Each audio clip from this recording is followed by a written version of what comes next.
Hi, welcome back guys. This is your friend, the Broccoli Fanfics, back with amazing fanfiction. This is the series of What If Deku Had Color Mutation Quirk. Now before starting, please give this video a like and subscribe to the channel if you want more videos like this. Now let's get into the fanfic. From the very first time Izuku saw that video of All Might's debut where he carried over 100 people out of a disaster zone single-handedly, the child was completely obsessed with him and any other hero she heard about. She would ask her mom constantly to get her new figurines, posters, or any other merchandise she could find. She would prance around the house in a onesie that looked like All Might's Silver Age costume, or brainstorm hero names that sounded just like his. She loved the thought of saving people, smile and all. So when her quirk refused to show its face even a month before her 5th birthday, Inko buckled Izuku into her golden age All Might car seat and drove them to a quirk doctor's office. Said doctor had a bushy white mustache and a bald head, with round metal-rimmed glasses hanging on the bridge of his nose. He patiently nodded along as Inko filled him in on the situation, how Izuku couldn't pull objects towards her, breathe fire, or do anything related to what her parents could with their quirks. She quietly expressed her concerns about possible quirklessness, so as not to worry her daughter. The doctor took a scan of her foot and left the little family to wait in his office. A few minutes passed by as Izuku played with her All Might doll, and the doctor came back in with a few papers and asked permission to take a blood sample. Inko reluctantly complied, drawing a pen over the papers before the doctor dropped his head to her and disappeared through the door again. He came back with a needle, and Izuku flinched when Inko said it was for her. She bore through it though. The needle poked through her skin after a disinfectant was applied, and she bit her tongue and closed her eyes as the red liquid was removed. Soon enough, he removed the needle and stuck on a band-aid, and her mother's arms were around her again. She continued to play with her All Might doll, opting to ignore the slight tinge of pain that lingered. This time, when he came back with another pile of papers in his arms, he held them up for both mother and child to see. "Midoriya-san, do you see this here?" He pointed at an X-ray, where the pinky toe was linked together with only one joint. Of course, what about it? In the past, when the superpowers first started showing up, the results of an early research study were published. It became common practice to see if the pinky toe was missing a joint or not. He tapped the spot again. "It's clear that your daughter doesn't have the joint, meaning she should have a quirk." The blood test was only to confirm that thought, and it turns out that she does have one. He put the papers on his desk and folded his hands, leaning forward. "My theory is that she has a mutated quirk, one that no one in your or your husband's families have had.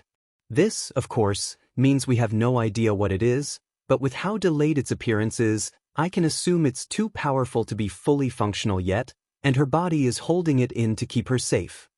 Inko was completely shocked. "Her quirk will hurt her?" "Not if she uses it when it's ready. For now, we can only wait for it to manifest, but I have no idea to how long that will take."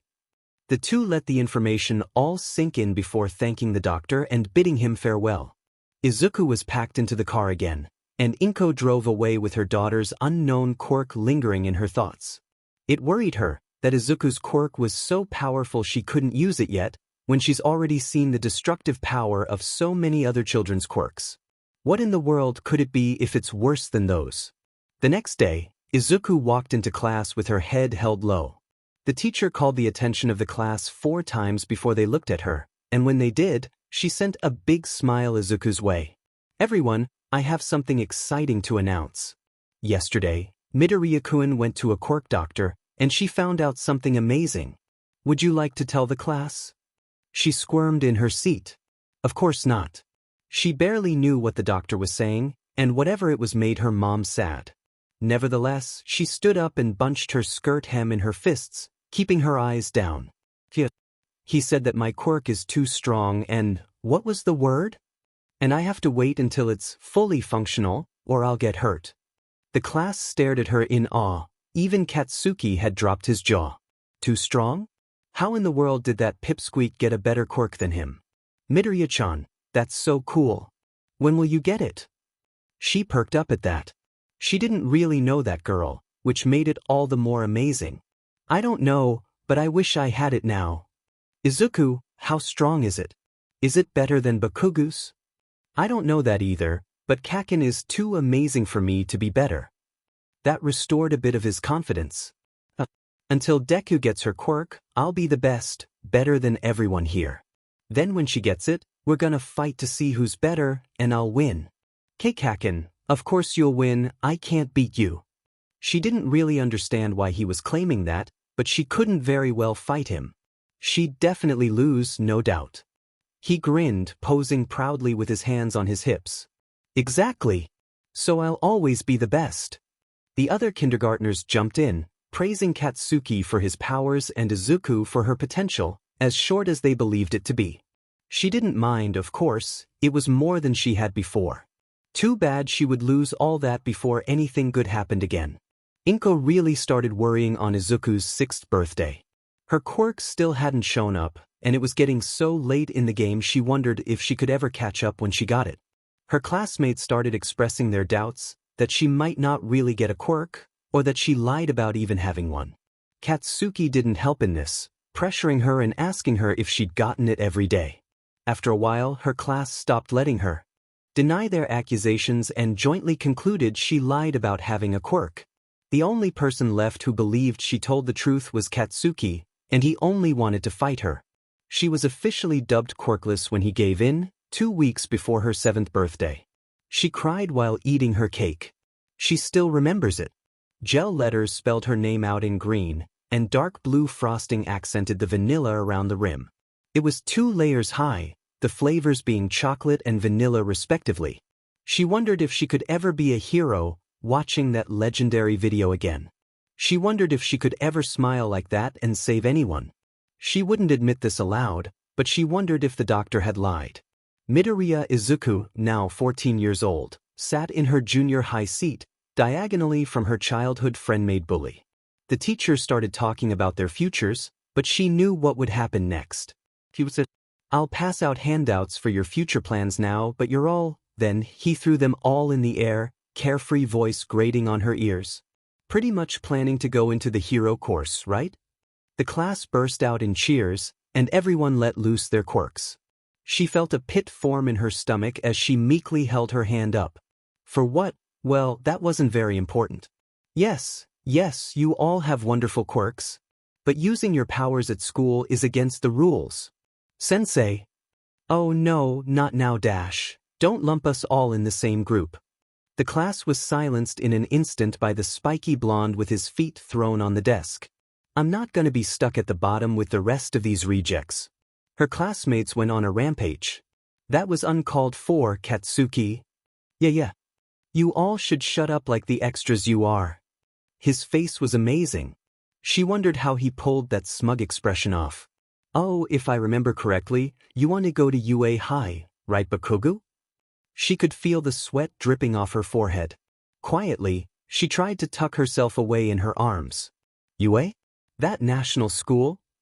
It was in the top 0.2% this year, you know. Their acceptance rate's really low too. That's exactly why you guys are just extras. He jumped up onto his desk in one swift motion. I aced the mock test. I'm the only one at this school who could possibly get into UA.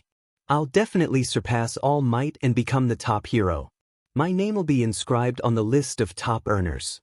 Oh yeah, Midoriya wanted to go to UA too, right? She flinched, pulling her hair closer to her. She looked up slowly, trying to be quiet in the dead silence Katsuki had left in the air. Then, everyone burst out laughing. Midoriya? No way. You can't get into the hero course just by studying. She stood up, trying to command any authority. They got rid of that rule, first off, and I just need to develop my quirk. Even if I don't get it in time, there's just no precedent.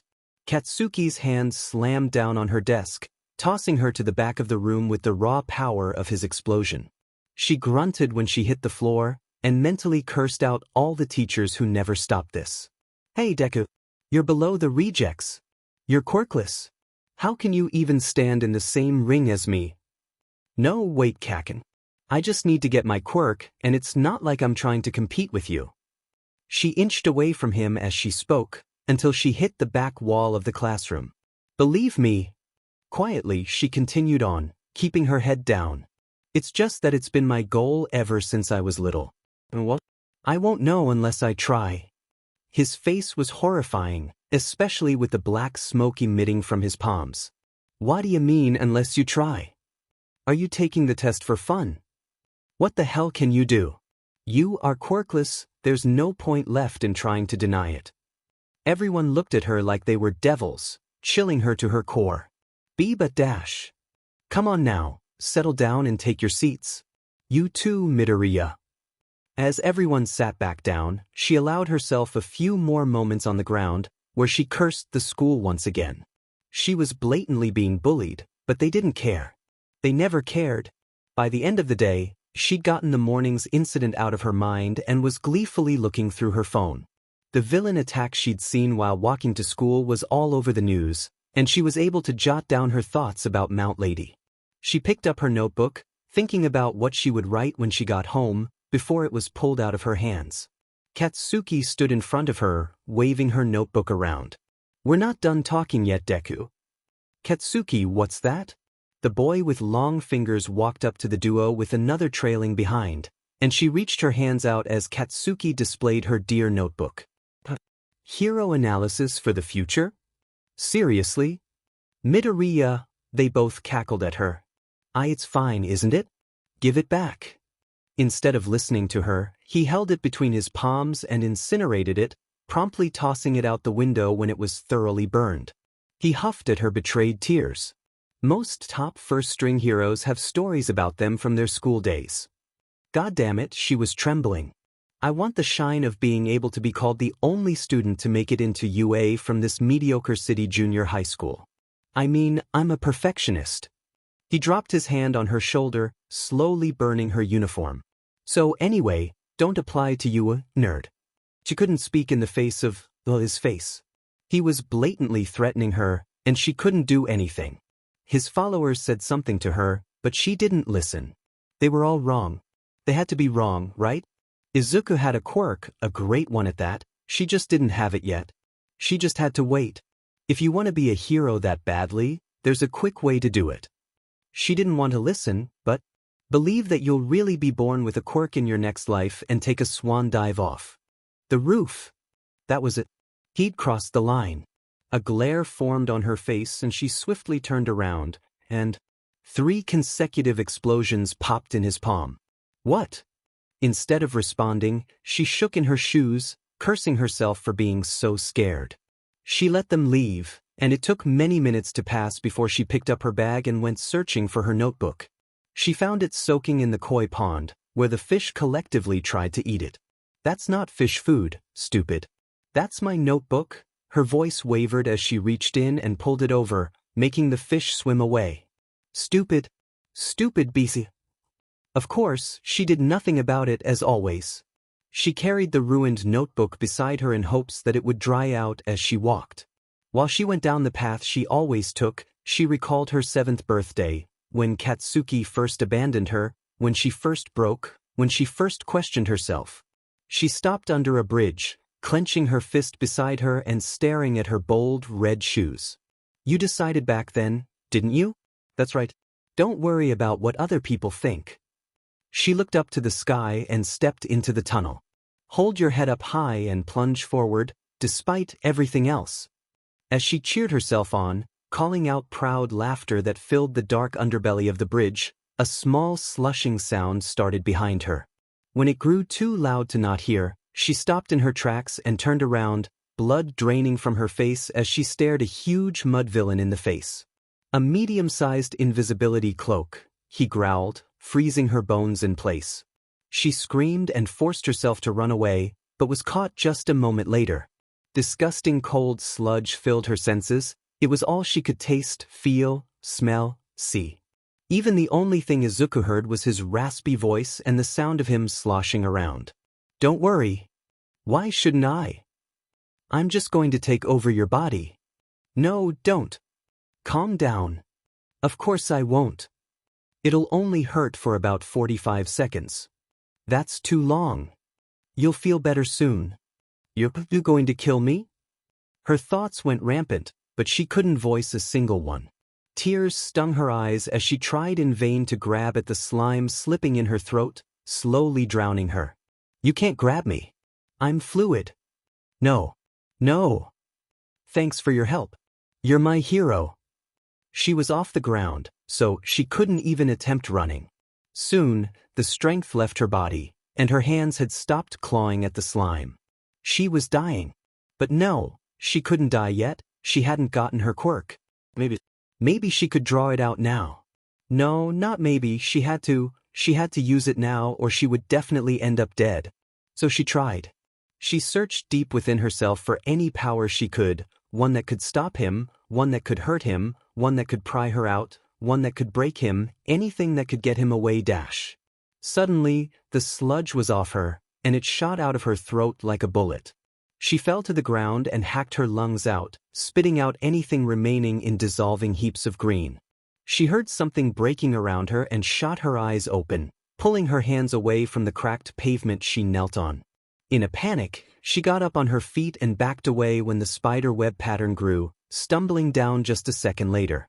The ground under her shattered, and she first felt herself shut her eyes and scream before she started falling, then she could swear she felt herself move. Young lady! Young lady! The voice winced and she opened her eyes. Through her teary vision, she couldn't tell who was holding her, but they wore a white shirt, had yellow hair, and red was all around their mouth. Were they bleeding? Her breath quickened as she tried to reach up to them, but they put their hand up and continued talking, though they sounded like they were in horrible pain. Young lady, are you okay? She cried, shaking her head. Before they could ask anything else, she opened her mouth and sobbed her pitiful heart out. How do I stop it? I don't know how to control it. What do I do? Help me please, I'm scared, what do I do? She couldn't really tell, but the figure seemed shocked alongside pained. Quickly, a big hand wiped at her tears, just enough for Izuku to distinguish a big smile. She couldn't recognize it through her shaking heart, but it calmed her somewhat. Young lady, concentrate. Their voice still shook, but she had no idea what was hurting them so much. Find what's causing this all to happen and focus on it. Then, do whatever you can to hold it in, or hold it back. So she did. She pinched her eyes closed, so tightly white lights entered the darkness of her eyelids, and searched inside herself for the source of her quirk. She found it, nestled in her ribcage beside her lungs and heart, a bright, glimmering light that couldn't decide if it was pink or blue. She held on to it with a death grip, trying to contain the rampaging shine in her mind. When she finally let go, and it had changed to a pleasant, glowing green, the one that she saw in the mirror every morning, in the shape of irises or long curls. Only when it had changed to that did she dare let her focus waver, and in the moment she did, the image was gone. She opened her eyes. Is your hair usually green, young lady? Her breathing still wasn't steady, and her eyes were still watery. But she tried to even her words and wipe her tears away, even though neither of those things helped her. Yes, it's always green. The person put her down, and she was filled with relief to find the pavement under her fully intact. She jumped on it a few times, just to check, and laughed wetly when nothing happened. God, she was scared. She sniffed a few times and rubbed her eyes dry, making sure her vision wasn't blurry when she turned back to the person who saved her. She could barely even see, so she had no idea if they were even a boy or a girl. Thank you for saving him. She bit down on her tongue when she finally recognized the face of All Might. And he was bleeding all over. What the F happened? All Might. Oh my God, are you okay? What happened? Why are you bleeding? Oh God, this is my fault. My quirk is too strong. There has to be a way I can fix this. Before either could say anything else, the hands she'd been throwing all over started emitting a golden thread-like light in such quantities that it instantly filled the area they stood in and wrapped around All Might. She started screeching again, waving her hands around even more to try to stop whatever her quirk was doing, before the strands pulled away to reveal a complete absence of blood or fatigue. Moreover, the broken and crumbled concrete of the bridge was restored, to the point that the moss and weeds growing on and between the cement slabs had disappeared. There wasn't an imperfection in sight. No disorderly grass, no chipped paint, no stray petals, nothing. The villain was even set in a small pile directly in the center of the tunnel's entrance, still out cold. It left both of them stunned, and Izuku couldn't even think, let alone pay attention when the strings started whipping around her, turning into a bold glow that shrouded her figure. Izuku started panicking again. She gripped her hair and curled into herself, dropping to her knees as her breathing betrayed her. When she saw shiny gold hair flowing out of her fists, her heart went on a frenzy, and her voice scraped against her already raw throat. Arms wrapped around her again, and she remembered how she'd stopped her quirk just a minute before. She reached into her chest and found the light, a bold, bright yellow with the slightest undertone of orange that made it look so much more beautiful. She clamped her hands around it, straining to keep it contained in her imaginary palms. This time, much faster than before, she knew she had to make it green, and it turned back to that familiar shade the moment she began thinking about it. She squinted her eyes open, and found she was shaking. Her hair was back to normal, thank God, and she wasn't hunched over in fear, but she couldn't stop shaking, and that worried her to no end. Knowing that it was All Might holding her again didn't help much either. "Are you all right, young lady?" Fine. Totally fine, why yep. She was embarrassing herself with her own flustered stutter. How typical. "Are you sure?" "Why yes, completely I'm okay." She nodded, but she didn't even believe herself. Her hands wouldn't stay still. He noticed this, and to her dismay and joy, he put his hands around hers and told her to breathe slowly. Not wanting to worry her idol anymore, she complied, filling her lungs to the brim and sighing deeply, again and again, until she'd managed to calm down. She looked back up to him, stunned by his overpowering presence and gentle smile. "Are you okay now?" This time, she only nodded. His smile grew, and he stood up, dragging her off her knees. He let go of her hands and put his hands on either shoulder of hers, piercing blue eyes surrounded in pitch-black mascara meeting the pleasant green of her own. "Now, I would love to take care of the villain, but there are more pressing matters concerning you and this situation. Will you answer me truthfully?" Why in the world would she ever lie to him? There was no reason that she should, so she nodded again without hesitation. He nodded back, taking a quick glance to their perfect surroundings before looking back at her. "You said before that you didn't know how to stop it. Was your quirk acting strangely, or has it not worked before?" She was shocked by how right he was, but tried to disguise it. He's probably seen late-blooming quirks like hers before, it shouldn't be that surprising. "Why, I haven't been able to use my quirk before, so I wasn't too sure how to stop it once it started. That seemed logical. Isn't your quirk like one of your parents?" She shook her head, dropping her eyes to the ground and huffing out a laugh. It was a little too hard to look him in the face. "The quirk doctor told me and my mom that my quirk, which is a mutated outlier in my family tree, would take longer than most to manifest. None of us knew when to expect it." "I'm assuming you don't know its limits either?" She shook her head. God, she was actually telling All Might about her quirk, or how many powers you have stacked in it? Well, that was strange. She shot her head back up to his, furrowing her brow at him. "What do you mean, All Might-san?" "Oh, well," he rubbed the back of his neck, avoiding her gaze poorly. "Oh, I should probably wrap this all up. I'll finish dealing with the villain, and if you would prefer, I can give you my personal number, so we can continue talking during the weekend." Was she hallucinating? First, she got attacked by a slime villain. Next, she managed to use her quirk and beat the villain, and was saved by All Might. Maybe that's when it started? She'd probably passed out, and had dreamed this entire thing. But it all felt a little too real. That sounds GREat. Let me find my phone, it might have been buried. She threw her backpack off her shoulder and unzipped the smaller pocket, rummaging past all the things that got loose when her pencil case burst open. All Might nodded and stepped past her, and she assumed he went to gather the villain when the opportunity arose.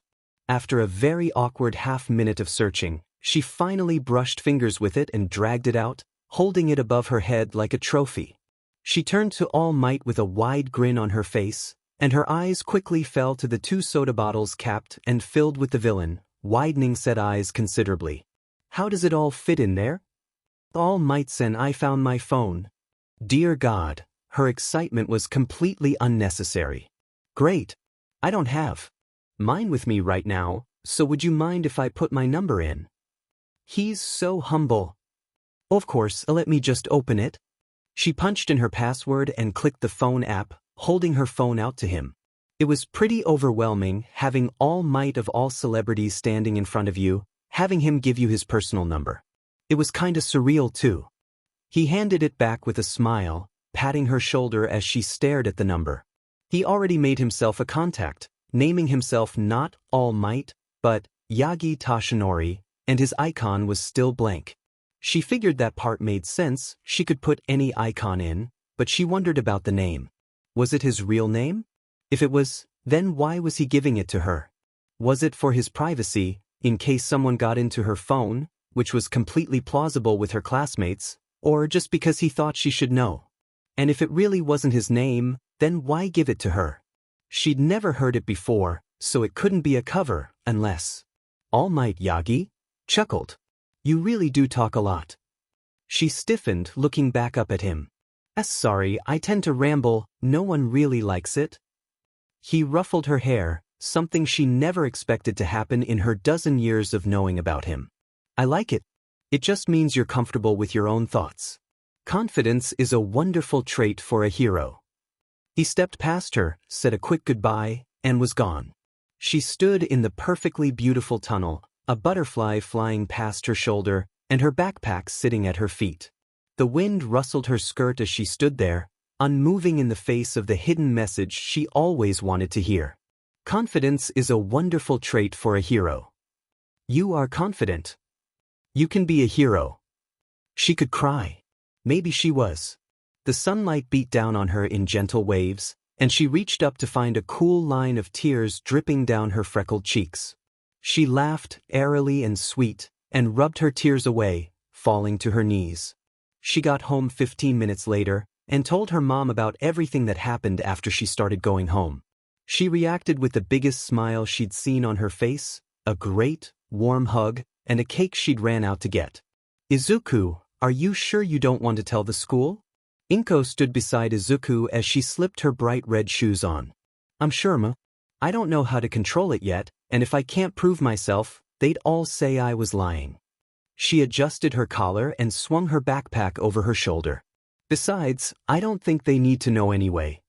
She hummed discontentedly, but nodded despite herself. Okay, sweetie. Have fun at school. She never did, but her mom didn't need to know that. So she smiled. I'll try. Once she closed the door, her smile settled into a determined smirk, one that knew it had a secret people wanted. She started on the path to school, thinking about her quirk, what it could do, how she could control it, basically anything she could come up with. She passed under the perfect bridge without a second thought about it, as it only fueled her mumbling. By the time she'd made it to school, she hadn't drudged up any answers, but she was in a much better mood than usual, offsetting her classmates. Of course, that included Kakin. Oi, nerd, what are you so happy about? He dropped his hand on her desk, burning another handprint into the wood. She looked up to his snarling face as her joy dissipated, and she dropped her eyes solemnly. Nothing. Nah, it's something. Did you find another hero to stalk? Or maybe you managed to finally get your quirk. That hurt really. She never stalked anyone, but she had met All Might, and she got her quirk too.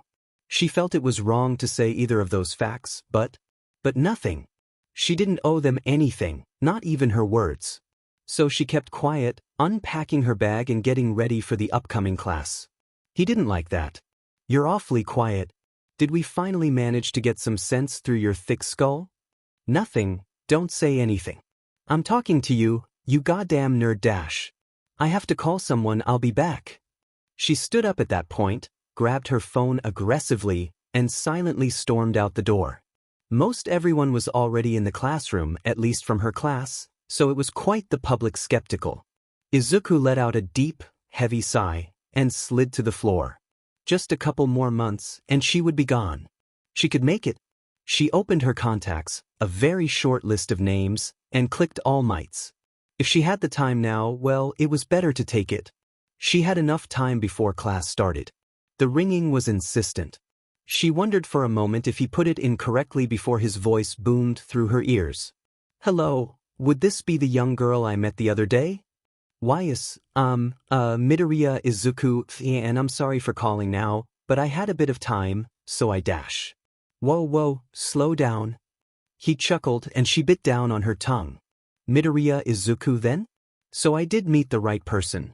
She blinked, taken aback by his words. What do you mean, All Might-san? Were you looking for me? I suppose I was. But you can call me by my name, no need for my future student to be so distant. What? Future student? Plagueson, what do you mean? Oh well, he hesitated. Why did he hesitate? I should really tell you in person. This weekend really. You still don't mind waiting that long? She couldn't say no to him. It was practically a crime to deny someone so polite. I don't mind, but I do have a lot of questions. Can I ask at least one now? I don't see why not. Go ahead, young Midoriya. Holy shit, that's my name in All Might's voice. I think I'm going to die. Am I going to die? Oh well. Why your name? Is it really Yagi? Or is it something else? Because I'm a little confused on the whole thing dash. It's my real name, young Midoriya. First and last. Was she going to survive the week?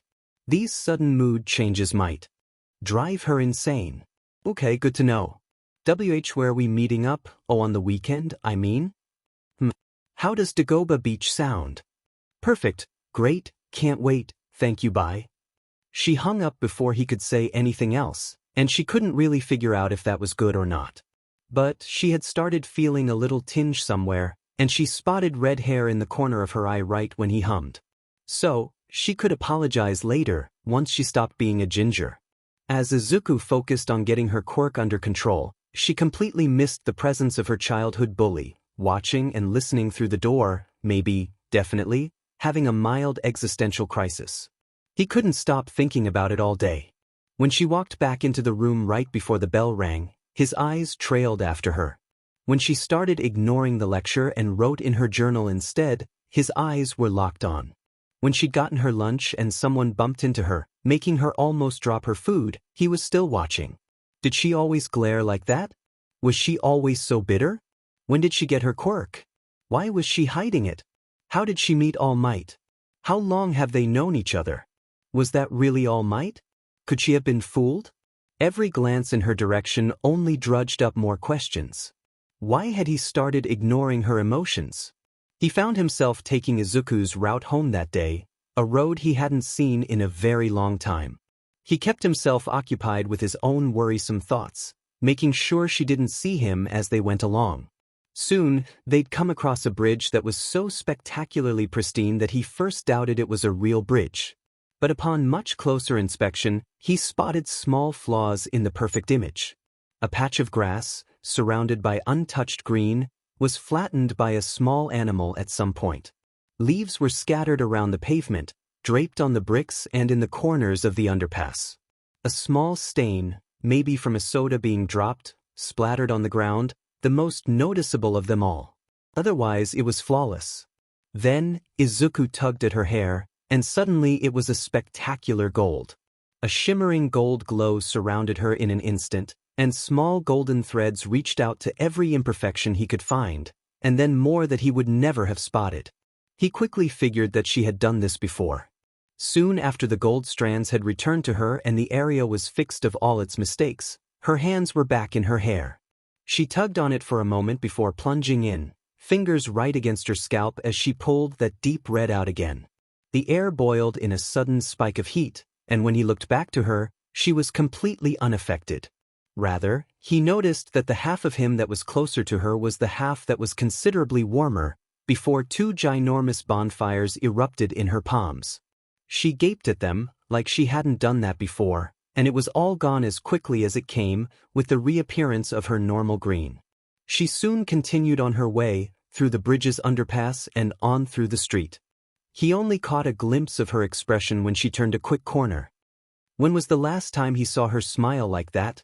She threw the door open, not waiting for her mother to react to her arrival before throwing herself into her arms. She laughed loudly, twirling Inko around until she had finally calmed Izuku down. "Ich honey, stop, stop." She chuckled, reaching up to try to fix her bun. "Did something happen?" "I found another power." "Another?" She nodded, almost giving herself whiplash. "It's red hair, and it's heat and fire." "Mom, how many powers do you think I have? How many colors do I have? Is green one of them, or just the normal? Do I have purple? Different shades? Is there a difference between golden and blonde?" Izuku, slow down. "Aren't you going to figure this out with all might?" She gasped. "Right.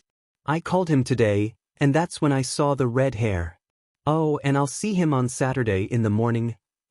Dagoba Beach." Inko blinked at her daughter, eyebrows crossing in thought. Dagoba? The beach park covered in trash. It was finally time for Izuku to stop talking.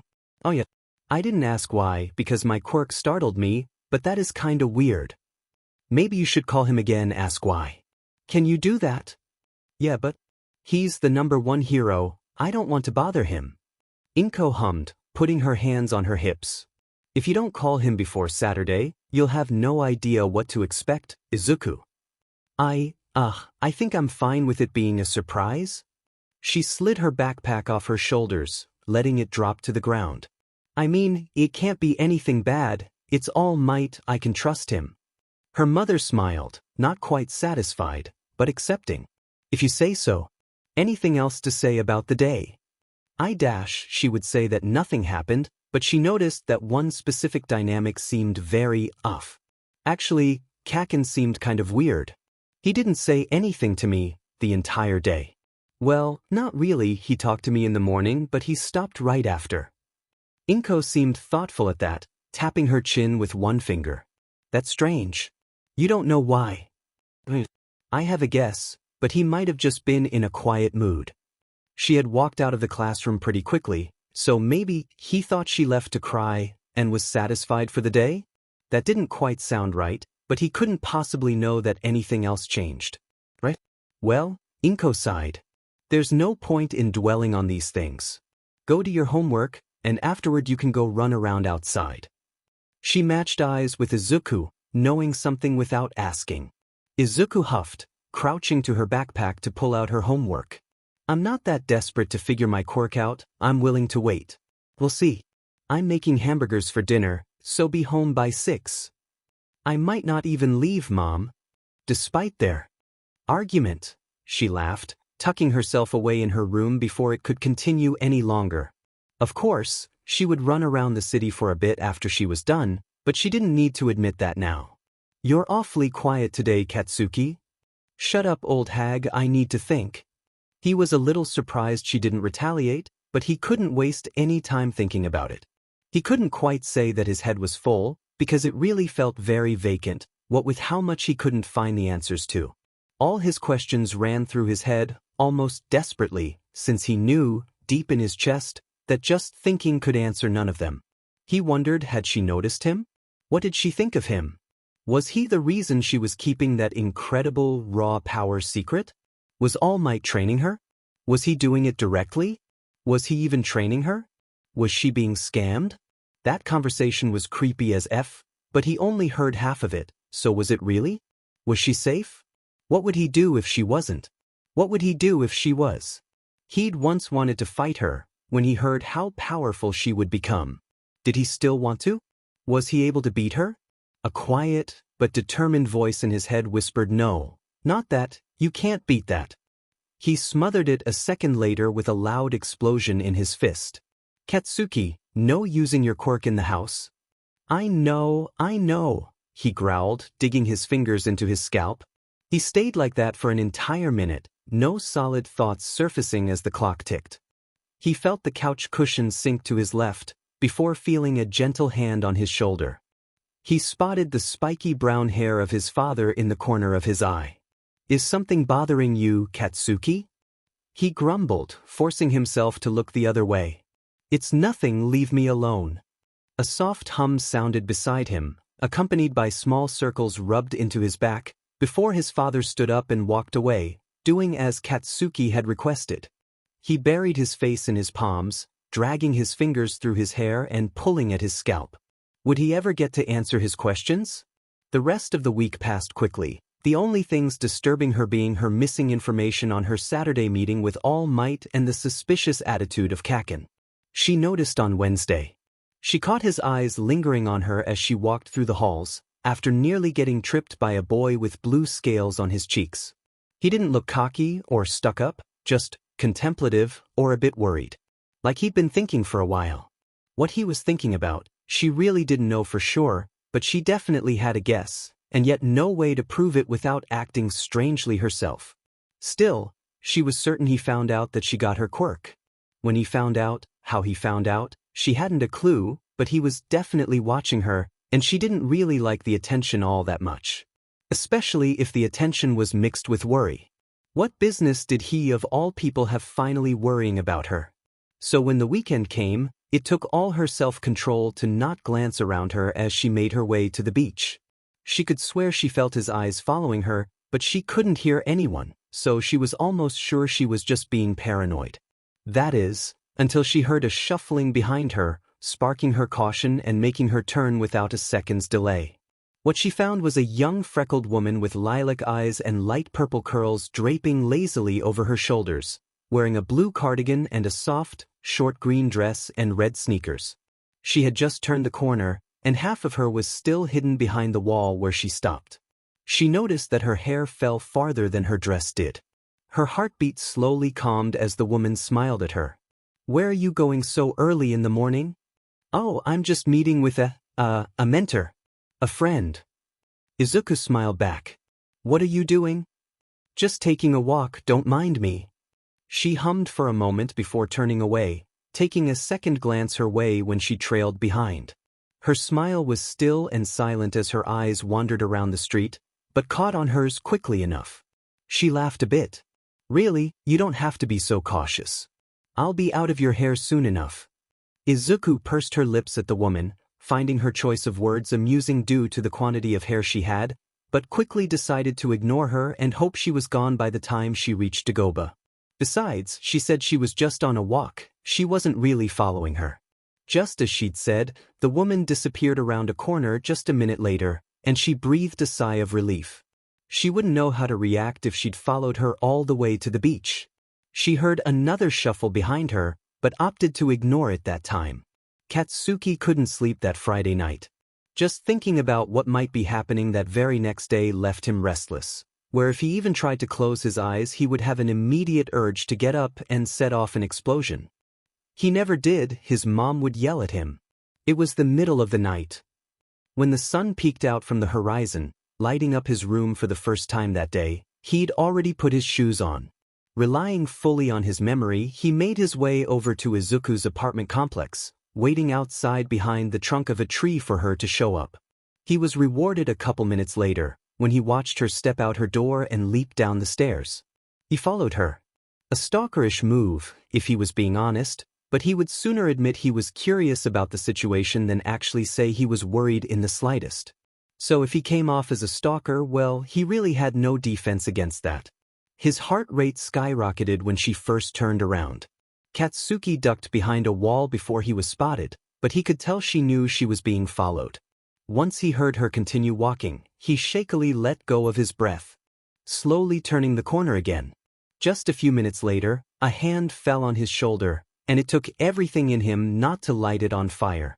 The person stumbled past him, but not before grabbing his arm and forcing his hand over his own mouth. The woman, he supposed, stepped halfway past the corner, light purple hair flooding his vision so he couldn't see her expression. He didn't dare speak though. "Where are you going so early in the morning?" "Oh, I'm just meeting with a mentor. A friend." He could hear relief filling her voice. Was she that wary of him? "What are you doing?" The woman's grip on his wrist tightened, before letting go. A warning he knew. He stayed still. "Just taking a walk, don't mind me." The woman waited a moment before turning to him, putting her finger against her lips. He noticed that her eyes matched her hair, and that she had an array of freckles spread on her cheeks. Her face looked rather young, and incredibly familiar, but just a bit off. He couldn't explain how, though. She mouthed something to him, but she didn't give him enough time to decipher it. She rolled her eyes and leaned to his ear, not frightening him before she whispered, "Go to Dagoba," and pulled away to follow Izuku, who glanced back at her as the woman laughed. "Really, you don't have to be so cautious. I'll be out of your hair soon enough." Her hand waved at him behind her back. He didn't know if he could trust that woman or not, but he really had no other good choice. Damn it. He should have grabbed his phone. He pulled away from the street, running parallel from it to find where she was going. Now that he had a destination, he could actually be confident as he searched. It really didn't take long either. He stumbled a bit when his eyes met the sight of mountains upon mountains of trash, but quickly hid himself when he spotted a hulking figure standing a few feet away. He stumbled again when the lilac woman showed up beside him, as if out of thin air. "What the F? Shoo, I wanna watch. Plus, you can't get caught, this is priceless information." Katsuki stared at the woman like she was speaking in tongues, but complied despite it. He crouched lower behind the wall when she leaned forward, swatting her hair away angrily when it fell in his face. "Put your hair up, damn it. I can't see." "Oh, sorry Kaken, how inconsiderate of gravity to bother you in such a way. What a shame I can't control how things fall." He stopped, completely jarred by the woman's choice of words. She seemed to realize what she did a moment later, if her short surprised "oop" was anything to go by. "Kaken?" he murmured, still frozen by the name's implications. There was only one person who still called him that, but what? "Ah," she started, apparently unsure on what she should say. "All amazing. Good morning." Izuku's voice startled him out of his stupor as his eyes jumped up to her, stopping right in front of the man. Her spine was perfectly straight, and much more stiff than she should be greeting someone, but it was understandable, given who she was with. That was All Might. Sure, he looked like him, but would he really start training someone who was presumably quirkless for years on a whim? "Ah, young Midoriya, you've arrived. I was wondering when you would get here. I don't live too far away, really, just a 10-minute walk or so." He laughed, dropping his hand on her shoulder. "No need to be so tense, I'm the #1 hero." "Yeah, you're the #1 hero, I still can't believe I even met you." Katsuki listened carefully, still not catching any real proof he was the real All Might. The woman, whom his mind refused to identify, hummed as she watched, finally pulling her hair out of his face. He made a point of ignoring that she was there. The assumed All Might laughed again, but quickly sobered up and sat down in front of her. She followed suit quickly, sitting on her knees a second later. "I believe you said you had questions for me. Could we start there?" "Oh, sure. My first question is, why you said that you met the right person, but that wouldn't make any sense, because I don't know about anyone who would tell you to look for me since I'd only just gotten my quirk when we met, and it was iffy if I would even get my quirk, but maybe someone told you that I would get one? But then I would question how you were there on the day I got it, because that's some crazy luck, and dash. Young Midoriya, I can't answer the question if you don't stop asking it." Yes, sorry. "You don't have to be." All Might sighed for a moment before matching eyes with Izuku. The woman leaned closer to their conversation.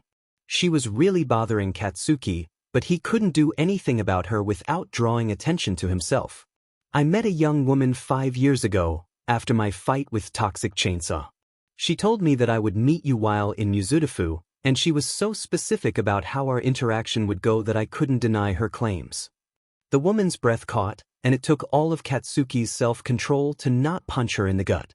"A woman? What did she say?"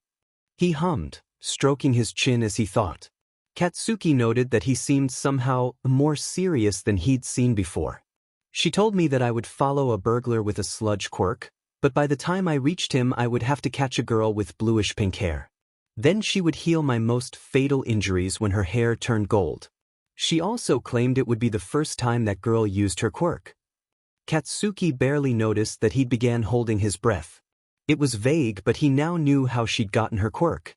All Might, he was sure he was real now, had probably helped her through it. Knowing that idiot of a girl, she probably freaked out when it happened and he had to deal with her panic. "What the hell?" she suddenly said, pulling on her hair. "That's too specific. How did she know that?" Did she travel through time and watch? But no quirks are able to do that, or it just hasn't been proven. I believe she said she was you, which was the part one was most skeptical about. Katsuki froze at some point, but he suddenly jerked his head up to look at the woman. Her eyes matched her long, lilac hair, and her freckles were now unmistakable in the morning light. She looked down at him and smiled weakly, swishing her finger between herself and Izuku. No way. No fing way. Me. But my quirk can't bend time. It shatters concrete, and makes fire, and fixes things. It can't do anything about time. Yet, the older Izuku murmured, just loud enough for Katsuki to make out. All Might said the same thing not a moment later, startling his Izuku. What do you mean? You only just discovered it, correct? How could anyone know how it works, or any of its boundaries? That's another reason I want to train you, young Midoriya. I want to watch you grow and prosper, taking full control of your quirk and blossoming into a spectacular hero. He smiled at her dazed expression, softer this time as he asked, I'm correct when I'm assuming you want to be a hero, yes? She sniveled, dragging her arm across her eyes like she would when she thought she was alone after the bullying really got to her. But Katsuki could tell that this time, there was no sadness in her sobs, just an overwhelming joy she couldn't contain anymore. She nodded meekly as he rubbed her shoulder, like he would after rescuing a person. Again, he noticed it was much more sincere. I want to be a hero so badly, and I really wasn't sure I could actually do it. He felt a pang in his chest. No, not a pang. It was more like a million knives tearing into his flesh, reaching for his heart and ripping it out before he could stop them. He knew he was a reason she was crying after all. Hadn't he told her to? He did, and he hadn't thought twice about it. Remembering something, Kakin? The purple Izuku muttered, her hair falling back in his face as he vaguely noticed a dark blue tuft swirling through the screen of lavender. He stayed quiet as she patted his shoulder, not daring letting himself speak. Don't worry, I already forgave you, you big baby. But she hasn't. You'll have to work for her forgiveness. He nodded gently, not really absorbing the words as All Might spoke up again. There's a third reason, of course, and it's the most confidential of the three. Can you promise to keep it a secret, young Midoriya? The older Izuku pulled her hair from his face again as he saw his Izuku sniff, narrowing her eyes at All Might. He chuckled at her skepticism, standing up and motioning for her to do the same. Now, what you're about to see is shocking and understandably so. Please, if you can, try not to scream. It'll bother the people living in those houses. The older Izuku covered Katsuki's mouth, making him instinctively try fighting back. How in the world was she so strong? Until a puff of mist appeared around All Might, shrouding his figure until it revealed him again, skinny and skeletal. He might have yelled if the purple Izuku didn't stop him. His Izuku looked just a bit better.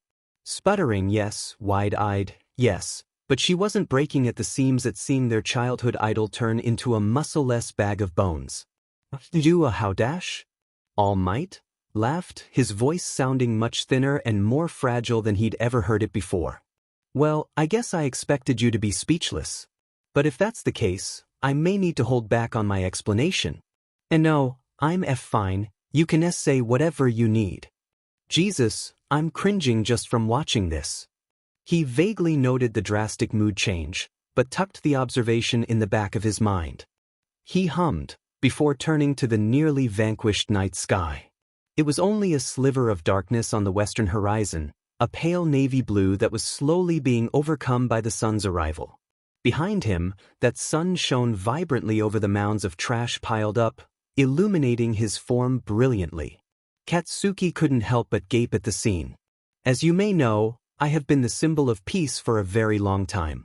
I have gone past my limits time and time again to save the world, but everyone has something they cannot conquer on their own.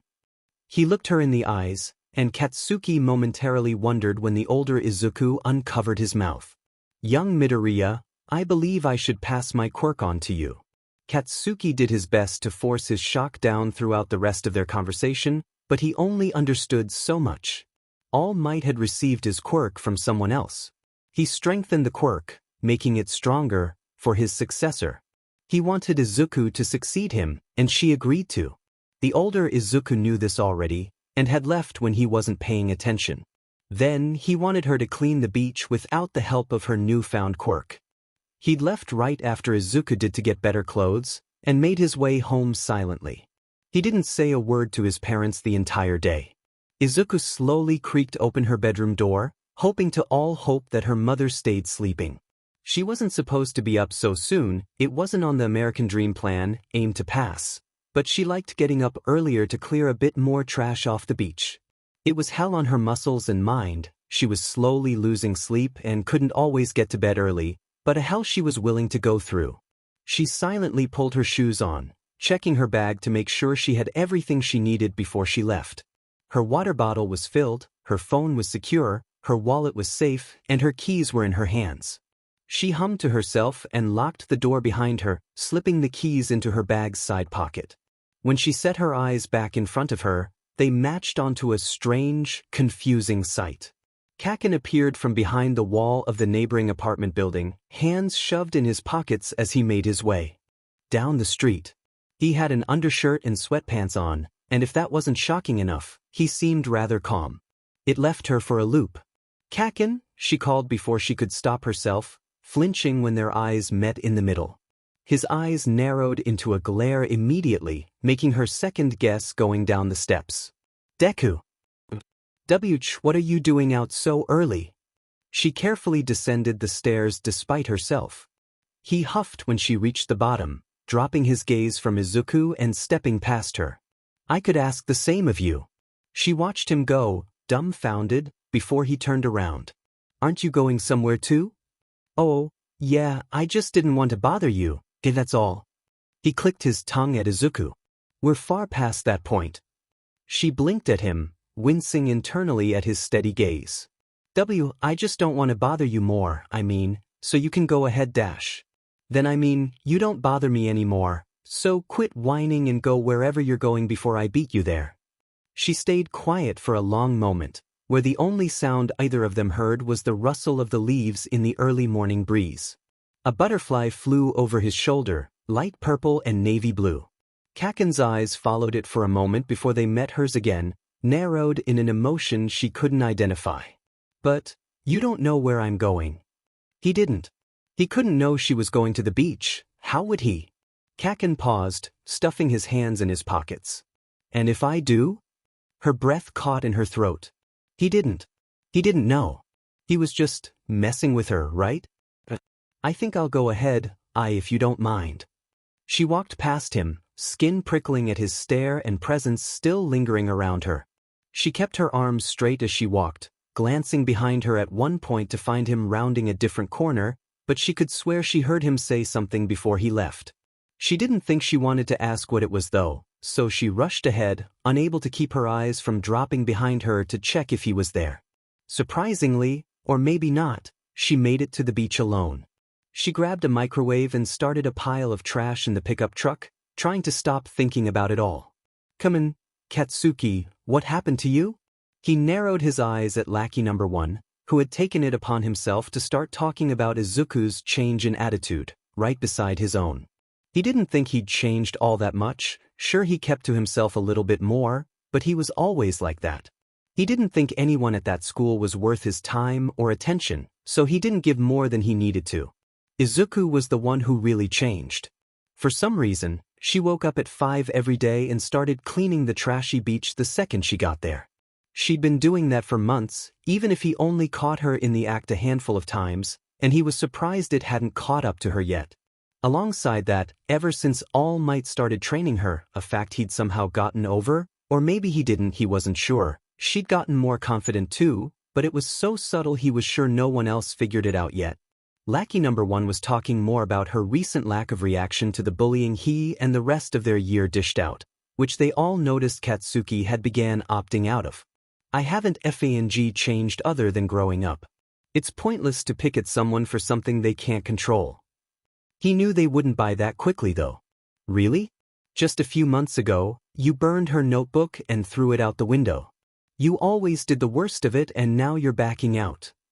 He sent his harsh gaze directly to the blue-haired girl who said that, who of course suddenly thought the ceiling looked funny.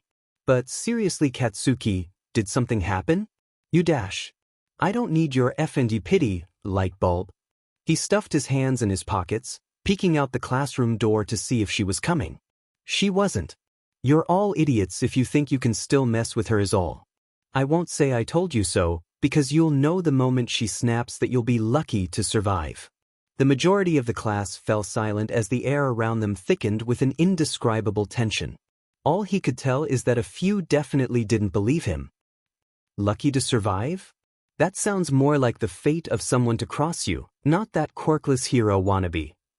Did I if you stutter? After watching the boulder boy back off, he caught a glimpse of Izuku in the hallway, walking back to class while stuffing a dumbbell back in her bag. He walked back to his seat and threw his feet on the desk, causing most of his classmates to do the same before she stepped into the room, eyes stuck to the ground. But she wasn't wary of anyone around her. She was changing. That much was definitely true, that he wasn't sure he disliked the changes either, and he hated that uncertainty the most. Speaking generally, everything had gotten better for her. Sure, she was still bullied at school, but ever since Kaken said he didn't mind her even before then he hadn't been part of it, and it had all lessened from that point, slowly but surely. She finally had her quirk, and it was spectacular. Just the other day, she'd managed to create an entire glacier in a moment and melt it down after getting herself to switch to fire, and she'd gotten her light blue hair just a week before. Yagi had congratulated her on her magnificent display of control, and the joy she felt from that comment had trailed beside her all the way to that day. She thought that the class silence was suspicious, but Kaken didn't seem bothered by it, what with his hands behind his head and his feet kicked up, so she took it as a sudden and awkward spell of quiet, taking her seat with her eyes low. She would practice her quirk in school as well, but everyone still thought she was quirkless, and changing her hair color in the middle of study hall would surely out her. So, no practicing. Instead, she opted to sitting and waiting for the PRD to eventually end, since she'd already finished all her work. She pulled out a grip strength trainer from her bag as conversations started again, but paused when she heard what some people were about. He was joking, right? Will he go after us if we do anything? He didn't specify. Maybe he thinks she can take us on? But that's ridiculous, right? I mean, he might know something we don't. No, we shouldn't let this get to us. He's gotta be joking. There's no way she can do anything. Other conversations carried on about new games or restaurants they'd visited recently, but Izuku tuned into that one quickly enough to be thoroughly confused. What were they talking about? Did someone threaten them? And who was she that they were underestimating or overestimating? She wasn't quite sure. She couldn't tell anymore when the group suddenly switched to discussing their English homework instead, and their voices were lost in the sea of speech. By the time the class ended and they were all released for the day, Izuku had gotten no more answers, but by the time she made it out the gates she had many more questions after watching Kaken leave his friends behind and walk up to her. She nearly flinched. "Ichai, catch a dash. Why are you still hiding your quirk?" This time she did flinch. What do you mean?" He narrowed his eyes, and if it were anyone else, it would look like he was glaring. But somehow, having seen his glares and angry expressions up close and personal far too many times, she could tell he wasn't angry, just disappointed? What could that possibly mean? Precautiously, she inched a bit farther from him. "You got your quirk, albeit kinda recently, right?" A shiver went down her spine. How long had he known? A month? 2? Given how long it's been, it's gotta be powerful. So why are you still hiding if we'll all know by UA's exam anyway? Izuku blinked at him owlishly, wondering why in the world he was talking to her about this. What? She could swear his vein would pop. "I'm not asking again, dipsh dash. I get it. She waved her arms between them, sighing when his expression settled again. I kinda don't want people to know yet. I mean," she looked down at her hands, tugging on her own fingers. "I've always been seen as quirkless, and I'm kind of used to everyone treating me poorly for it. I don't know how I would feel if they just suddenly stopped. It'd be jarring, to say the least. I don't think I would want to prove myself either." Kaken was quiet for a while, and she couldn't tell if that was good or not. She heard his footsteps beside her own, so he was definitely still there, but his silence put her off. "All right," he finally said, causing her to raise her eyes to him. He took a side glance to her before speeding up, holding his arm out when she reacted and tried matching his pace. "I'm going home, don't follow me." Oh, okay." Before he'd gotten far enough away, Izuku called out, "Why did you walk with me?" He turned back to her, stopping for a moment as she did the same. "I wanted to ask you that, and I did." "And why did you say I don't bother you?" "Is it?" She fought the urge to look at the ground again. "Is it because I have a quirk now?" He didn't respond for a long while. He started turning away again, and she accepted his silence as a confirmation, until he said, "Isn't curiosity a good enough reason?" Izuku watched him leave without answering, too stunned to form any words. "Young Midoriya, you seem distracted." "Huh." Izuku slipped on the loose sand under her shoes and nearly dropped the TV propped on her shoulders.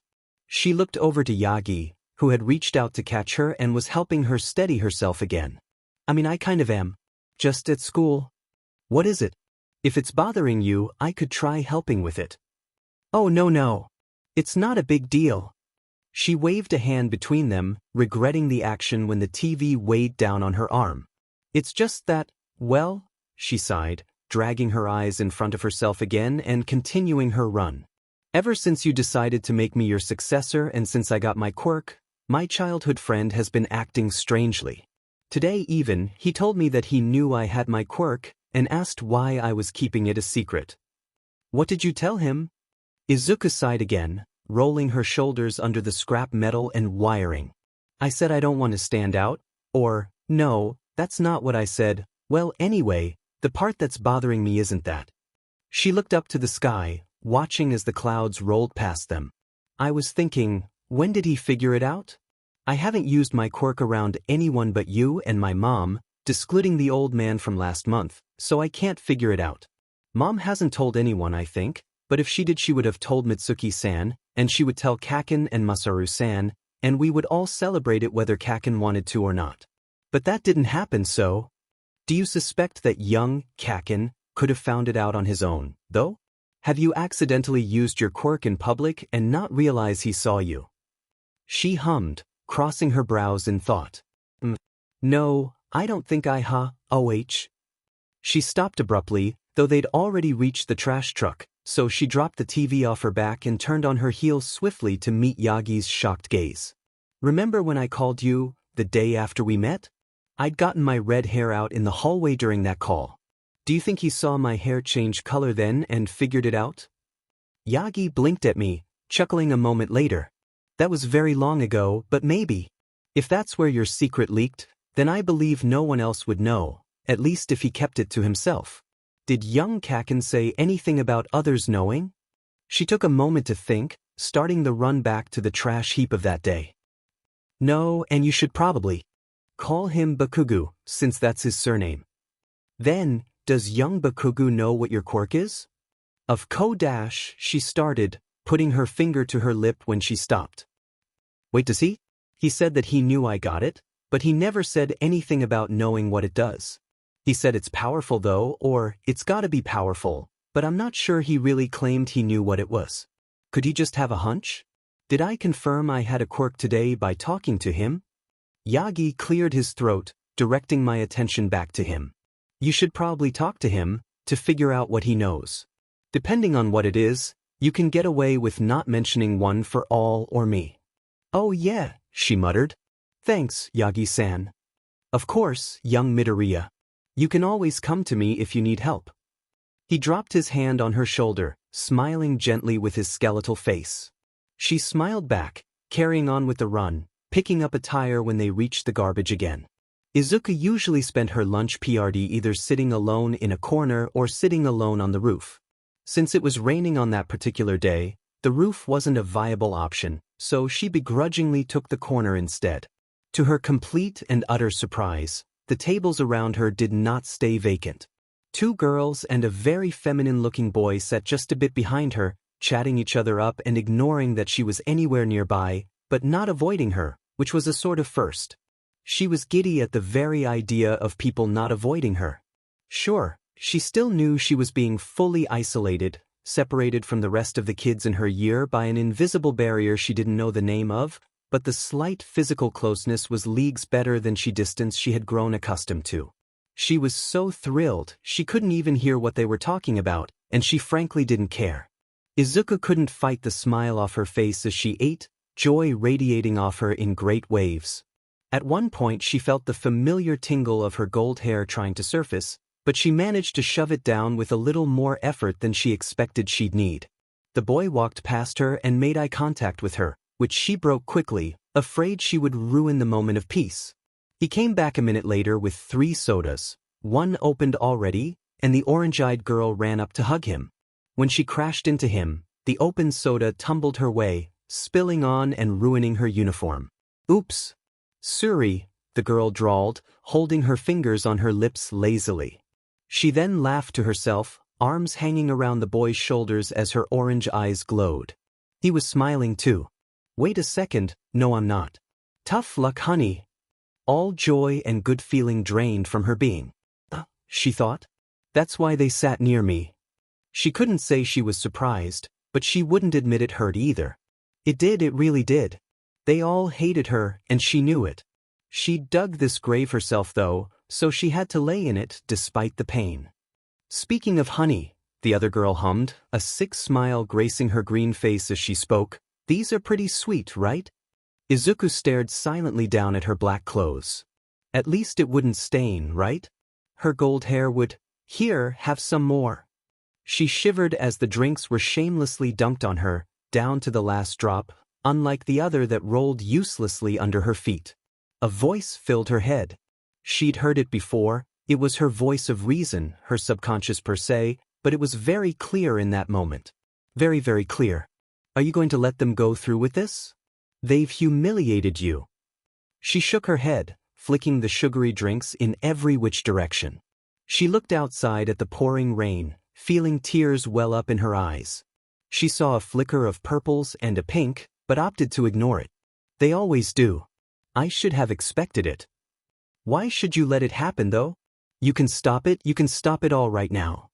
Suddenly her blood boiled, and her hands gripped the table with so much force it nearly broke. It did break. She had splinters under her nails, but she didn't bat an eye, much less feel it. Her arms shook with a rage so strong she could barely feel anything else, and it vaguely scared her how much she hated those 3, hated them so passionately that she could swear she'd be grinning madly at their shocked expressions. But she didn't. She still wasn't looking at them. The anger faded, just slightly, but it was enough to counterattack. She turned her gaze towards them, eyes radiating a color she didn't yet know, before they turned a cold, fierce blue, overshadowed with disgust. Her fingers hurt now, she didn't know why. The 3 backed away from her as the color drained from their faces, and the green-faced girl started crying. She probably deserves to, most of her mind told her. The other part felt horrible for making someone cry, but it was so quiet and far away that she ignored it for now. She shifted her foot just slightly, sending ice skating along their bodies, just thick enough to scare them and just thin enough for them to break out of with little trouble. Ice spiked up from the floor, chilling the air quickly with just their presence, but she didn't feel it. She wasn't ever cold with her light blue hair. She stood up, footsteps slow and meaningful until she was right in front of them, close enough to feel their white breaths dancing across her cheeks. Frost was forming on theirs, and the green-faced girl's tears had frozen on her dulling skin. Izuku's eyes held the seeds of malice, but she was burning them. Her lips rose in a snarl, but as more time passed, her arms shaking turned into a tremble, and the dry anger she felt cooled and shone lighter in her eyes. She looked at the scene in front of her, 3 kids her age shaking in fear and encased in ice, and she felt a switch turn off, making her drop her gaze and stare at her own hands as the air warmed around. Them all. Why? The feminine boy's jaw shook. What? Why? Her lip quivered as she felt the tears returning, warmth spreading behind her eyes. Just, why do you find it so fun to belittle and terrorize people you see beneath you? How can you smile while you make someone suffer? What goes through your head to want someone to hurt? The tears spilled over, and she pressed her hands against their icy cocoons, watching the steam rise and water fall between her fingers. Her lip quiver matched that of the rest of her body as regret filled her being, eyes unmoving as she undid the very thing she caused. As soon as they were free, the three backed away from her, finding salvation among the rest of the students who had escaped to the far wall of the cafeteria. She noticed a couple who had stayed in their seats, but might have shifted farther despite that, and she wasn't sure if she was shocked to find Kaken still sitting a couple tables away, sweating just slightly. She held eye contact with him long enough to understand what he was thinking. "Took you long enough." She looked away, turning her hair gold to fix the leftover mess. A couple puddles on the tile beside the spilled soda under her seat, along with the splintered dents in the table. Izuku made sure to rein in the golden strings when that was done, letting them fix her uniform and hands, before she forced them to stop with the return of her usual green hair. She glanced back to her classmates, nearly all looking back in fear, and her eyes hurt, they burned, her throat ached at the sight in front of her. This was just a different kind of isolation. She shouldn't have shown them her quirk. "I am sorry, I'll go tea to the principal's office." Izuku turned on her heel and ran out to the hall, not minding the nagging in the back of her mind to respect the rules and walk. She furiously wiped at her eyes the entire time, almost tripping twice before bursting through the secretary's door. She jumped, stumbling and nearly spilling her drink before catching my eyes. "A dash." "Oh, hi honey, do you dash?" She stopped as her eyes widened, getting out of her chair to grab Izuku by the shoulders. "What happened, dear? Why are you crying?" A sense of peace spread through her body. Her name was Manoru, right? Manoru Azumi? She didn't remember learning the secretary's name, but she could vaguely recall what her quirk was as well. It was called security or safe house or something, but she made someone feel protected by initiating skin contact. Her thumbs were on Izuku's neck. She rubbed at her eyes again, a little shocked to find them half dry, but realized that's what happens when a person stops crying. She sniffed, looking Manoru in the eyes as she tried to speak. I used my quirk on some people at lunch, which I know is against the rules, so I came to... I don't know." She looked at her feet. "Turn yourself in," she suggested, petting Izuku's green hair. She nodded. "All right, I'll tell the principal, she'll talk to you soon." "Thank you, Manoru-san." She looked back up in time to see the woman smile, before she let go of Izuku and sat back at her desk. She picked up her phone and muttered into it, gesturing to the door beside her when she put it back down. That really was soon. Izuku nodded to her again before pushing past the door, closing it behind herself again to face another woman. Strangely, she didn't know her name before she saw the nameplate on her fish merchandise-covered desk, also stickered with fish. It was Katsuki Yumin, which made sense, all things considered. She had blood-red eyes and hair, after all. Izuku wondered if she would ever have that color, but the thought of her quirk made her feel bad again. "Midoriya Izuku," she muttered, eyebrows furrowing in something. "Manoru-chan said you came to say you used your quirk on other students?" She gulped down the guilt. "Just 2 girls and a boy.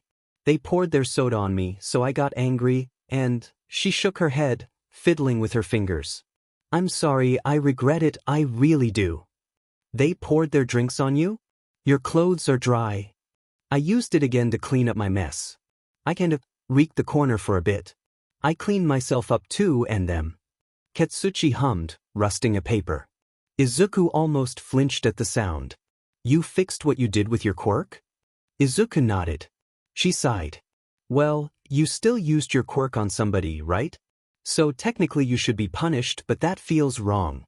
Her eyes shot up, seeing the principal frowning at the papers in her hands. "Huh. I'll have to watch the security footage to get a sense of what happened, but from what you said, I don't think you're entirely at fault. Plus, Manoru-chan said she needed to calm you down, so I'm going to have to look into this situation. Does that fit?" She tapped her lip, suddenly smacking her own head and shaking it. "Well, that doesn't matter. Midoriya, do you want to go home for the day?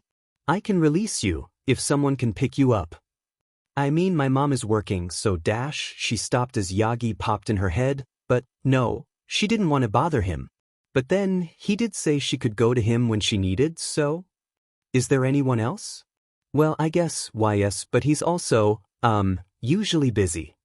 You can call him, she smiled, waving her hand to the door.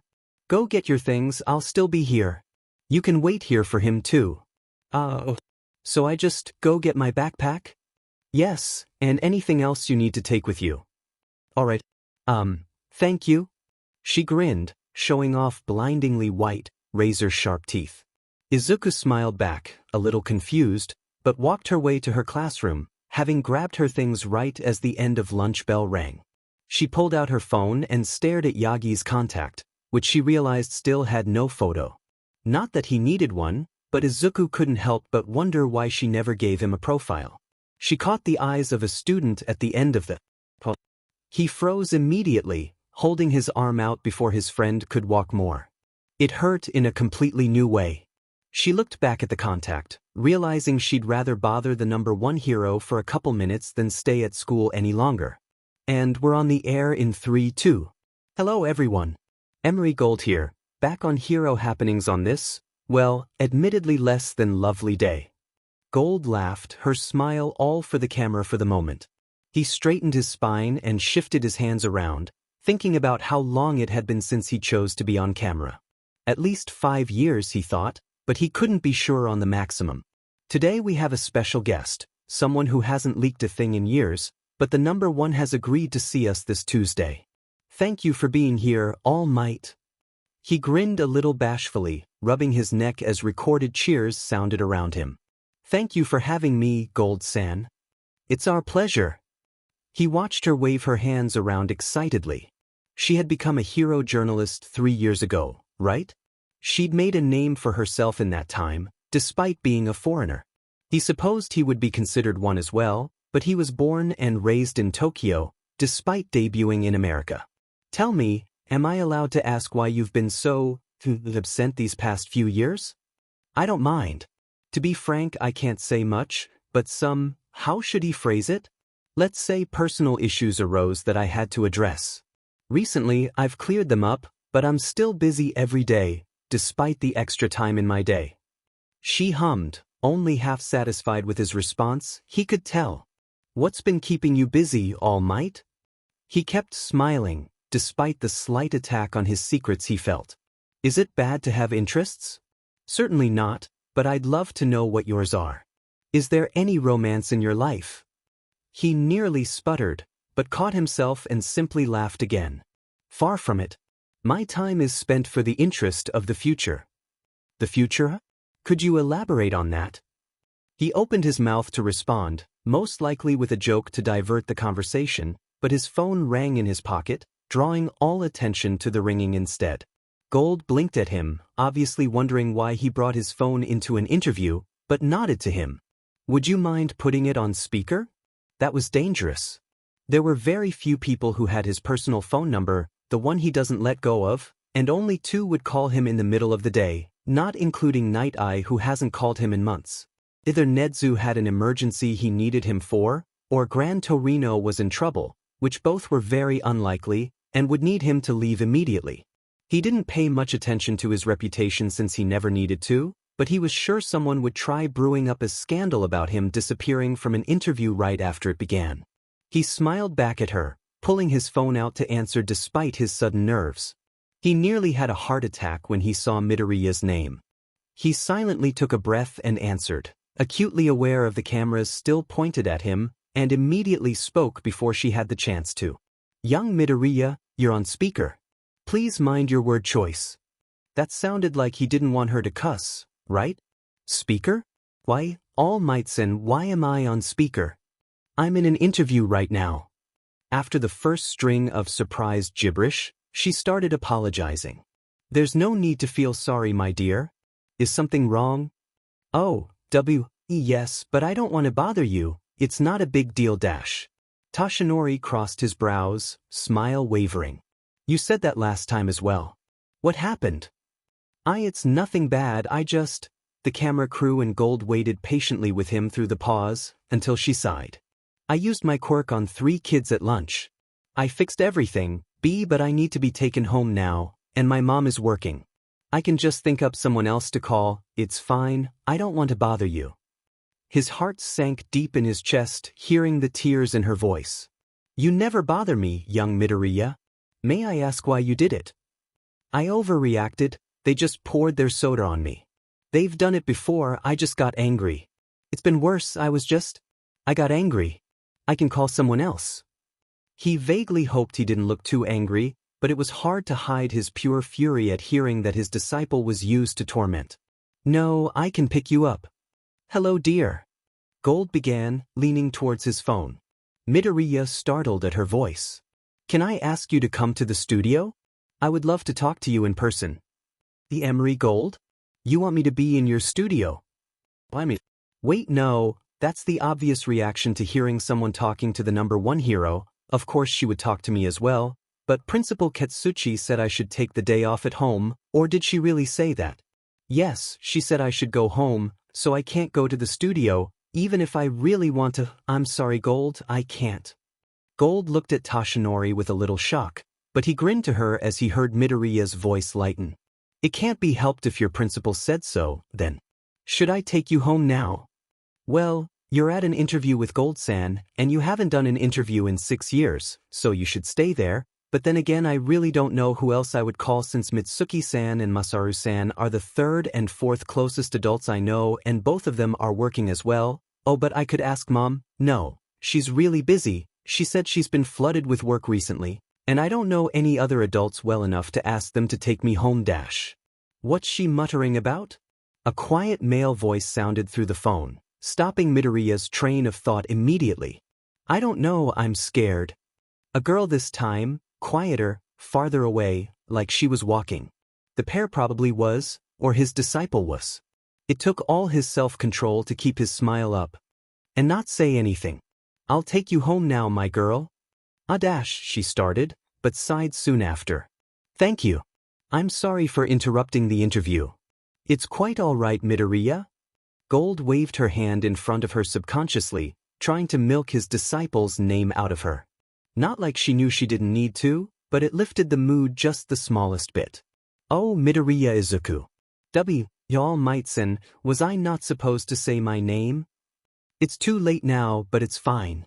I'd said your name already, it's not your fault. Okay. Bye? Goodbye, Midoriya-san. Toshinori picked up the phone and hung up, matching eyes with Gold just long enough for her to smile and turn to the camera. Of course, this was much shorter than anticipated or desired, but we'll have to end here. Thank you for your time, All Might-san, it's well appreciated. He knew the sound of an exit when he heard one, but it still shocked him. I can come back after Dash. No need. Take your time.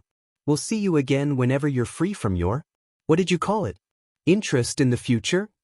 Gold laughed, but he could hear the difference and where it had dulled. I hope she manages to clear up her problems before they're the world's problems too. He thinks. She caught on.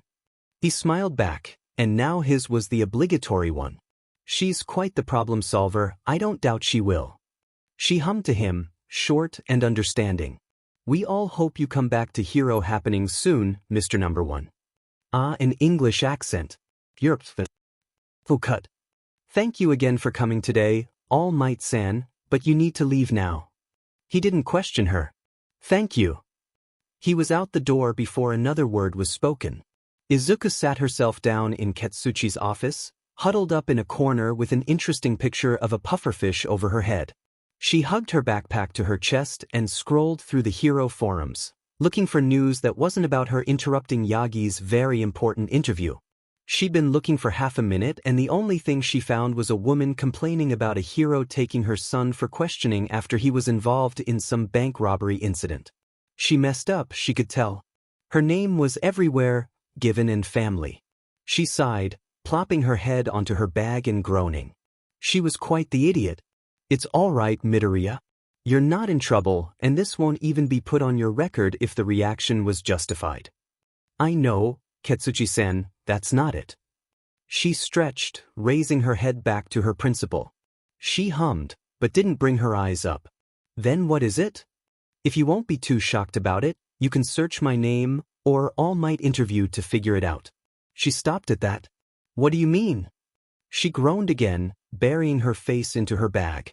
I called him to ask him to pick me up, but I didn't know he was being interviewed, so I interrupted, and now he's coming here to get me. I knew I should have just waited the day out or bothered my mom, then this wouldn't have happened. I'm such an idiot. I've ruined my life twice in less than an hour. I shouldn't have r-dash. Midoriya, calm down. Her hands landed on Izuku's shoulders, firm and commanding but kind. She brought herself back to reality and unclenched her fingers, relishing in the feeling of her released grip. She straightened her spine and sat back up, uncurling from her defensive ball of fear. Sorry I-dash. It's okay, Midoriya. You're going to be okay. Now, calmer now, what happened? She looked shaken too, but Izuku wasn't sure she wanted to mention that. She guessed it didn't matter anyway, everyone would know soon anyhow, she could just say it now. I called Yagyu-san, All Might-san, asking him to pick me up since my mom is busy working, but I interrupted his interview. Katsuki looked like she barely understood that, but shook it out of her head. All right, and then? He said he would pick me up and I hung up. He'll be here soon, I think. She nodded, a little absently, and went back to her desk, hands teepeed in front of her nose. She pulled her hair out of her face after a moment and breathed deep, clicking a button on her phone. Manaru-chan. What is it, Umi-chan? Her voice was statusy over the phone. We're expecting Midoriya's escort to arrive soon. Don't be shocked and let him in when he's here. She paused. Why would I be dash? The door creaked through the phone and walls, followed quickly by Yagi's booming voice. Do you know where young Midoriya is? Katsuki looked over at her, eyes wide in the realization that she wasn't even slightly lying. What? Yes, she's in here. Midoriya, you can go now. Izuku nodded to her, standing up and slinging her bag over her shoulder as she went to the door. The moment she opened it, she met Yagi's eyes, and her cheeks were already wet. Oh no. He looked at her sadly, opening his arms to her as she slowly got closer. She buried her face into his shoulder as he picked her up, wrapping her arms around his neck as he petted her head. A rough sob racked her body as she tried to reel her tears in. Well, this was a little pathetic. It's okay, my dear, I'll take you home. She muttered something unintelligible to him and herself, to which he responded to with a gentle head pat. She's allowed to go home now, correct? Oh yeah, yes, she can leave now. She felt Yagi nod to Manaru before stepping out the door, gently carrying her through the hall until reaching the courtyard, where he jumped to her house. The wind whipped at her form harshly, but with her head tucked away, she couldn't seem to care. He coaxed her into letting him go, setting her down a minute after landing and letting her find her keys. She creaked her front door open without a word, offering Yagi entrance to her home. Thank you, young Midoriya. She followed after him, watching him through teary eyes as he deflated back into his civilian form. He was much healthier than the first time she'd seen him like this. I messed up, Yagi-san. I used my quirk against other students, I messed up. Izuku shook her head to herself, wiping at her eyes. I know I shouldn't have. I know I was out of line. She sniffed. I just got really angry really suddenly and I'd already. It's all right, my girl. From what you told me, it doesn't sound like you were unprovoked. I would say your reaction was to be expected. She blinked at him as he rubbed her shoulder comfortingly, trying to make sense of his words. But I still attacked them. They only poured drinks on me, I can fix that with gold hair, but I freaked out and froze their feet. Everyone looked at me like I was a monster, because I assaulted them, everyone but Kaken looked terrified by me, and dash. I assure you, my dear, they have nothing to fear. They were shocked, that's all. She shook her head, wiping her eyes before looking in his. You heard those two on the call. She said she was scared of me. I scared her. I don't want to scare people, I want to make people smile, feel safe, think everything will end up fine because she's here, but they were scared. She hiccuped, pressing the heel of her palms into her eyes, not minding her wet cheeks anymore. Yagi took her shoulders and led her to the couch, setting her down where her mother usually sits. He sat quietly, waiting for her sobs to subside before taking her attention again. Again they were only shocked. This was the first time you showed them your quirk, correct? When she nodded, he smiled gently. You said young Bakuga didn't react poorly either, and he knew, I assure you my dear, they have nothing to fear, he repeated. Yagi ran his fingers through her hair gently, surely listening as her hiccups and heavy breaths slowed down. There is no doubt in my mind that you will be a better hero than even I am. You won't scare the citizens under your care, young Midoriya, because they will know you, and they will know to trust you. She made a small noise and buried her face in his chest, tuning out the world as she gathered herself again. She breathed slowly, focusing on drying her eyes before she stood up and bowed to Yagi. I'm sorry for interrupting your interview. I know it must have been important, but You have nothing to apologize for. He dropped his hand on her shoulder. She looked up to him, returning his soft smile carefully. I think I should go now, though. Would you like to stay out of training today? She shook her head quickly. I love training, I don't want to miss a day. He laughed, stepping towards the door. Then I expect to see you at 4 today. She nodded, watching him puff up before closing the door behind himself. She looked down at her hands and plopped back onto the couch, pressing her finger into the middle of her palm. A shiver went up her spine, thinking about the lunch party. Yes, she felt angry and threatened, but she didn't need to take it out on them the way she did. She remembered how it felt to let the ice spread from her and encase them. She could feel her ice form around them and spread along their skin, locking their limbs in place, holding them still, not letting them run with the fear in their veins. Maybe the rest of the school's reaction was from surprise, but those 3 definitely feared her now. She felt like a monster. Izuku? Honey. She startled from where she stood in the kitchen, looking up from her task to meet her mother's eyes. She sent her a weary smile, holding up her flour-covered hand to wave to her. How was work? She looked hurt, setting down her purse and ignoring Izuku's question. What are you doing? She looked back down to the counter, inspecting her project. I got one of your cookbooks, because I was bored, and started making cinnamon bread. I don't know if it's very good, because you know I don't make things often, but I hope it tastes good. A silence drew between them, as thick as the things Izuku left unsaid and knew had to be told. Inko didn't address it. Well, I think it looks great so far. She snickered, but there wasn't much humor in it. You're the chef. Yes, but I'm no baker. Move over, I'll help.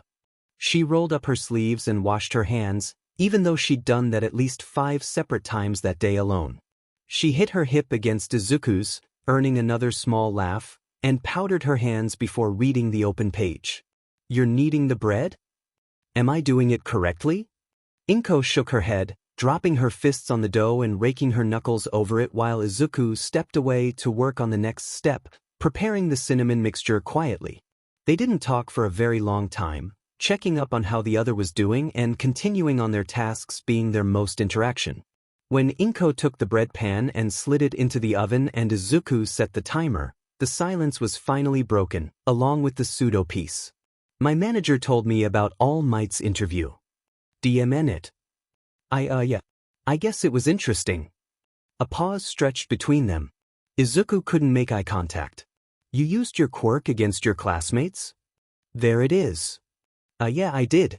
I guess you would know, since I said my name, and it would be pretty weird if you didn't know your own daughter's name, and I explained the situation over the phone dash.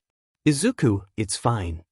She looked up from the counter and saw her mother reaching up to pet her hair, pulling away when she realized that would only get flour and dough in her hair. I just wished you called me instead. Izuku blinked. But, you said it's been busy recently, and lunchtime is the busiest. I didn't want to bother either of you. Honey, if you need me, you don't have to worry about what I'm doing. Instead of petting her hair, she settled her hand on Izuku's cheek, rubbing her thumb over her rounded cheeks. Her fingers were still sticky. I'll try to help you no matter what, I promise. Izuku's chest tightened. She could feel tears welling in the corners of her eyes. I scared them. All Mightson said it was because they were surprised. Mom, I scared those 3. They're scared of me now and I... Inko cooed to her daughter, letting her fall to the crook of her neck as she silently cried. The smell of the baking bread wafted around them slowly, stronger with every passing second. Izuku was held in her mother's embrace. Are you going to train today, or are you staying home? Izuku shook her head to her mother. I'm gonna go train, I don't want to miss a day for anything. I'm almost done clearing the beach. Inko hummed, obviously not content with the response, but accepting. You can leave whenever you want, honey. I'll keep the bread warm for when you get back. She unlatched herself from the hug and nodded back, wiping the tears off her cheeks. She was sure she looked like a mess. I'm gonna get ready, she mumbled as she went to her room, stripping off her messy, flowery clothes and slipping on a more athletic outfit, whether it looked good anymore or not.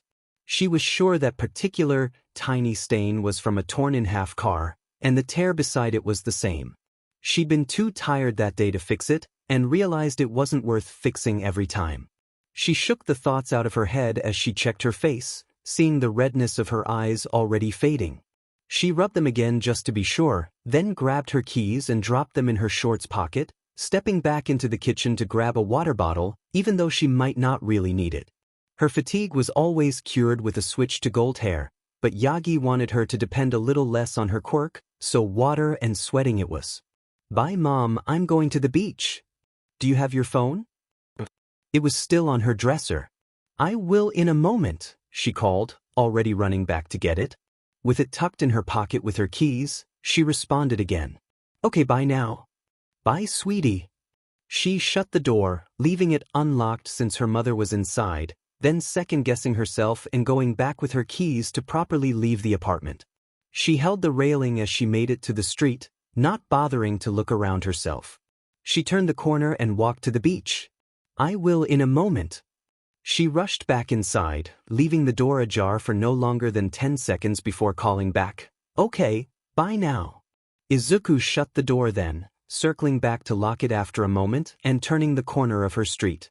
Remind me again why you two shitholes are still following me? Well, said lackey number 1, tapping his long fingers together, then rubbing the back of his neck. Remember before, when you said we would be lucky to survive when she snapped? He narrowed his eyes. Of course he remembered. It was one of the only times he remembered defending her after turning 7. Before then, he'd stayed on her side waiting for her quirk to appear, but then, why wouldn't I? You guys didn't listen to me and now look, pretty boy hasn't said anything since lunch and green face kept breaking down sobbing. Lackey number 2 gulped down hard. W just wanna know how you knew she.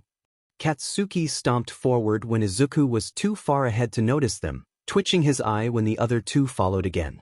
Tell her you saw this, no, tell anyone you saw this and I'll have your hides.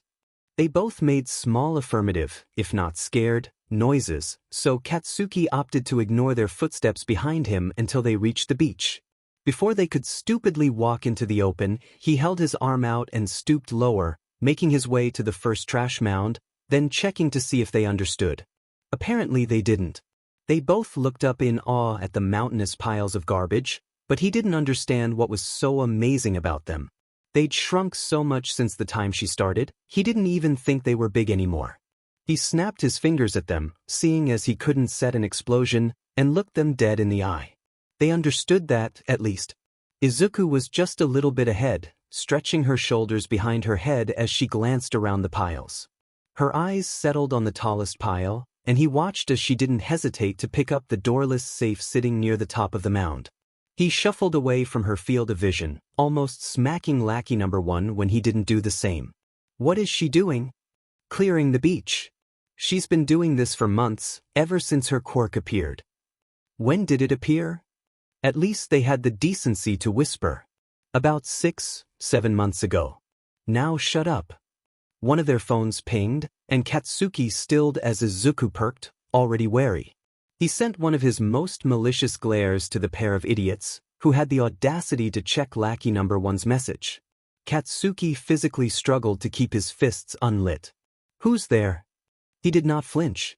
The two were too busy watching whatever was on the phone, at least they had earbuds, and he shooed them farther between the trash so she wouldn't find them. I said, who's there?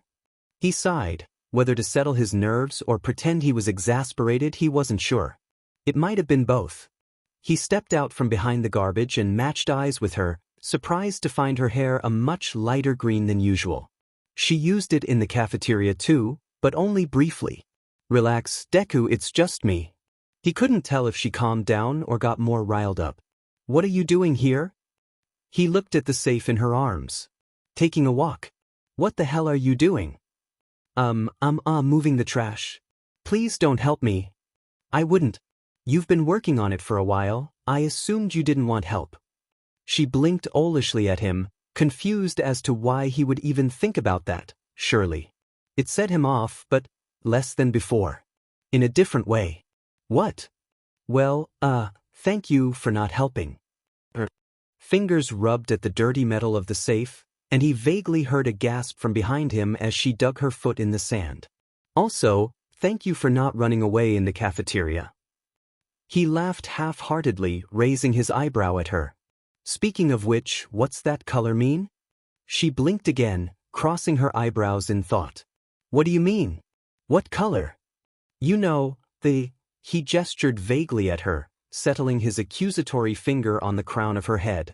Light green. Lighter than your natural hair. Her eyes blew wide before she dropped the safe on her foot. He hoped no he didn't that crack he heard wasn't anything bad, and dug her hands in her hair even though they were already grimy. She pulled it into her vision and stared at it for a long time. When it finally turned back to normal, she yelped very loudly. Let the record show, her yelp did not speed up his heart rate. He was not worried. She leaned down to her crushed foot, shoving the thick metal box off before tenderly rubbing at the mangled shoe. She flinched, and he noticed a spreading, darker red seeping through the normal brightness of her sneakers. His heart was not beating out of his chest. What happened? He asked all too quickly as her hands went back into her hair before she hesitated, looking around, then looking at Katsuki. His heart was hammering. Why did she look so guilty? She hissed after putting the slightest amount of weight on her foot, tears pricking her eyes. He stepped closer instinctively, but stayed right outside of arm's reach. Kaken, can you move me away from the beach? I don't want to fix it with my quirk. He wanted to ask, what the hell? You crybaby, what happened? Why is your shoe darkening? What did you do, you FING idiot? But he couldn't imagine getting an answer to any of those at the moment. Instead, he swooped down without a word and carried her down the street until she tugged his sleeve. He dropped her on the concrete, looking at the sidewalk behind them and shivering at the sight of small blood drops. The air shimmered and he turned around. The golden strands that came with her golden hair surrounded the misshapen appendage in a thick blanket of light, stretching behind him to surely clean up the trail of blood anyone would worry about. She sighed, dropping her head on the pavement as the spectacle ceased and her hair returned to normal. Sweat already clung to her forehead, most definitely from trying to keep the pain from affecting her, and her chest heaved even though she'd barely been outside for long. An indescribable emotion slithered up his spine, curling around his throat and suffocating him. He decided he hated that much more than he hated anything else going on. Almost. Are you? He'd never sounded so meek in his life. I'm fine, she breathed, swallowing down the tears in her voice and sitting up. You should go home. Thank you for getting me away from the beach.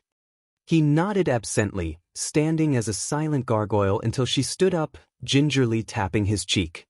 He startled, shaking his head and storming past her, trying in vain to keep his normal glare on his face. He'd caught sight of his two lackeys a street away, neither of them daring to make eye contact with him. She wiped the sweat off her forehead, letting golden strands spread around her intricately. She didn't mind stopping them when they fixed the rip and stain in her shirt, but knew she would pout to herself the next time it was ruined. She flicked the gathered sweat off her wrists and turned the corner, grabbing the rail to her apartment and making her way up, reeling in her gold hair. She glanced down at her foot before opening the door, wondering if she should tell her mom that she broke her foot. She thought about Kaken as she shut the door behind her, looking up and smiling to her mother, who sat quietly on the couch. What are you thinking about? How much I want that cinnamon bread, she lied, glancing around the kitchen quickly. Where did you put it? Back in the oven, low temperature. I thought it would be nice and warm, and better than microwaved or cold bread. Izuku grinned widely, dropping her phone on the counter and kneeling to the oven. She almost reached in with bare hands, until remembering to not break habits and grabbed an oven mitt. Sweet cinnamon filled her nostrils the moment she opened the oven door, and she reached in eagerly, sliding the pan on the cutting board to cut a thick slice off from where it had already been taken. She bit into it not a second later, melting at the taste. "Yeah, you did good," Inko said, suddenly beside Izuku. She pulled the knife towards her hand and cut her own slice. "I had to force myself to wait until you got back to have any more. Do you think this counts as breaking the diet?" She hummed, looking her daughter in the eye and brushing a crumb off her cheek. Izuku rubbed the spot the crumb was in. "That depends. Do you deserve cinnamon bread? How much have you cleared today?" "1/8 of what's left of what I have to do, but I want to clear it all. I'll be done really soon. Maybe by the weekend if I work really hard." Inko nodded. "Then it's not breaking the diet. But don't have more than half by Friday, I'll know." Izuku nodded diligently, taking in another mouthful of sweet cinnamon as her mother laughed, ruffling her already messed up hair. She sauntered over to her spot on the couch again, taking small bites in between sewing something together. Izuku didn't bother her with this, and made her way to her room, finishing her bread in a couple more bites and dropping herself on her bed, reaching for a weight.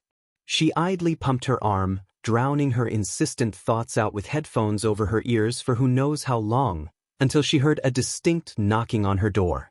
She pulled her headphones off, putting the weight down as she smiled to her mother. "Dinner's ready?" Her face strained a bit, making Izuku's smile dampen.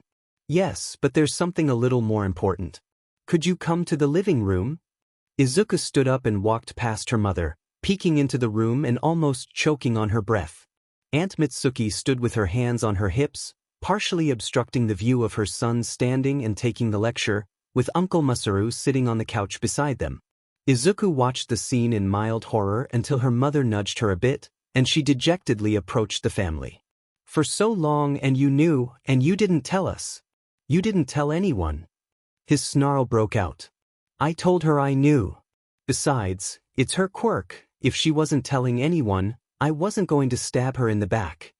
She cleared her throat, stopping Mitsuki's argument in its tracks as they all turned to her. Her glare fell and was quickly replaced with a smile, and Izuku stumbled backwards as she was enveloped in Mitsuki's arms. "I'm so happy for you, Izuku-an." She blinked hard at the ceiling, which was the only thing she could see at the angle she was being hugged, completely smothering. "Mitsuki-san? What are you guys doing here?" She let go, taking Izuku's hands in her own and staring into her eyes. The deep red of her irises was unnerving and calming at the same time. "We got a call from the school. All the parents did, Prof. They said you got your quirk, and..." She smiled again, dispelling the heavy atmosphere. "We decided to stop by around dinner. Your mother didn't mind, so I assumed you were fine with it as well." She glanced back to Katsuki, who made a point of not looking at her. Was he still upset about her breaking her foot? Or was it about lunch? God, too much was happening that day. There was the interview too.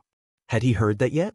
He seemed to read her thoughts, which was just as unnerving as Mitsuki's eyes. "The whole school hasn't shut up about you, one way or another. It's annoying as hell."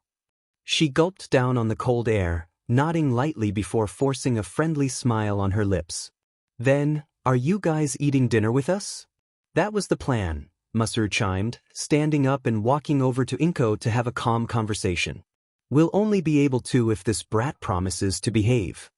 Mitsuki elbowed Katsuki in the side, who snarled for a moment before hiding his teeth to talk. "I said I will, you hag."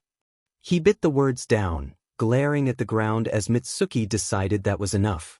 Izuku silently nodded to them both, wandering off to set the table for the new guests. "We're having katsudon, Izuku."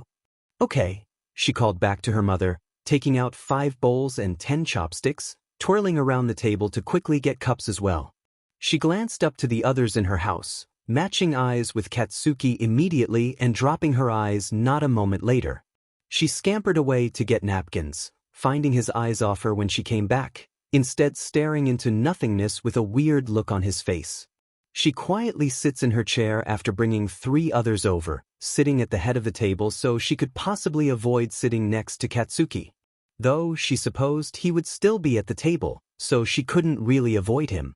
Her mom came to the table with Mitsuki at her side, who held a couple skis surely for the Bakuga's food. Masaru came then, with Katsuki scowling behind him, taking the singular seat beside her before any of the other seats were taken. Masaru took the seat opposite of Katsuki's and beside Mitsuki's, and Inko took the other head of the table. Izuku tapped her foot awkwardly on the floor under her. Itadakimasu. Inko cheered, immediately launching into conversation with Masaru, who reached for the pepper after the first bite. Katsuki took the hot sauce without trying the food, giving Izuku a look when he noticed her staring. She quickly took a bite of her own to ignore him, somewhat glad that it actually worked. Izuku-kun, what is your quirk? She looked up to Mitsuki, who blinked at her with pork between her chopsticks, so she set her own down. I haven't named it. I don't know what to call it. She stuffed the food in her puffed cheeks, then pointed her chopsticks at Izuku. But you know what it does, don't you? The school didn't say much. She pulled at her fingers, then stretched her arms and sighed. I can change the color of my hair. Depending on what color it is, I can do different things. She tapped her finger against the edge of her bowl. Like, if my hair is light blue, I can make and control ice, and if it's red, I can do the same with fire. Gold, I can fix things, light green, I can't feel pain, stuff like that. Katsuki's eyes caught hers before he looked away, poking his food with a strange expression. Izuku-kun, that's amazing, Masaru exclaimed, physically beaming. It's a strange collection of colors, but that's great. She laughed lightly, picking up her chopsticks as her other hand cupped around the bowl. It is kinda cool, but it's not everything I can do. I still haven't reused the bluish pink. Honey, your hair changed. She looked up and to the side, seeing her hair as red. She heard something bubbling, then looked at her bowl and let go at the sight of the boiling broth. The Bakugas gaped at her, and Mitsuki's grin expanded. Izuku-kun, you did that without realizing it? Meekly, she nodded. Masaru grinned with his wife, leaning over his food with sparkling eyes. And no one found out? And no one but Kaken, I think. She perked up, then turned to him. When did you figure it out? She asked as her hair turned back to green. His eyes set in a bland stare before they fell to his food. Around when you got it, probably. You ran out of the room and your hair turned red like now. Oh, all the way back then? That was the second day, she says, shoving pork into her mouth. Did the parents not see how tense it was? He hummed back and she poked her food a bit more as her mother starts fawning over her. Quirk to Kaken's parents, not catching the vague distress in his eyes. The rest of the dinner was uneventful. His dad kept talking to Inko the entire time, his mom pouring more hot sauce on her food with every other bite, and Izuku. She barely talked. Just smiled like an idiot with a piece of meat on the corner of her mouth. He found himself thinking for a lot of the dinner. He asked nothing more after learning when she got her quirk, but his interest was not piqued. Did she tell her mom about All Might? About One for All? Hell, even that she broke her foot at the beach that day? He couldn't just ask though, what if she didn't? Well, there was that All Might interview, Inko would learn about at least that. Oh right. He looked up at his mom, who was just finishing her food. You don't mind if I ask about, No, I don't mind. Inko was a little too trusting. What is it? You already heard about All Might's interview, right? Izuku choked on her food, before an exasperated look made it onto her face and she dropped her forehead in her palm. His parents noticed none of this as Inko said she did know. Really? For how long? Well, since she met him, really. What's it been, 7 months?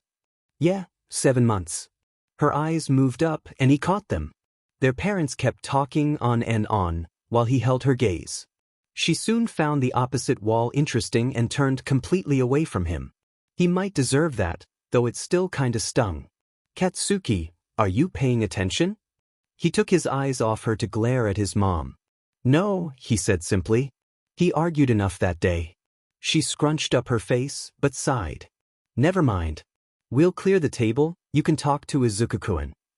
Jesus FNG Christ. Really? Mitsuki sent him a strong look. Minute, no arguing. He sighed and looked back at her, where she was staring vacantly at her now empty bowl. He scoffed, figuring it was as good a time as ever, and grabbed her arm. When she startled, he tried to even his expression, and luckily, she followed him to the hallway without complaint. Does Inko-san know you broke your foot? Was the first thing he asked when they got in her room. She blinked, like it never occurred to her that her mom would need to know. No, I didn't tell her. Figures. You're an idiot. She winced, looking away to the posters on her wall. He looked too, not at all surprised by how many angles All Might watched him from. She was the kind of person who idolized people she already knew, no matter how long it's been. She would never take those pictures down, unless she had to move. What'll you do now?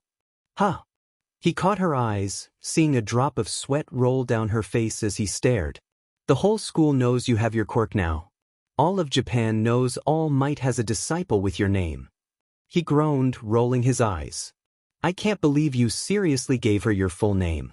Ever heard of keeping a secret? Izuku stared at him with vague astonishment while she dug her toe into the ground and rubbed her arm. She bit her bottom lip and dropped her eyes again as he tapped his foot. Well, she started intelligently, I just thought that maybe it'll blow over? All Might is the #1 hero, and has been for decades. He leaned into her face until her eyes found his again. He held her gaze for a little too long before saying, but hearing that he chose one plain-faced girl out of the million other kids in the world will surely fade into the wind, especially if everyone thought she was quirkless until he came along. Her eyes widened, and he wished he could at last re-say his words. What are you implying? Right, she doesn't know he knows everything. Should he tell her now, or? I'm implying that you were being a dumbass, you shithead. He flicked her forehead, which definitely shocked her, but she could handle it. Maybe next time you'll know to keep your mouth shut. He wandered away from the door and to her desk, where all her homework, or all the homework she got before lunch, was done. He pushed it aside and grabbed her charred notebook, looking at it curiously before flipping through the pages. Kaken, please don't look through dash. It's only your notebook, Deku, it's not a diary. He flipped to the page with Kamui Wood's information, turning it around for her to see. Besides, you only write about heroes anyway. She pouted but didn't move from the door. It's still private. He rolled his eyes. How could something about people she's probably never talked to be private? He kept flipping the pages, landing on the last few before he found himself needing to stop. What's this? He sees her warily walk over, peeking over his shoulder to see the page. My quirk analysis. I still have to write the green hair page. What's this one? He asked, pointing to the blue and pink one. It wasn't really blue and pink, more like a weird mixture of the two that still wasn't purple, but he hadn't seen her practicing it, and the information on it was shaky at best. Barely there. It destroys things. And it's the first one that showed up. Katsuki looked over to her. How did it show up?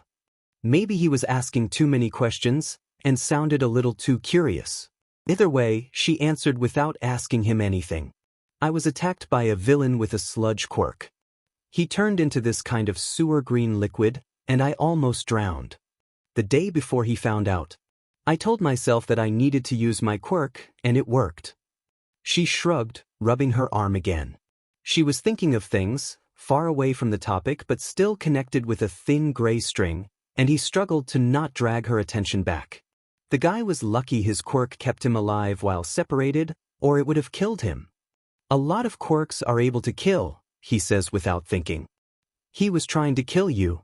She shrugged, eyes still unfocused on the ground. He decided to drop it, and looked back at the notebook.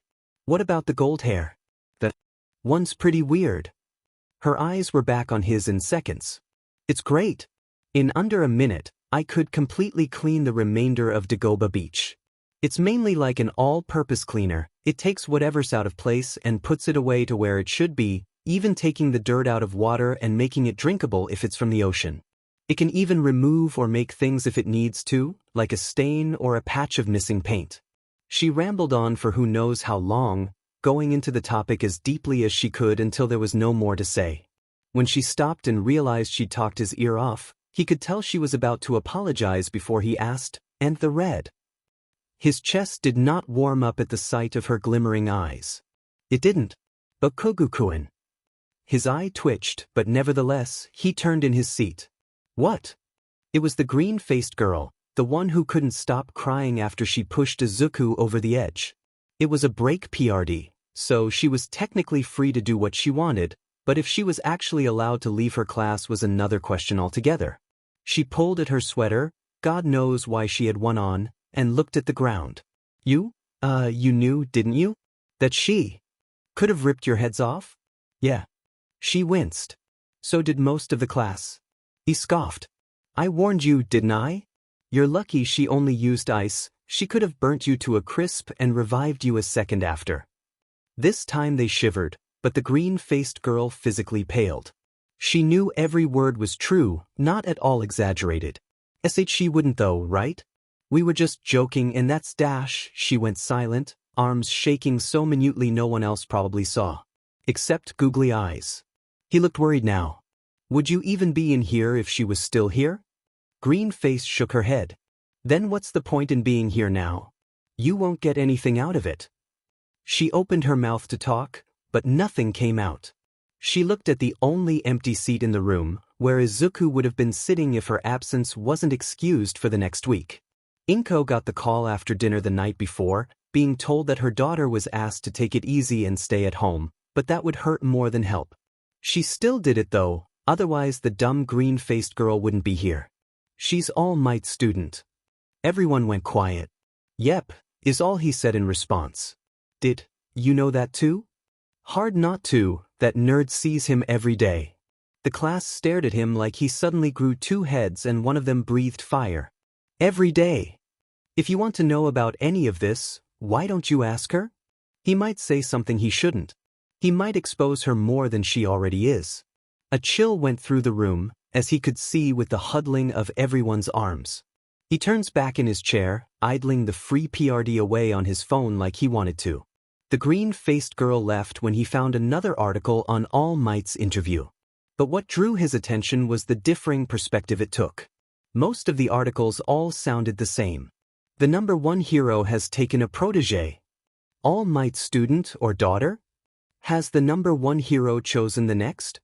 They were all talking about Izuku, who she might be, what she was to All Might, anything about her, but they were all taking it as something great, amazing, a chance to see what will happen to the world. The title on this was Midoriya Izuku, The Downfall of All Might, and he didn't care for that. He jabbed the link with his thumb, angrily reading through the opinionated text until he felt his heart stop at the words, yes, it's more than likely that she will become the next number one, but that would mean All Might expects to retire in the near future. The article kept going. It talked about how long it had been since he'd had an interview, how he dropped everything to get to her, and then went on to analyze how they talked to each other. He saw with his own eyes, that the author believed they shared secrets together that no one else could know about. It didn't stop there. The author researched her. The BSTRD dug into her personal life and pulled it out into the open. It said she was assumed quirkless for 14 years, and was still marked as such. She was called a liar, a manipulator, a girl who would do anything to avoid consequences. The only reason he didn't spout curses to whoever let this be published were the lines after. But we can't blame her. In the call, it was clear that she was being bullied, and for so long she thought it was wrong to act out. The apple doesn't fall far from the tree, and her tree would definitely be whoever began outcasting her. It was him. He felt the knives in his chest again. It happened a lot recently when he thought about how he treated her, how she flinches at him closing his fist, how she almost stops breathing when she thinks someone's following her. When he accidentally looks up to the school roof and feels a shiver roll down his spine and pretends it never happened. It was him. Instead of snarling at the screen, blowing up his phone, throwing it out the window, or even ripping up a graded paper, he did nothing. He turned his phone off and tucked it in his pocket, staring blankly ahead as he tried to work back the knot in his throat. You'll have to work for her forgiveness. I know, he thinks to the memory of her future self. I know, I'm trying. I really am, but I don't know how to do it. Let her know you care now. Fat lot of help that would do. She would be terrified. The future Izuku's voice faded from his mind, disappearing to wherever it usually went. He sighed, dropping his head as he struggled against the tightness in his chest. She'd be terrified? He was sure she hated him. If not, she just tolerated him. Terror wasn't all she would feel. She'd be so confused under that terror she would walk into a wall and fall down her apartment stairs. He couldn't think about her and falling. Set his nerves on edge, and it hurt. He grit his teeth and shut his eyes, trying to block out his thoughts. It didn't work. Izuku couldn't go outside for long. 3 days passed since she'd been excused from school, and someone had posted her pictures everywhere on the web. No matter what she did, if she was caught outside doing something, she was bombarded with questions immediately. When she met All Might, what their relationship is, what it's like to see him all the time, anything, and it was almost always about All Might. It was exhausting and she just wanted a churro. A churro. And throughout the streets yesterday, she heard shouts of, "Oh my god, it's Midoriya?" Or, "It's All Might student." And even Midoriya-san, does All Might like churros too? So she sat at the beach with the moon high in the sky, finally having restored the horizon to the park. The waves splashed lazily against the shore, pulling back and forth harmoniously in the moonlight, foam collecting and dispersing at the edges. "Found you." If it was a voice she recognized, she would have steeled herself, bit down her anxiety, and faced her new companion. But since it wasn't, she just sighed and turned to the intruder. In the light, she could gather this much. It was a boy with a handsome face that looks like he hasn't smiled in years, and his hair was split cleanly down the middle.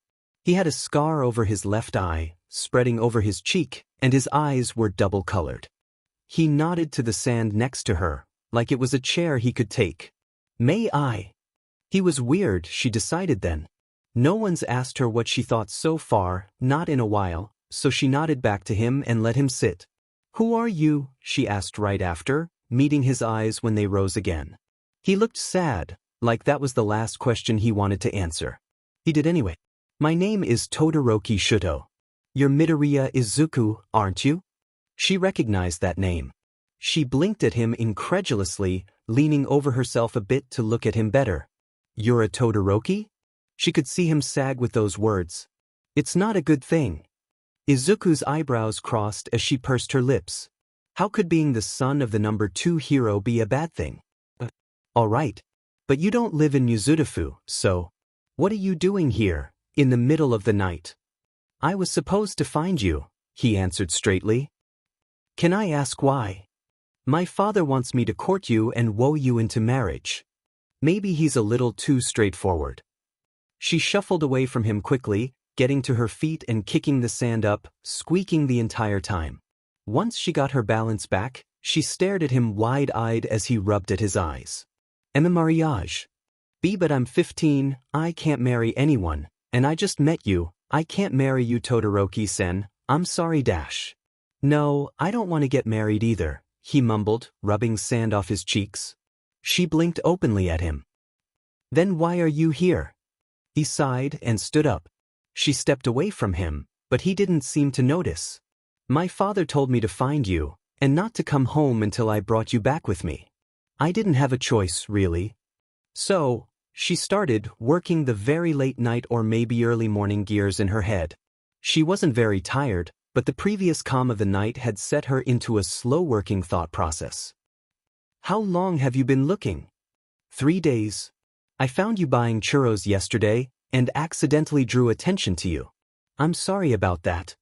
"Oh, it's fine, it's not like it was out of the ordinary." She shrugged, looking back at the sky. "At least, compared to recently." He was quiet for a bit, so she opened her eyes again to meet his. He wasn't quite focusing on her, but it was more like he was watching her through a one-way mirror, or that he didn't see her standing there, but someone else. "Would you mind coming back with me to reject the offer?" Izuku blinked at him and assessed her options. If he was telling the truth, and he was Todoroki Shuto, and his father really did want to get them married, then it was in both their best interests for her to go with him and deny the marriage. But if he was lying, couldn't she easily beat him? She didn't have full control of her quirk just yet, but she had enough to be able to fight him off if he was suspicious. So she smiled and nodded to him. "No, I don't mind. Lead the way." He watched her for a moment more before walking away from the beach. She followed silently, texting her mom that she would be going on a run for a while. The house was magnificent. Not in the huge, imposing way, and yes, it was still imposing, but the traditional Japanese style held an air of significance she wasn't sure she'd felt before. It sent chills down her spine to walk through the gates and follow Todoroki inside. The moon had sunk a little more to the horizon, and it was getting a little brighter, but in the way that definitely didn't mean it was morning yet. "I'm home," he called through the dark hallways, followed up with, "I brought Midoriya." A quiet thud and a soft groan echoed through the house before a door opened at the end of the hall, and out stepped a young woman with red streaks dancing through her messy white hair. She rubbed her head groggily and stared down at Izuku and Todoroki, holding a small lamp that lit her side of the hall. She stared at Izuku before rushing over. "Shudo, why did you bring back All Might, student?" she whispered, glancing around as if anticipating a jump scare in a haunted house. Todoroki opened his mouth to respond, but Izuku beat him to it. She started intelligently, not knowing where she was going with this. "My name is, Midoriya Izuku and it's nice to meet you." She offered her hand to shake, feeling extremely awkward as the woman took it. "Todoroki Fuyumi," she mumbled, eyes falling back on the first Todoroki. "Shudo, why is she here?" "Father wants me to marry her." Her eyes blew wide as she looked. Between them both. "Are you?" she squeaked out. No. Izuku winced at her volume. "No, we aren't going to get married. I'm still way too young and I know nothing about him, plus I've never really thought of marriage before. I don't think I'd be ready to marry anyone in at least 5 years, so it won't happen," she ended meekly. "The older?" Todoroki nodded vacantly, glancing between them both a couple more times before she sighed. "Then if you're already here, do you want breakfast?" Izuku blinked at her. "Breakfast? But what time is it?" The Todoroki girl looked out the window at the rising sun. 4:30 or 5. It's early but not too early." She smiled, a little tired and probably still confused, and walked down the hall to their right. "What do you like to eat?" She trailed after her. "I like katsudon." The Todoroki girl looked back at her with a questioning look, but then smiled. "All right, we'll have that." The Todoroki boy hummed beside her, and she should really stop this mental charade. "What should I call you?" "Todoroki is fine," he replied coolly. "Well, yeah, but your sister is also a Todoroki, so how do I verbally differentiate between you two?" The Todoroki girl turned to look at Izuku. "You can call me Fuyumi-san if you'd like. He can just be Todoroki if that's fine, but he wouldn't mind being called Shudo." Izuku blushed violently, ducking her head down and staring at the ground.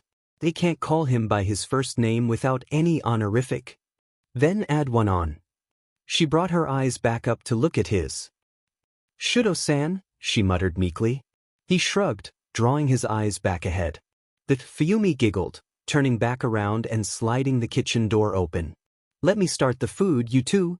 Do whatever you'd like to." Izuku nodded and went to the table, taking a chair quietly. She looked around the dining room, traditionally styled just like the rest of the house. Fuyumi hummed from where she was at the fridge, and outside the windows there was a garden next to an at-home training grounds. A bird pecked at the ground under a shady tree, pulling a worm out and flying off. "This is a nice house," she commented, tapping her finger on the wood table's surface. "Not worth the home life," Shudo murmured. She looked back to him and thought for a moment. "You mentioned that you had to find me before, too. Does Endeavor not let you lead your own life?" "It's worse than that." He looked her in the eyes, and she noticed that Fuyumi stopped humming. "How so?" He looked at his hand, his left hand, like he'd been offended by it countless times before. "He had me so he could raise a hero that surpassed All Might. That's my only purpose." She felt a chill go down her spine, and something rustle in her chest. He kept talking, not looking her in the eye again. He's ruthlessly trained me ever since my quirk showed up. Half hot, half cold. That's why he married my mother too, so my quirk could be created. He clenched his fist. My mother. She hated my left side. It looks too much like him. She might have been going insane, so when I was 6, she felt her blood light on fire as he covered his scarred eye with his hand. He didn't even need to say it, but she poured boiling water on my face. All of a sudden, she wasn't at the table. Well, the table wasn't at her, and neither was her chair, or Shuto's chair, or Shuto or the floor. Dozens of pots and pans flew off the counters and onto the floors, then skidded along to the walls. Wait, that didn't matter. What mattered was that she was suspended in midair, and everything was pinned to the walls. She yipped at her height, immediately grabbed for her hair and stared at the color. It was a blue, maybe navy, but she stained it in her eyes before she tugged at her locks and forced her natural green on them. She fell without delay, and when she thought she would hit the floor a moment after, she slid down an icy arc instead, landing on her back when she stopped slipping. Izuku looked up to meet Shuto's and Fuyumi's eyes on her, and Shuto's hand outstretched to her from where he was pinned by the table. There was frost on his arm. On his right arm. She got off her back and ran over to him, muttering an endless string of apologies as she helped him put it back in place. Then she ran over to Fuyumi and helped her up, bowing her head and coming up with more ways to say sorry. It's okay, Midoriya-san, it was an accident. She bounced on her feet, looking around the wrecked room before sighing through her teeth and bringing out her golden hair. The strands reached every fallen chair and righted them, pushing them into the upright table, and pick up the food as well, careful to only fix what she messed up. Then she reined them in again and changed her hair again, dropping herself in a chair and staring at her lap. If you don't mind me asking, Shuto started, effectively drawing her eyes back to him. What is your quirk? She pressed her lips together and twirled her finger around a curl. My hair changes color with whatever power I use. I've never seen that one before, but I also haven't seen most of them. There's light blue for ice, red for fire, that blue I guess for wind, gold for fixing things, and more. She tugged on her hair as her eyes fell again. There's a couple more. I got my quirk about 7 months ago, and they've slowly appeared since then, but recently I got 2 in just a week, I guess, so maybe it's speeding up. Both Todorokis were quiet for a bit, where she didn't dare look up until a hand landed on her shoulder.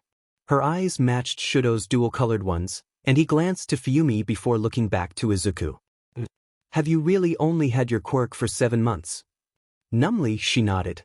When I was 5, my doctor said it would be late because it was too strong. But I kinda thought he meant, like, I'd need another year or something, not 10 more. And you haven't had a quirk for those 10 years. She shook her head.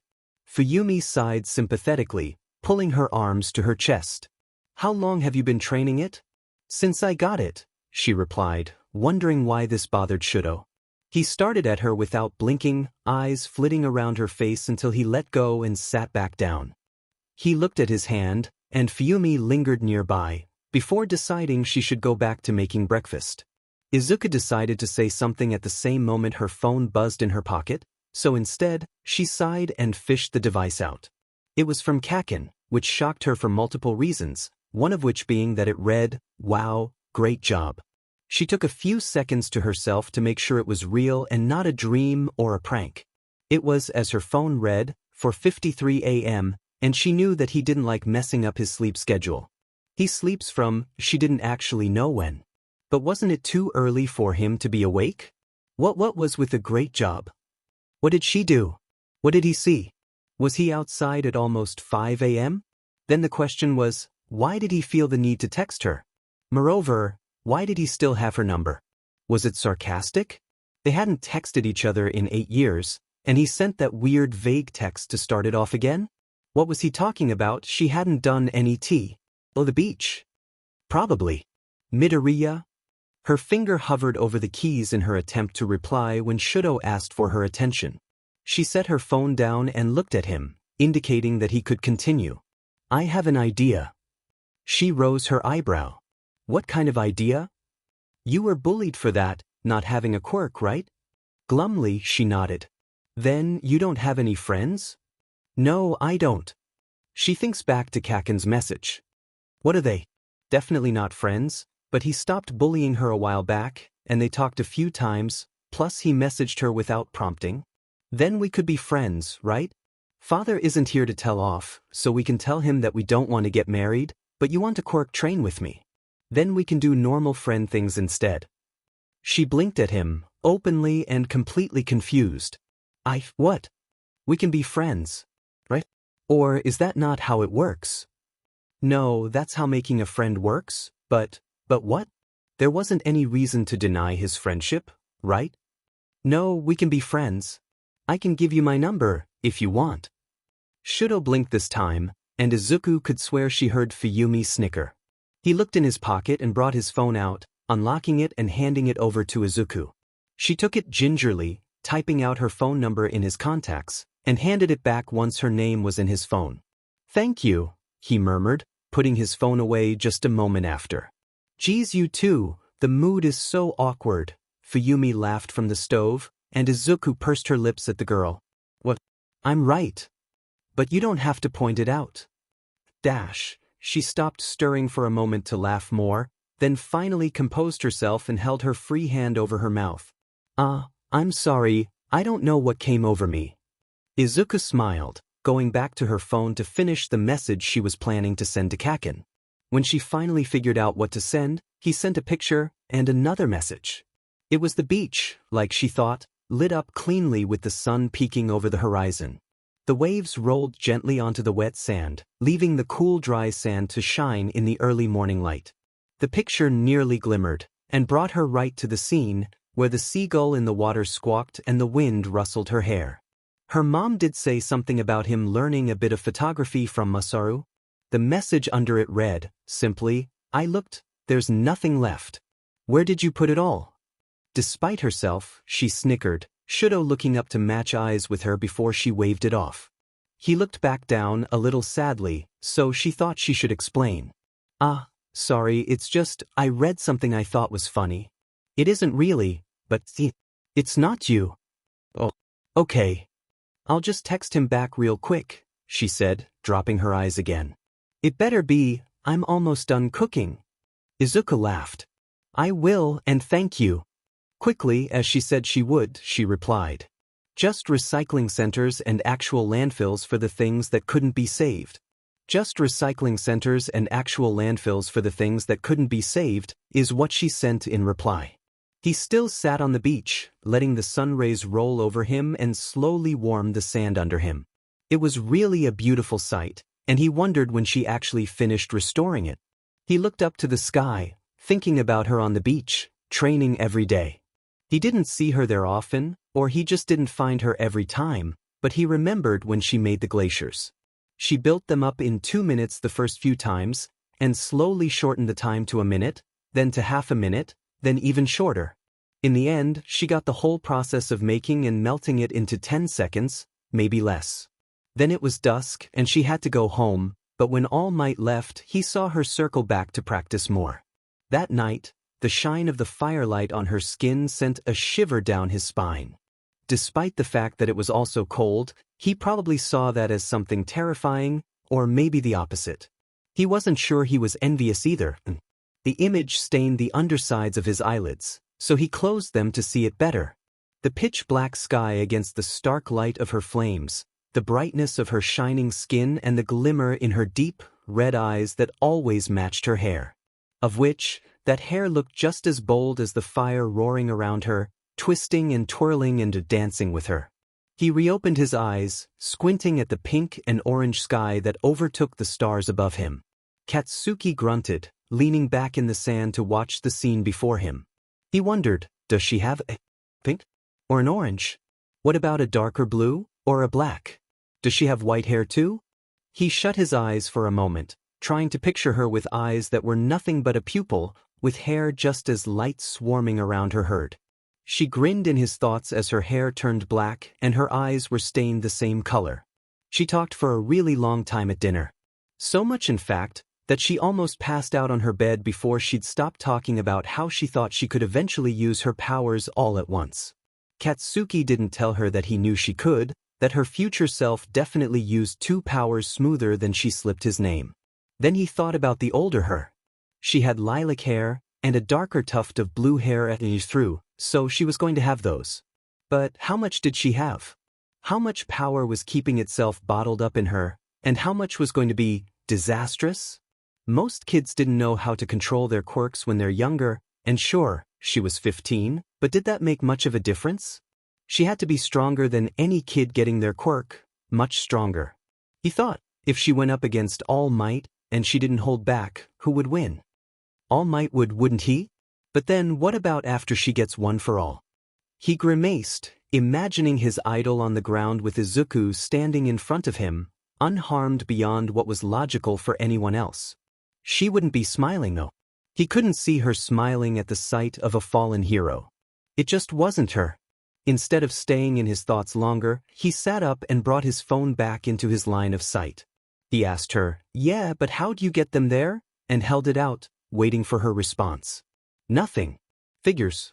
He probably deserved that for how he treated her all that time. God, how he wished he could take it back. A few minutes passed where he idly let his mind drift, hands behind his head as he watched the sky turn yellow. He thought again, did she have yellow? Since red was fire, could yellow or orange be something with light? It wasn't hard to imagine, the colors aren't that random. Or maybe, was the gold hair yellow enough that she didn't have another for that? Maybe it was orange then, that could be the light color. Then what about darkness? Did that have a different color, or was it considered the same thing? The absence of light was darkness, and the absence of fire was an ice, so it might just be light that she had. If she had light at all. That was all speculation. His face scrunched up as he realized he was doing it again. He groaned, because she was stuck in his thoughts again. How many times was it that week?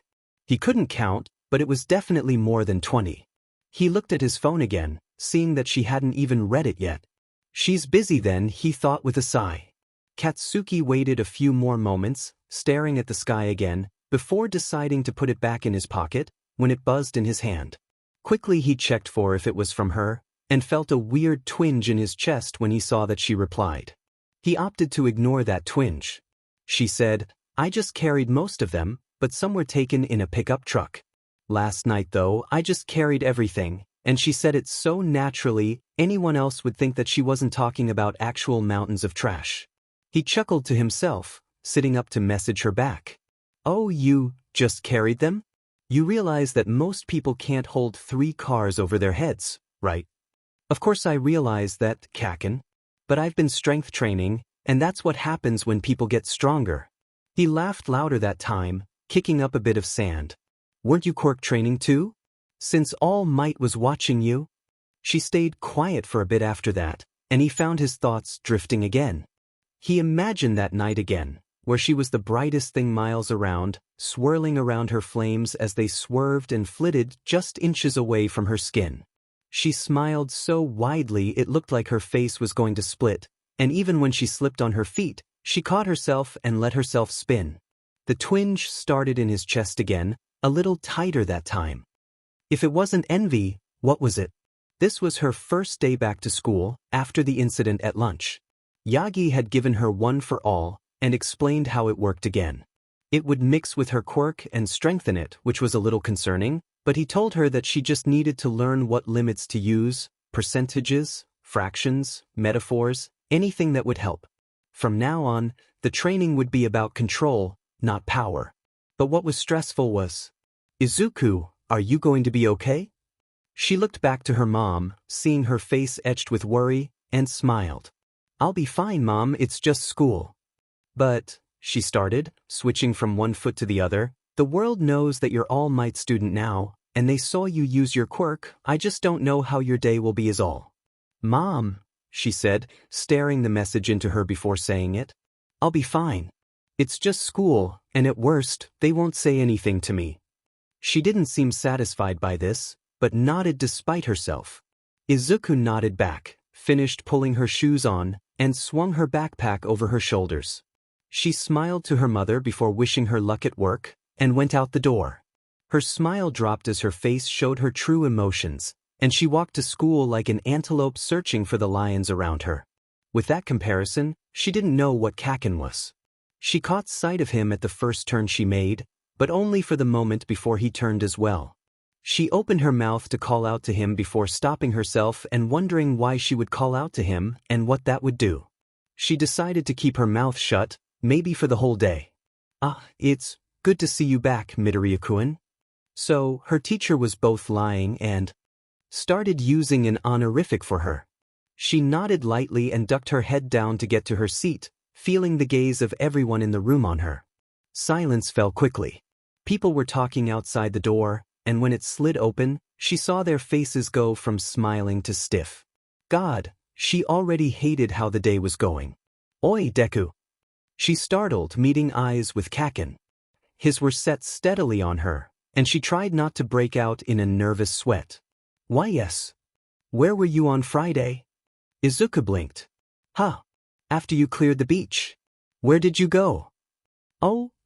She rubbed the back of her neck, almost tasting the pressure of eyes on her. Shido-kun went out to find me, so I went to his house. Who? He sounded skeptical at best. Todoroki Shuto, but his sister is also Todoroki, so I have to use their given na dash. Do you mean, someone in the back squeaked, as in Endeavor Todoroki? She made eye contact with the boy who said that, and meekly, she nodded. But I didn't meet him. Why'd you go?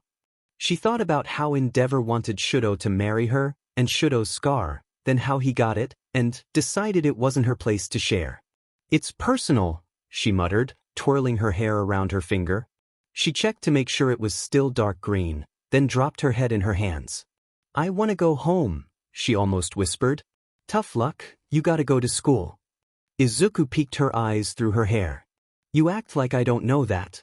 The classroom was quiet again, and Kaken huffed, turning in his chair. Slowly, conversation started back up about what they all did over the weekend, where they went, and who they saw. Izuku untensed her shoulders, wondering when she'd curled into herself, and sighed lightly. Eyes were still on her, of course, but not being talked to was all she wanted that day. He couldn't say he was disappointed or let down, but he did expect a little more to happen. He'd known the whole time, but the fact that no one brought up Izuku's connection to All Might when they all knew everyone else heard was strange. No one was talking about it, at least not loud enough for him to hear, and they especially didn't ask Izuku anything. She went up to the roof to eat again, leaving the lunchroom empty of her. The rest of the grade was there, glancing around more than a few times to see if she sat in the corner again. Then all hell was let loose. Everyone's thoughts were led into the open. Complaints of the mercy of the principal, arguments about Izuku's absence, distress over how they treated her the past few years. And most importantly, everyone's views on her identity of All Might's personal student, and there were many, many views on that topic. The cafeteria turned into a cacophony of voices, yelling at each other from across tables, screaming profanities and oppositions every which way. It was all Katsuki could do to keep from setting off an explosion and blowing some eardrums to get them all to shut up. She can't really be his student. He wouldn't just pick someone up off the street and start training her. Unless you're just ignoring the fact that it's perfectly clear it's true, then I have nothing to say to you. God, can't you all accept that she's lying? How would she even pull that off, huh? All Might doesn't lie, he wouldn't be drawn into this.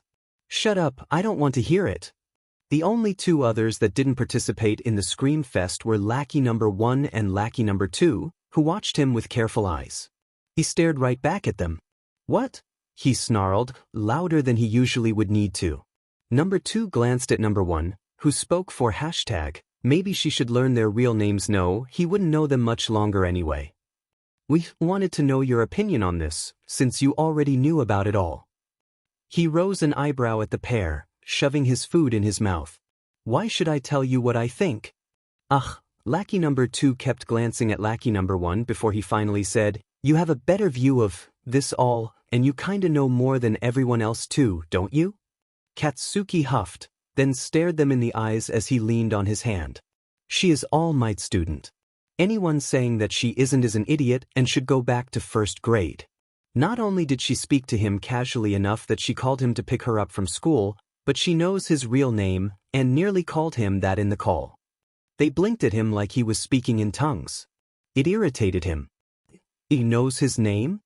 Do you know his name, Katsuki? Of course I know his name, she doesn't call him All Might anyway. Lackey number 1 leaned in closer, and lackey number 2 followed suit. What is it? Like hell I'd tell you. It's their secret. Please. No. Lackey number 1 sighed, tapping his fingers together in that habit of his. Then what about the beach? I looked the other day, and all that trash is gone. Like I said, she cleaned it. And what about what happened at the beach? What? When she broke her foot, lackey number 2 murmured, leaning in a bit more. She dropped something on her foot, and it broke, but you were so worried you dash. I wasn't that worried. Lies. Anyone would react that way if someone broke their foot. You didn't want to leave. Number 1 rose his eyebrow at that, catching onto something, but God knows what that was. She broke her foot, idiot, of course I didn't want to leave. You're getting really defensive dash. Is that a shock? What are you trying to say, huh? Number 2 winced, but then squared his jaw and crossed his arms. Do you know her birthday? It's July 15th. Why? When did she get her quirk? 7 months ago. What all can she do? Ice, fire, fixing sheet, destroying sheet, and not feeling pain, but she'll get more. Why are you dash? What's her favorite food? Katsudanwa dash. Why do you know all this? We used to be friends, why wouldn't I know this? What about the quirk stuff? She only got it 7 months ago. What about that? She likes talking about it. Of course I know. She hasn't told anyone else. Suddenly, he realized that everyone else stopped talking.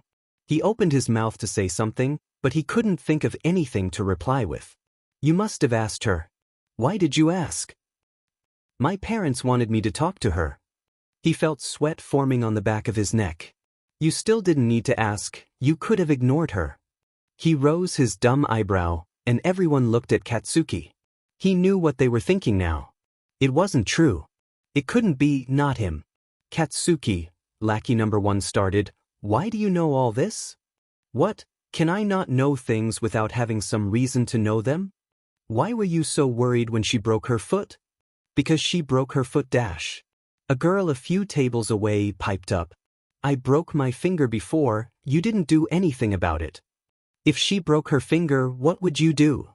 Make sure she was okay. Katsuki, do you like her? He froze at the audacity of that question. Why the hell would I like her?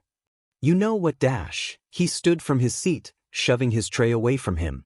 I don't have to listen to any of you. You can all go to hell. He shoved his hands in his pockets and stomped through the crowded tables, ignoring any and all voices saying his name. They were all wrong. All of them.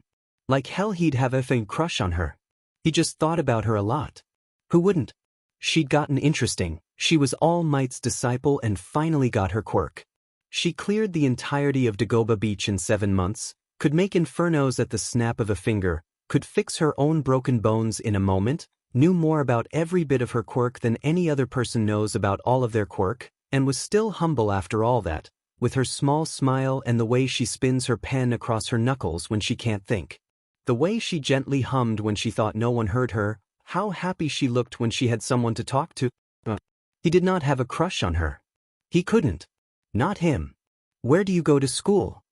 Muzutafu Junior High. Why? I want to hang out like friends do. Oh sure. I can meet you by the gate, you don't have to go inside, alright? Alright. Shudo stood outside Muzutafu Junior High, waiting for Izuku to show up for who knows how long.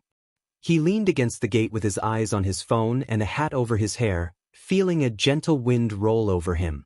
It hit 3 o'clock, and he heard another bell ring. He didn't pay it any mind, it rang a couple times already and nothing happened. But another minute or so passed, and a couple kids in uniforms walked past him, taking a quick glance before continuing on. He looked back to them, but more kids showed up, and he felt almost overwhelmed by the sheer amount of people running out of the building. A red-eyed boy with spiky, blonde hair caught his eyes for a moment before scowling and waiting on the other side of the gate. Oh, hi Shudo-kun. He turned his head to the voice, meeting Midoriya's bright green eyes. She wore a uniform as well, with a bright yellow backpack and bold red shoes. Midoriya, good afternoon. Huh, thank you. She bounced on her feet with a smile, then stepped past him with her eyes still on him.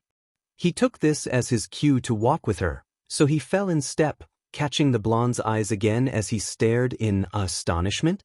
Did you want to go anywhere in particular, or what do you think hanging out is? He blinked at her, but looked ahead to think. Walking and talking, as in around a park or going out to eat. She hummed, jutting her thumbs out from under her backpack straps. Well, friends go to arcades and yeah, go out to eat, but it usually isn't much.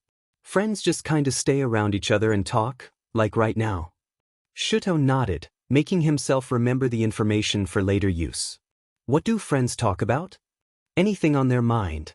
My classmates meander a lot. What other friends do you have? I don't have any other friends. Her eyes stuck on the ground.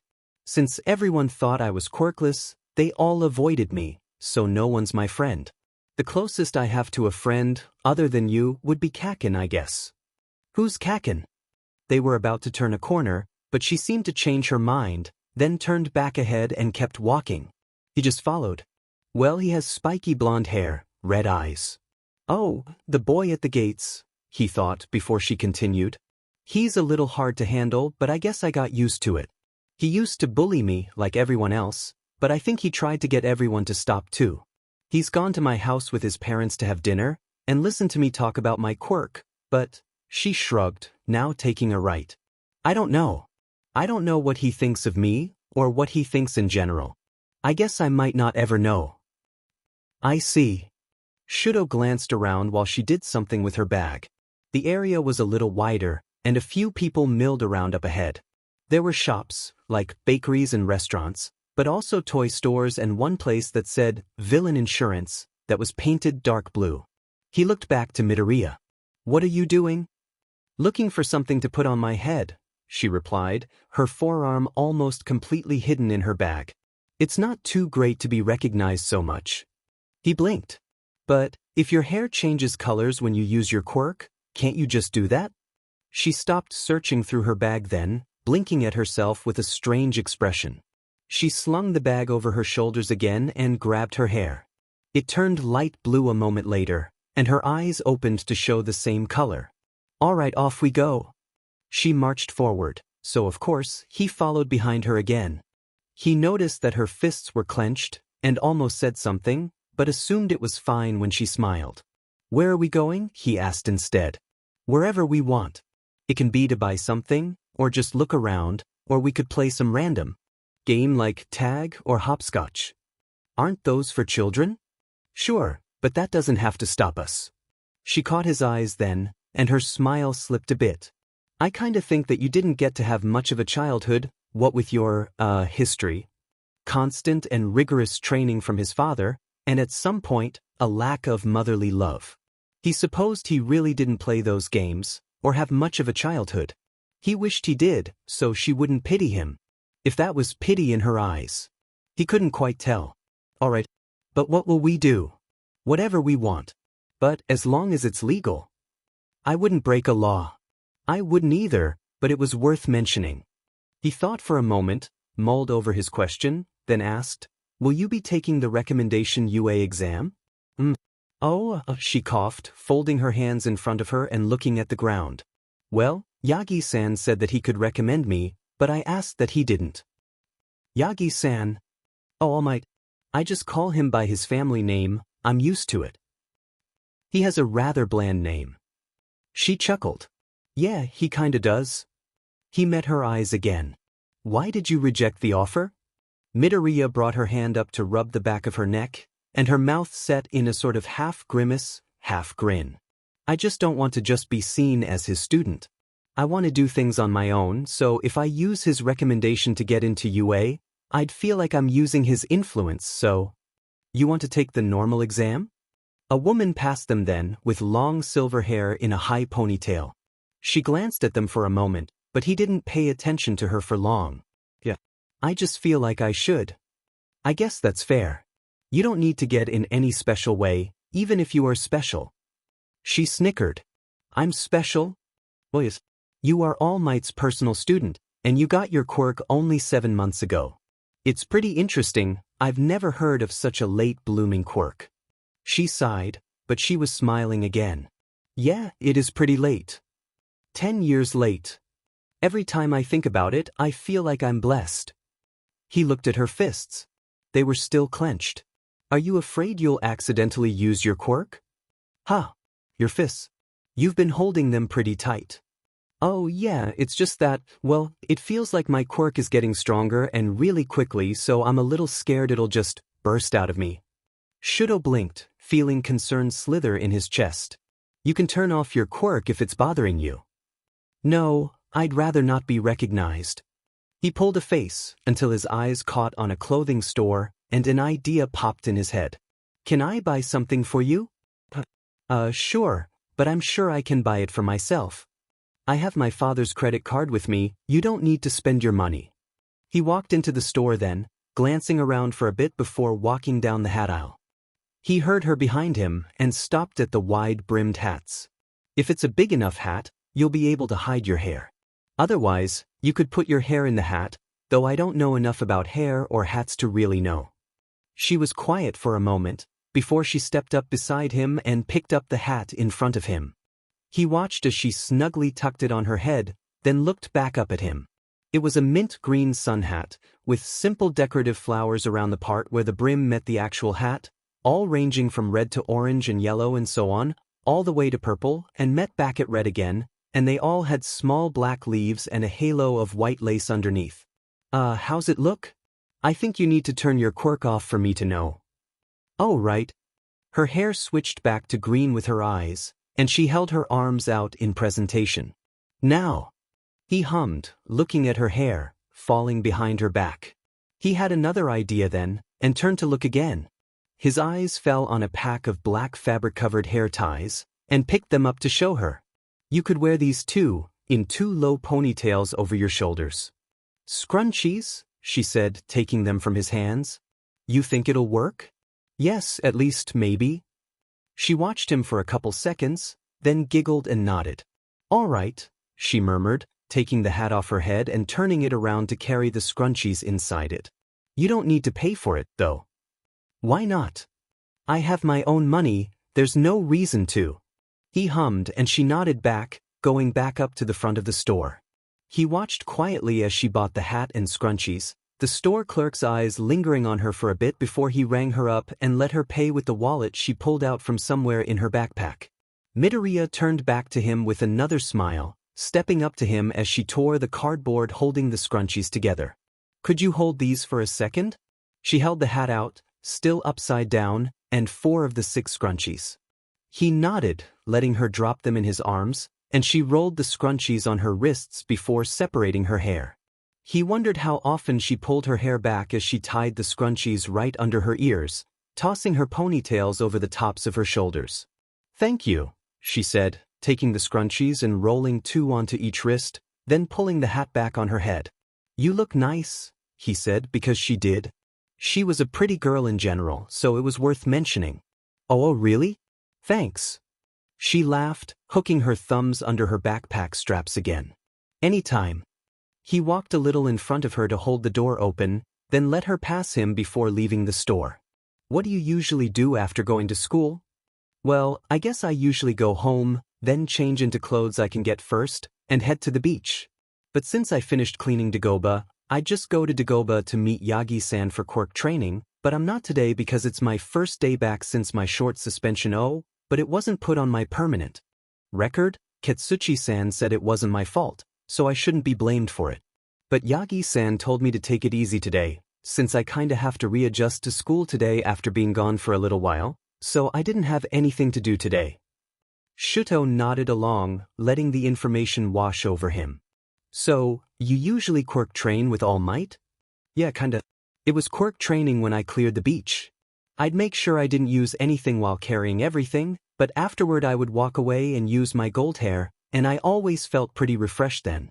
I think the threads went and healed my muscles, since strength training requires ripping your muscles so they grow stronger. It probably just sped that process up, and I got better at using my gold hair really fast. I'd demonstrate now, but there are a lot of people, and really using your quirk in public is a little bad. She talks a lot, he noted, letting her keep talking for a while. He didn't remember too much of it, but she started talking about her quirk and all the different parts. He felt a twinge when she said she was able to make and melt a glacier in a minute, knowing she had so much less training than he had to get that to work. But he perked when she mentioned a bluish pink, but barely skimmed over it. Could you talk more on that one? Midoriya blinked at him from under the rim of her new hat. Which one? The bluish pink. You didn't say much. Oh. That's because I don't know much, she offered with a shrug. He rose his eyebrow at that. Why don't you know much? Haven't you been using it? Well, no. It's not a very heroic power to destroy anything around me. He pursed his lips. It wasn't a very rare thing for someone to not like their quirk, after all. He didn't like his either, but it still rubbed him the wrong way. She loved everything about the rest of her quirk. Then why did she have to hate that one part? I understand, he said instead. You can keep talking if you want to. You mentioned theories about more colors, didn't you? Her eyes lit up again, so he shut his mouth as she let her thoughts flow.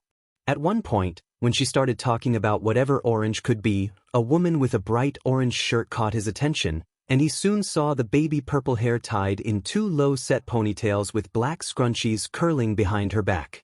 Her eyes caught on his and she smiled before stepping past them. He felt the urge to look behind him to see her again, only to find that she disappeared in the crows again. Shido-kun? Oh, sorry, he said, turning back to Midoriya. I got distracted. Could you say that again? She did and kept talking about what orange could be, then pink, then black and white, and he forgot what colors popped in her head next. Didn't that woman have mint green jeans on? He wasn't sure how, but at some point, Izuku had gotten one for all.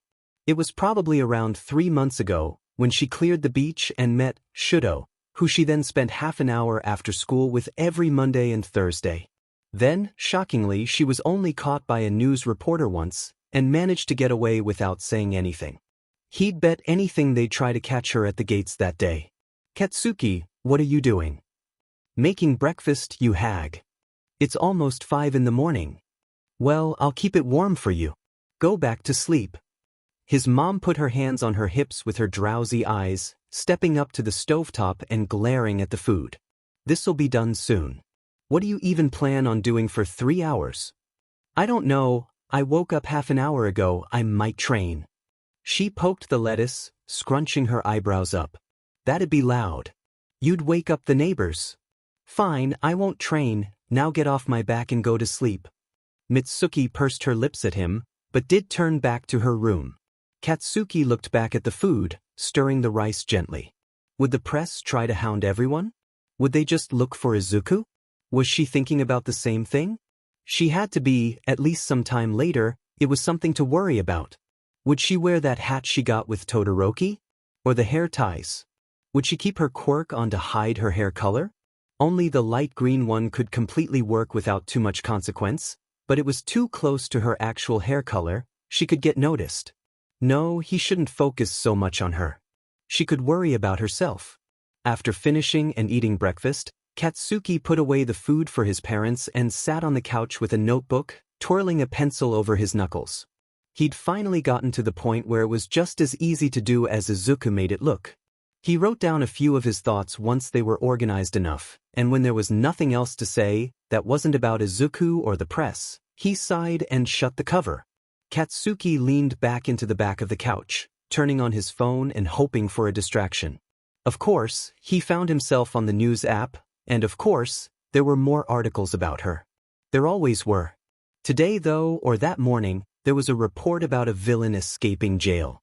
It wasn't too worrying, since it was for a city nearly 7 kilometers away, and they were pretty noticeable. After that, another article about Izuku, one about All Might, Izuku and All Might after that one. How fun, there was one about Inko's restaurant. Wow, who knew she was the sous chef? Lucky her. Izuku still didn't know how to cook, did she? Why hasn't Inko taught her how? She's a chef after all. Maybe he could teach her. That was a dumb idea. Why would she ever want to be in a room with him long enough to learn how to cook? Suddenly, his memory of the time-traveling Izuku popped in his head. She told him, if you treat her better, she'll want to be around you, but he was already trying. I'm treating her better and leaving her alone, she just hates me. No, she doesn't. She does. She hates me and I deserve that. Show her that you care. She'll show you how she feels. She's really open, you have to know that by now. Of course I know that. He sighed. Why was he arguing in his head with her again? He'd only seen her once before, and she didn't say anything about what she's like in the future. Maybe he was going insane. After a bit more convincing, he pulled on his running shoes for a jog, just as the sun started rising. By the end of that, he's made 3 laps on his route, coming back home to take another shower and change into his uniform. You're leaving already? Katsuki looked back to his dad, nodding lightly before turning back. Not even a goodbye? Bye, you hag. Katsuki, his dad asked. He sighed, turning around again. Bye mom, bye dad. Dad smiled at that, and mom broke out in a wide grin. You'll do great, Katsuki. Show them what a good hero you'll be. He felt the corner of his lips pull up, and showed off a small smile before stretching it into an everyday cocky grin. I'll pound everyone else into dust. That's my son, she said, with a matching grin for his own. As he opened the door to leave, his father called back. Remember to keep your head. I will, now let me go. His dad nodded back, and Katsuki shut the door. He rubbed the back of his neck while walking, letting his thoughts wander while he went. He knew that Izuku had won for all. But really, that might be everything he knew. After all, the only thing he really knew about the quirk was what he overheard. One for all had been passed down, one person to the next, ever since quirks had emerged. It was the collection of power, of energy, from all those people, bundled up into one quirk. It couldn't be passed on genetically, but could be passed on through will? Is that what All Might said? Whatever. That's all he knew, beside the fact that Izuku was the 9th successor of the power. However, he had some extra ideas as to what it's all like. If each person passed on their strength and energy to the next, could they have passed on other things as well? Their own quirks? Maybe one for all collected that up too. Or maybe for the predecessors that died, their memories were collected as well? It was a stretch, but only considering what he knew. After all, a non-genetically passed-on quirk is a stretch too. The train was there when Katsuki got to the station, so he just stepped on and grabbed a handle before the car filled up too much. A burly man stood next to him, and a woman with no arms, and soon he was surrounded by strangers, as one is in a busy train. He wondered when Izuku would take the train. If she didn't decide to walk to UA herself, maybe she'd decide to do that. The train lurched forward, and someone stumbled back. He grabbed onto their arm and waist reflexively, catching them before they hit too many other people. He sighed, unable to see anything past the wide rim of their mint hat. Mint hat? Izuku's hat was mint green. I'm sorry, did I hurt you? She turned her head just slightly, and he could see her backpack and curls cascading over the yellow. With a slightly larger turn, her uniform came into view, and her freckled cheek was now visible. He let go immediately as if he was repelled, but unfortunately, the crowd pushed against them again, and he nearly stumbled back from trying not to touch her as they did. It didn't work, and they were shoved together, sandwiched between a few other strangers.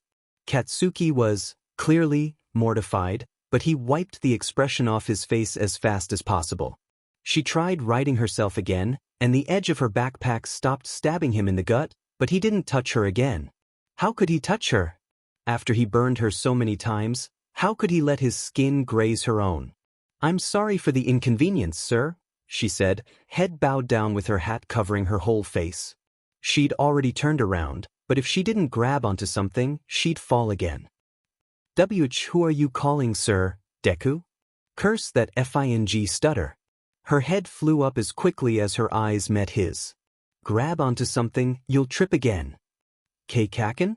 Oh God, I'm sorry dash. You already said that, idiot, don't say it again. He reached back up and shook the handle he held onto. Grab onto something. She looked up and around for a moment, then awkwardly looked at him again. He rose his eyebrow as she said, They're all taken. Of course they're all taken, he muttered to himself. The car's full. All right, fine, you'll just have to make sure you don't trip again. Well, that'll be hard to do if the train lurches again.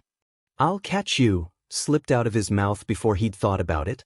Katsuki clamped his mouth shut and held his teeth tight, intent on not letting any other dumb thoughts escape. Oh, really? Thanks. Sure, no problem.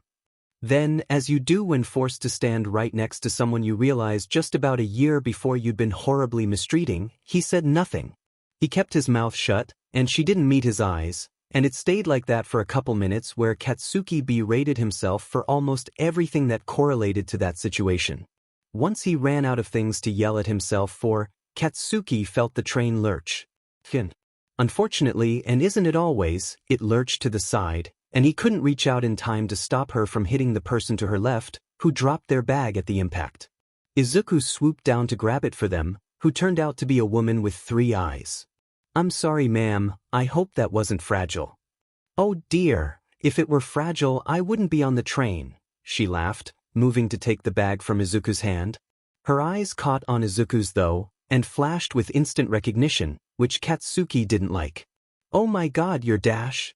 A student, like me, and she's helping you, he tried, but the woman didn't listen.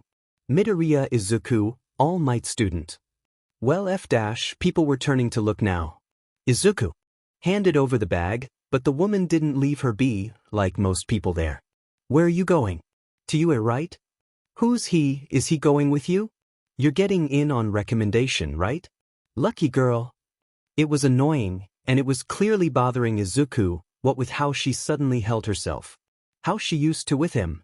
He shoved that thought down, set his eyes into a glare, and grabbed onto Izuku again, despite the burning sensation his brain put in his nerves. She yelped, but he shoved the feeling that erupted from that down too, fear, but he wouldn't admit that, even in his head, then swiftly encompassed his arm around her and her backpack, gently tucking her head in the corner of his neck even while the rim of her hat jabbed him in the face. He set his eyes on everyone around them, daring them to say another word. How about you all shut your FNG mouths and let us get to you, huh? Take a hint and realize she doesn't want all this attention. Quickly, the train car went quiet, and everyone turned away slowly and stared at their phones, or at the ground, or out the windows. After a bit, Katsuki pried his arm off Izuku, who carefully took a step back, head held low.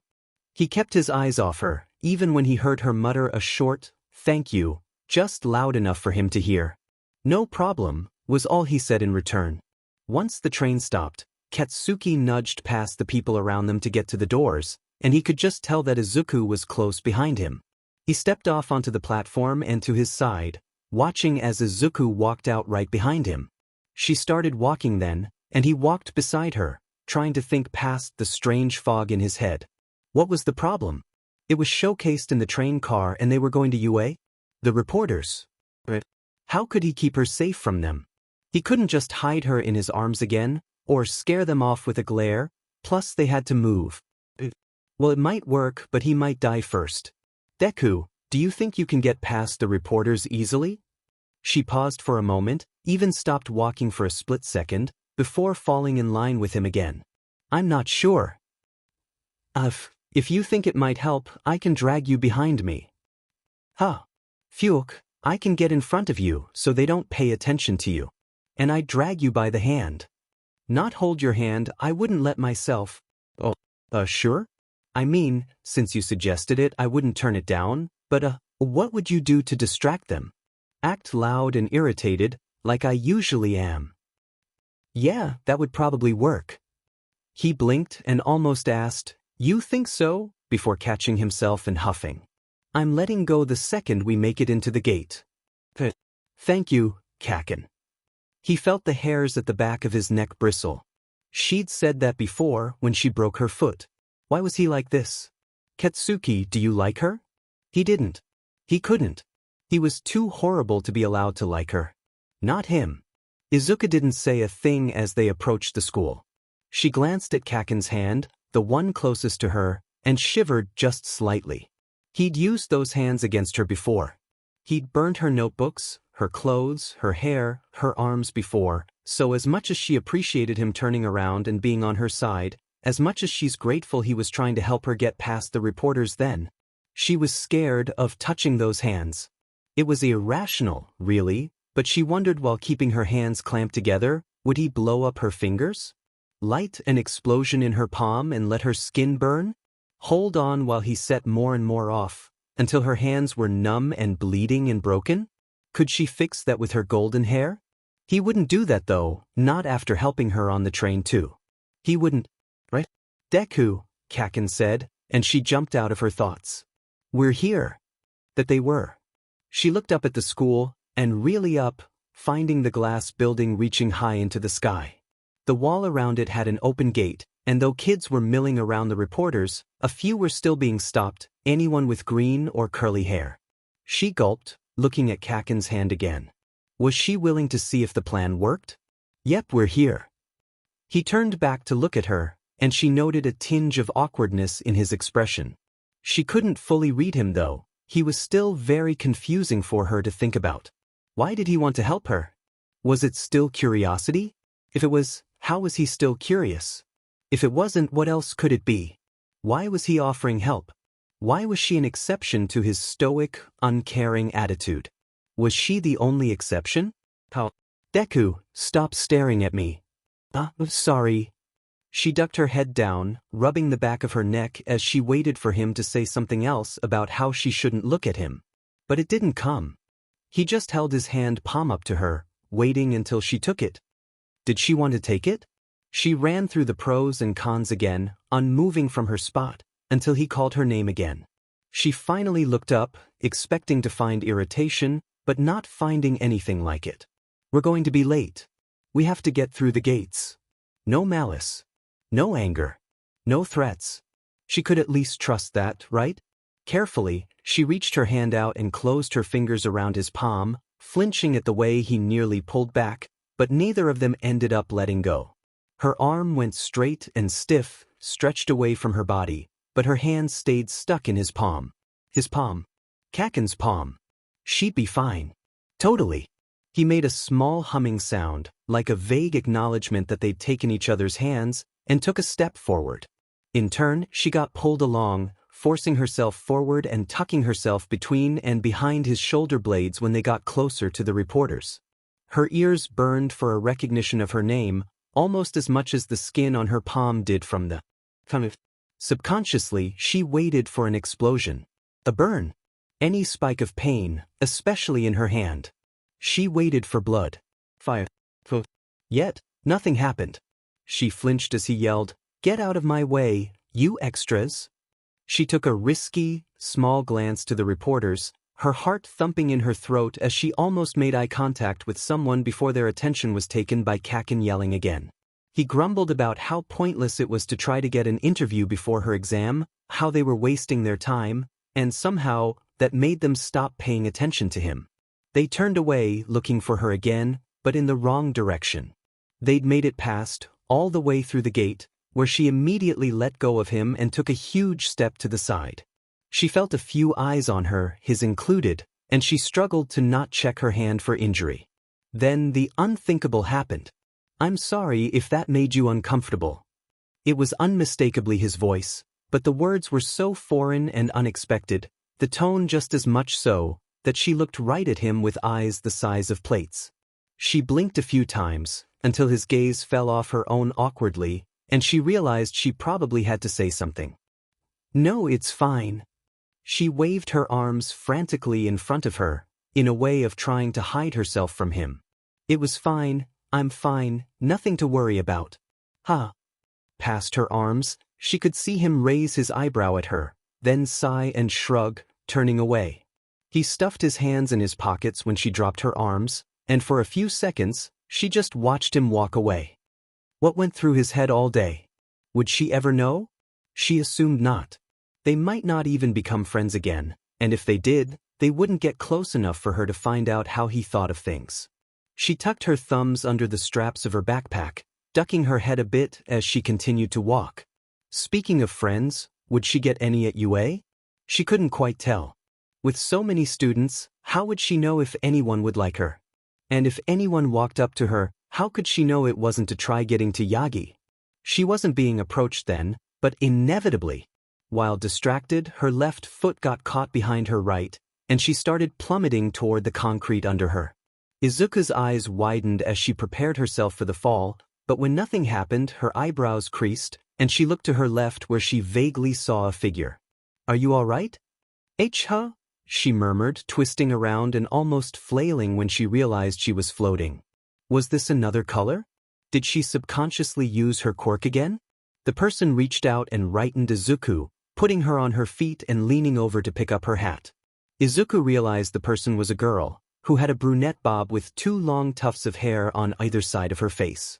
When she stood back up, she noticed 2 pink ovals at the corners of her eyes, said eyes quickly widening. She just recognized her. Thank you." She blinked a few times before holding out the hat, and then took a few moments to figure out what she was doing. "Oh yeah, it'd be bad luck if you fell, so yeah." Izuku nodded, taking her hat back and slipping it snugly over her head. She pressed her lips together, looking away for a second and then sighing. Aren't you nervous?" My heart's pumping, just doki doki, you know?" Izuku smiled a bit, trying to act calm around the girl. "Why, I'm nervous." "Michim. Well, thank you and good luck. I hope you get in." She waved her hand a bit between them. "Oh, Uraraka Ochako. It's nice to meet you, Midoriya-san." Uraraka ducked her head, almost bouncing on her feet before quickly turning toward the building. "Say see you later, hopefully." "Oh, bye," she waved, before Uraraka turned away and nearly ran inside. A few people were definitely watching her now, so she picked up her pace and hurried along behind her. Nothing happened. Kaken was already inside, sitting in his seat by the time she got there. She saw that her seat was beside his, so she filled her lungs quickly and walked up to him, pulling her chair out and sitting before either of them had said a word. A few minutes passed in silence, Izuku fiddling with her hands and fingers absently while she thought of what Kaken might be thinking beside her. She glanced over to him, finding him turned away from her, on his phone. So he was probably thinking about whatever he was reading. She turned back to herself, tapping her finger on the table in front of her, when the lights above dimmed and a spotlight up front turned on. Present Mike stepped up to the podium, and she could swear her entire mood switched, and she had to hold herself back from running up to him in that moment and asking for an autograph. "Welcome one and all to my live show. Everybody say, he." No one said anything. Izuku held her hands over her mouth to keep from being the outlier. "I've got shivers down my spine too, listeners. I'm gonna give you the lowdown on how this'll go down. Are you ready?" "Yeah." She sighed through her fingers, doing all she could to not burst at the seams. "Oh my God, it's the voice hero, Present Mike. I listen to him on the radio every week. This is incredible. All the teachers at UA really are heroes. I'm so excited. Deku, be quiet. Right, okay. Now pay close attention, listeners. We'll be testing you by running a 10-minute practice run at our replica city district." He struck a pose, holding his arms out. "You can take whatever you like. Everybody gather at your designated meeting area after the presentation, you dig?" "Huh," Kaken murmured, and she turned to him. "They don't intend on letting friends or classmates cooperate with each other, huh?" I guess not. They gave us serial numbers for the exam, but it seems the actual meeting area is somewhere else." He leaned a bit closer to her to read her number in the dark, then scoffed. "Yeah, Area B. I'm in Area A."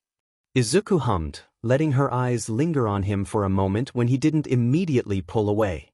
"We'll be sprinkling a large number of villains in the battlefield, and they'll appear in 3 different varieties, with point values scaled according to difficulty." The screen showed an animation of Present Mike running through some streets, beating robots and getting points, like it was a video game. Using each of your individual quirks, dispatch as many villains as you can. Your goal, listeners, is to rack up a high score.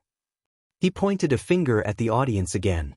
"And don't think about directly attacking any of the other competitors or any of that nasty anti-hero stuff, because that's against the rules, capiche?" "Excuse me, may I ask a question?"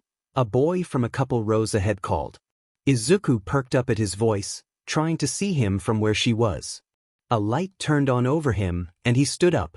On the handout, there are clearly 4 types of villains listed. Such an error would be the height of embarrassment for a top-tier National Academy of UA's caliber. The reason we are seated here today is because we seek guidance on the path of becoming model heroes. He turned around then, and pointed right at Izuku. "Moreover, what's your deal?"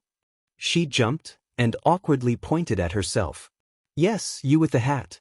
First of all, your talking is disturbing those around you, and the hat itself is a distraction." His glare sent a chill up her spine. "If you think UA is some pleasure trip for you, then please leave at once." She hunched her shoulders in and pulled off her hat, holding it close to her chest. "Sorry." She saw a flash of recognition wave through the people around her as they watched her. It was weird and uncomfortable. "Thank you for the segue. Much appreciated, examinee 7111. The 4th type of villain is worth 0 points. Let's call them arena traps." Another animation appeared on the screen above present mic. Have any of you played Super Mario Bros. Before? I guess it's rather retro, but remember those things that thwomp on you? There's a thing like that in each area. Their gimmick is that they rampage when crowded. I see, it's like one of those stage hazards you just have to slip through to avoid. This really is starting to feel like a video game. "Thank you very much," the boy said while bowing. "I apologize for being rude." "Well, that's enough from me." Present mic started again. "I'll leave you all with a presentation on the school precepts of this academy of mine. As a certain hero, by the name of Napoleon Bonaparte once said, a true hero never stops overcoming the misfortunes in life." He spread his arms out, addressing the whole assembly again. "Now let's move to the main event. Plus Ultra. And may you all gladly suffer through the trials to come." Izuku felt another shudder roll through her as she grinned at her paper. Everyone was quickly dismissed to their areas afterward, and she pulled her things all together before anyone had time to talk to her. Kaken walked after her, lingering at her side silently for a few minutes. She tried glancing at him a few times, but didn't know what to say. "This is your bus? Deku, stop walking." "Huh." She looked up from the ground and saw that they were at her bus, indicted with a sign that said, "To Area B." "Oh, how it is." He hummed, then silently stepped away towards where his bus must be, which strangely was the direction they'd come from. She opened her mouth to call out to him, but more people were coming to get to the buses, and she was catching a few eyes. Izuku decided to just get to the back of the bus and try avoiding attention like that. There were 2 changing rooms at the back of the bus that everyone was supposed to use at some point to get into their gym clothes. Izuku changed first, still trying to keep attention off her, but was suddenly met with the realization that she couldn't really avoid everyone if everyone would be moving. She looked around for a few moments until she saw someone walk onto the bus and duck down into a seat, hugging her backpack. She pulled her hat over her head, tugging it down so much it covered her ears too. She breathed gently and pulled out her phone, deciding that if she wasn't going to talk to anyone on the bus, she might as well talk to someone online. She got a notification from her group chat before she could choose who to talk to. Izuku thought about it for a moment, and decided that seeing people talk was just as good as a distraction, and opened the chat. The chat was one she joined about 2 months ago, after finding a piece of paper in her bag with the link written on it. It also said it was for talking about heroes, and had the username of the person who gave her the link. Her name was Udaning, an inside joke Izuku hadn't been there to know about, and soon after, she invited Shudo to the same chat. They were both offline though. Bubblegum balloon. Holt shut I saw Midatiya? Ficklefuckfickfuckfu. Brain dead. What the actual hell do you mean, Bubble? Bubblegum balloon. She was fukin'. She tripped? I used my quirk to catch her? Why was she at the public exam?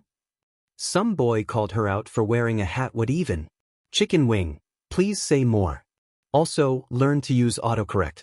She blinked at her screen, reread the messages again, but there really was no way she read it wrong.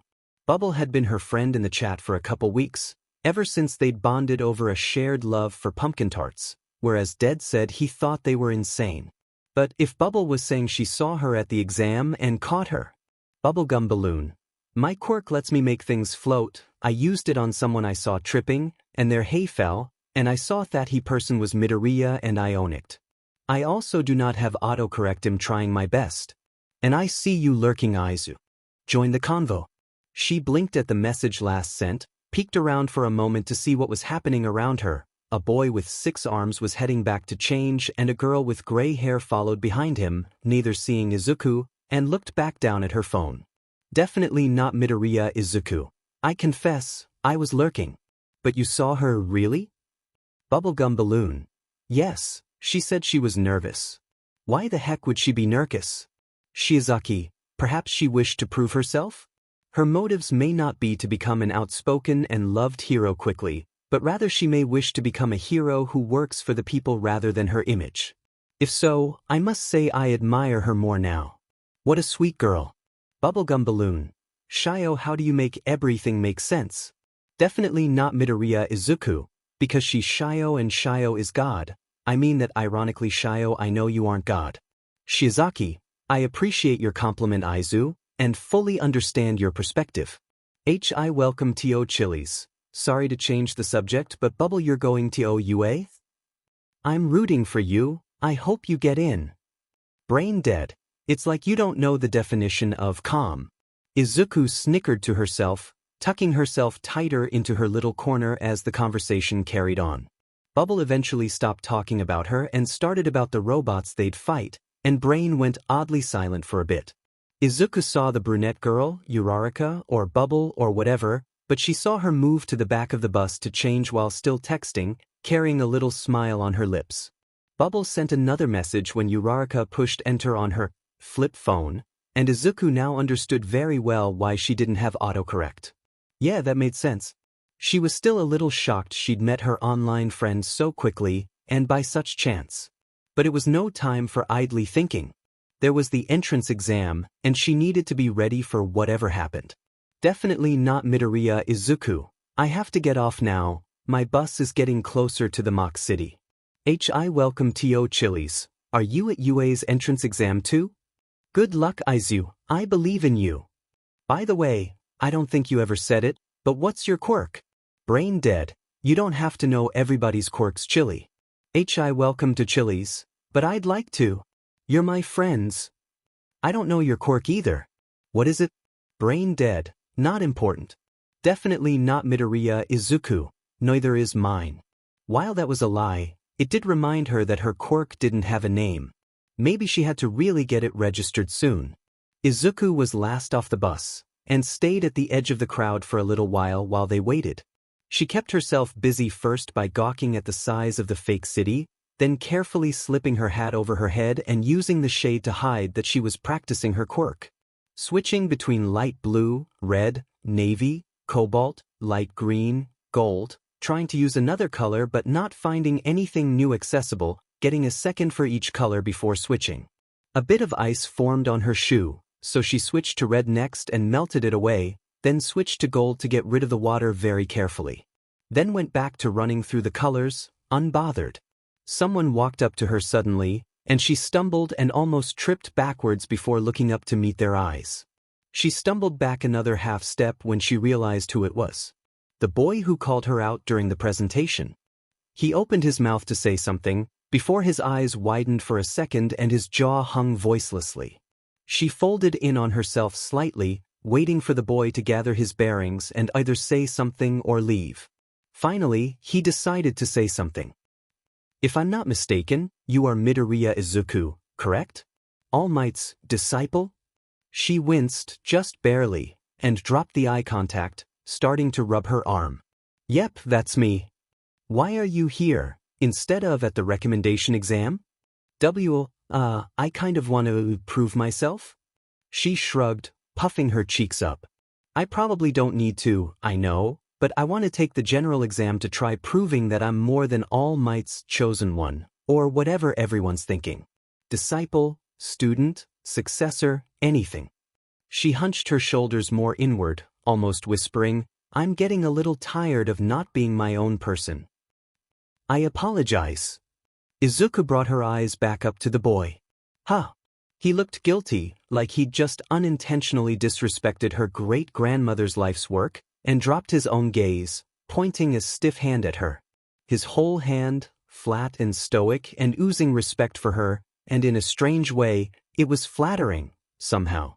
I had made assumptions on you without thinking about your situation, and only going off of what the media has said about you. I should have been smarter in my approach.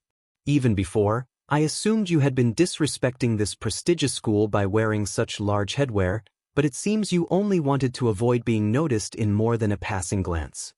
Izuku blinked at him, vaguely nodding at his words. Yeah, She scrunched her eyebrows and shook her head, turning her hair to her normal green before holding her hand out. Wait, you already knew that, The boy straightened his spine and took her hand, shaking it awkwardly. I am Ida Tenya, from Sumai Academy. It is a pleasure to make your acquaintance, Midori-. And, start. Izuku looked up, startled, to where she thought she heard the voice come from, but didn't see anything. It registered as present Mick's voice, but, a little higher up.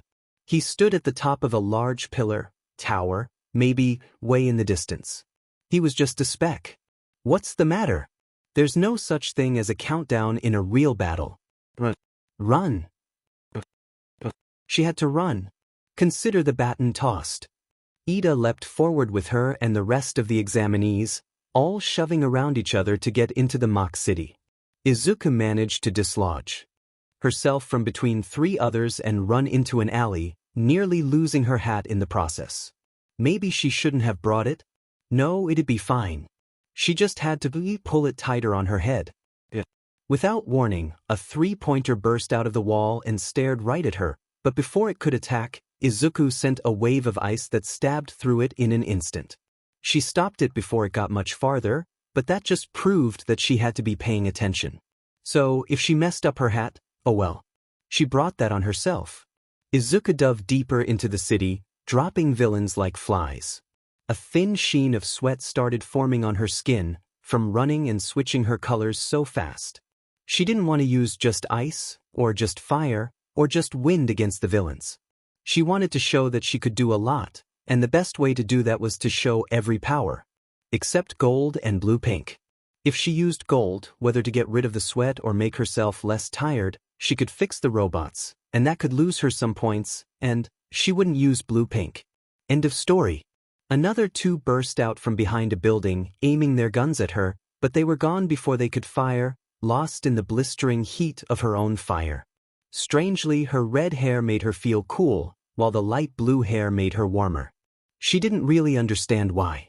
But those last two villains were both 2-pointers, so that was 4 more points. She's hit down 14 1-pointers, 7, or now 9, 2-pointers, and 8 3-pointers, and that gave her 56 points. Right? 24, plus 18, plus 14, 56. The stress of the exam was getting to her.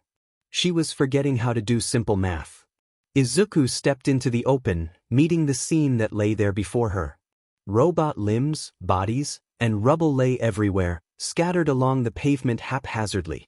Examinees ran amok among each other, running up to what few villains remained and decimating them in seconds.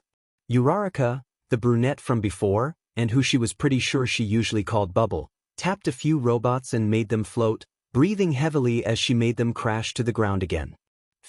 28 points. Was she doing all right?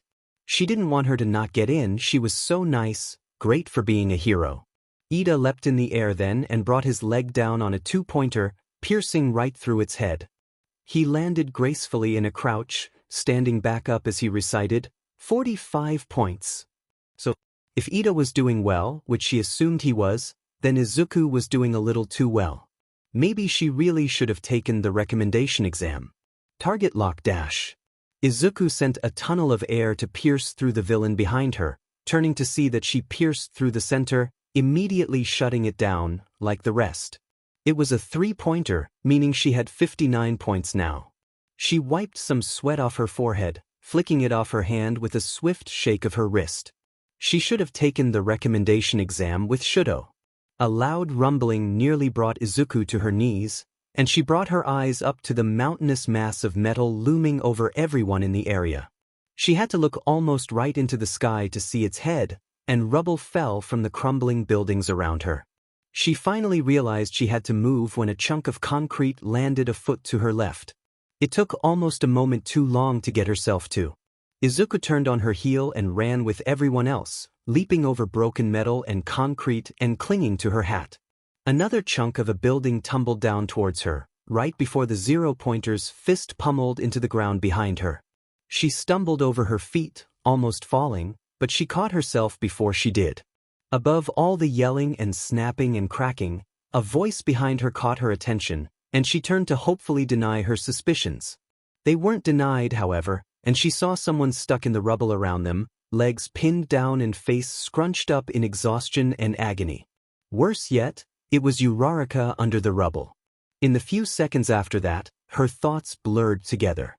One moment she was on the ground, staring at the trapped form of someone who was either a friend or just someone in need of help, and the next, she'd kicked off that ground and had her arm pulled back, eyes trained on the large, red eyes of the zero-pointer, her wind holding her up. Before she had time to think it through, she'd thrown her fist forward, not even touching the metal before it blew away. No, that wasn't what she saw. After watching longer and processing it, she distinctly saw a cacophony of colors and images and effects. Thick vines, wider than herself and longer than the zero-pointer's arms, sprouted from every crevice of the villain. Ice covered the vines, even as they shoved and broke it apart, and flames engulfed the head of the metal beast. Under the flames, the metal crumbled, cracked, disintegrated, corroded, and fell apart so quickly she barely knew what she was looking at. More of the metal, before the crumbling and flames and ice and vines consumed it, curled and shifted demonically, and she could swear that for a moment water gushed out of the crevices that the vines grew from. What made it that much harder to tell, though, was so many unimaginable things hitting her all at once. Emotions she couldn't dream of processing then flooded her, and a numbness she couldn't explain flashed back and forth with a feeling of immense pressure and tingling along her entire body. She could swear she could see farther, hear farther, could pinpoint the taste of that morning's breakfast in her mouth, and smell the sweat on her skin. Blinding lights flashed in front of her, blurring together with the void-like splotches of darkness that shouldn't exist in daylight. One of the only things happening to her that seemed normal were the threats of gold whipping around her, most definitely from her golden hair. It never reached for the zero-pointer though. It was gone before it could be fixed anyway, and right before she couldn't see anything but strange ash, she caught a brown tuft of hair out of the corner of her eye, and saw two sleek, white feathers fly away from her in the harsh wind holding her up.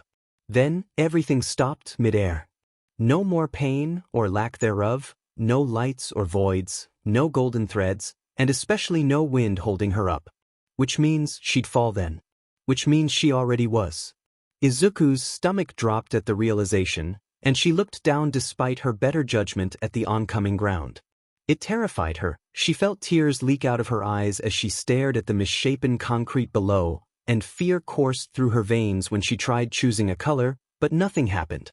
She closed her eyes as the air flipped her around, focused as much as she could to find that light in her that she used to work her quirk 10 months ago, but there was nothing, just an empty paper-like whiteness where it should be. She kept her eyes tightly closed as she kept trying and trying and trying to see anything there that would explain why nothing worked. She screamed, a blood-curdling scream that nearly pierced through her own thoughts, because she didn't know she could make such a sound, but she had to focus. She hit something way too soft to be the ground, then quickly jerked to the side. She stopped screaming to hear a very close voice whimper and cry out, and carefully pried open her eyes to see what was going on. Izuku met Uraraka's eyes immediately, seeing tears trickling down her cheeks. From the angle, she quickly inferred that Uraraka was carrying her, and that they were close to the ground. Before she could look down again, however, Mick's voice rang through the air with a siren, announcing that the exam had ended. Uraraka winced, fingers clenching on Izuku's arm and leg, obviously from pain. Are you okay? Izuku blinked at Uraraka, trying to form the words she meant to say, but unable to make her voice work. It seemed she didn't need to though, as the stillness around them was cut by the voice of an old woman. "Here, enjoy some gummy bears. There you go, have some gummies." "Huh?" she murmured, turning in Uraraka's arms to look around. She indeed saw an old woman, wearing a long white coat and carrying a giant syringe as a cane. Izuku's eyes widened in recognition, but a French-looking boy spoke before she could. "That mademoiselle there is the backbone of UA." As she walked up to her and Uraraka, he said, "Without her, they couldn't hold such a risky exam. She's the youthful hero, recovery girl." She chuckled lightly as she made it to them, and Uraraka let go of her, so she rolled into a squat. "Now, what seems to be happening here?" Izuku murmured, not really sure what to say because, well, she didn't really know either. "She was falling," Uraraka started, a wince in her voice, "and I tried to use my quirk to lift a three-pointer's head up after I got up, but it didn't work. I was going to use it to get closer to make her float, but since my quirk didn't work," her eyes fell to the ground as she thumbed her palm, looking solemn and contemplative. Her mouth fell into a thin line. "You dove out to save her, didn't you?" Uraraka's eyes shot back up to Recovery Girl's, and she meekly nodded. Izuku felt a gentle flame light in her chest, which she recognized as gratitude, or a sense of being flattered and humbleness. "I skidded on the concrete a bit too." "Oh come now, I know it's worse than that. There are 2 lines of blood behind you." Izuku's skin bristled at that, and she met Uraraka's eyes again. "What? Why would you get so hurt for me?" "I'll fix it, just a sec dash." Her hair didn't turn golden when she wanted it to. "But my quirk isn't working either." Recovery Girl watched Izuku for a few moments, then hummed, pointing her syringe at her.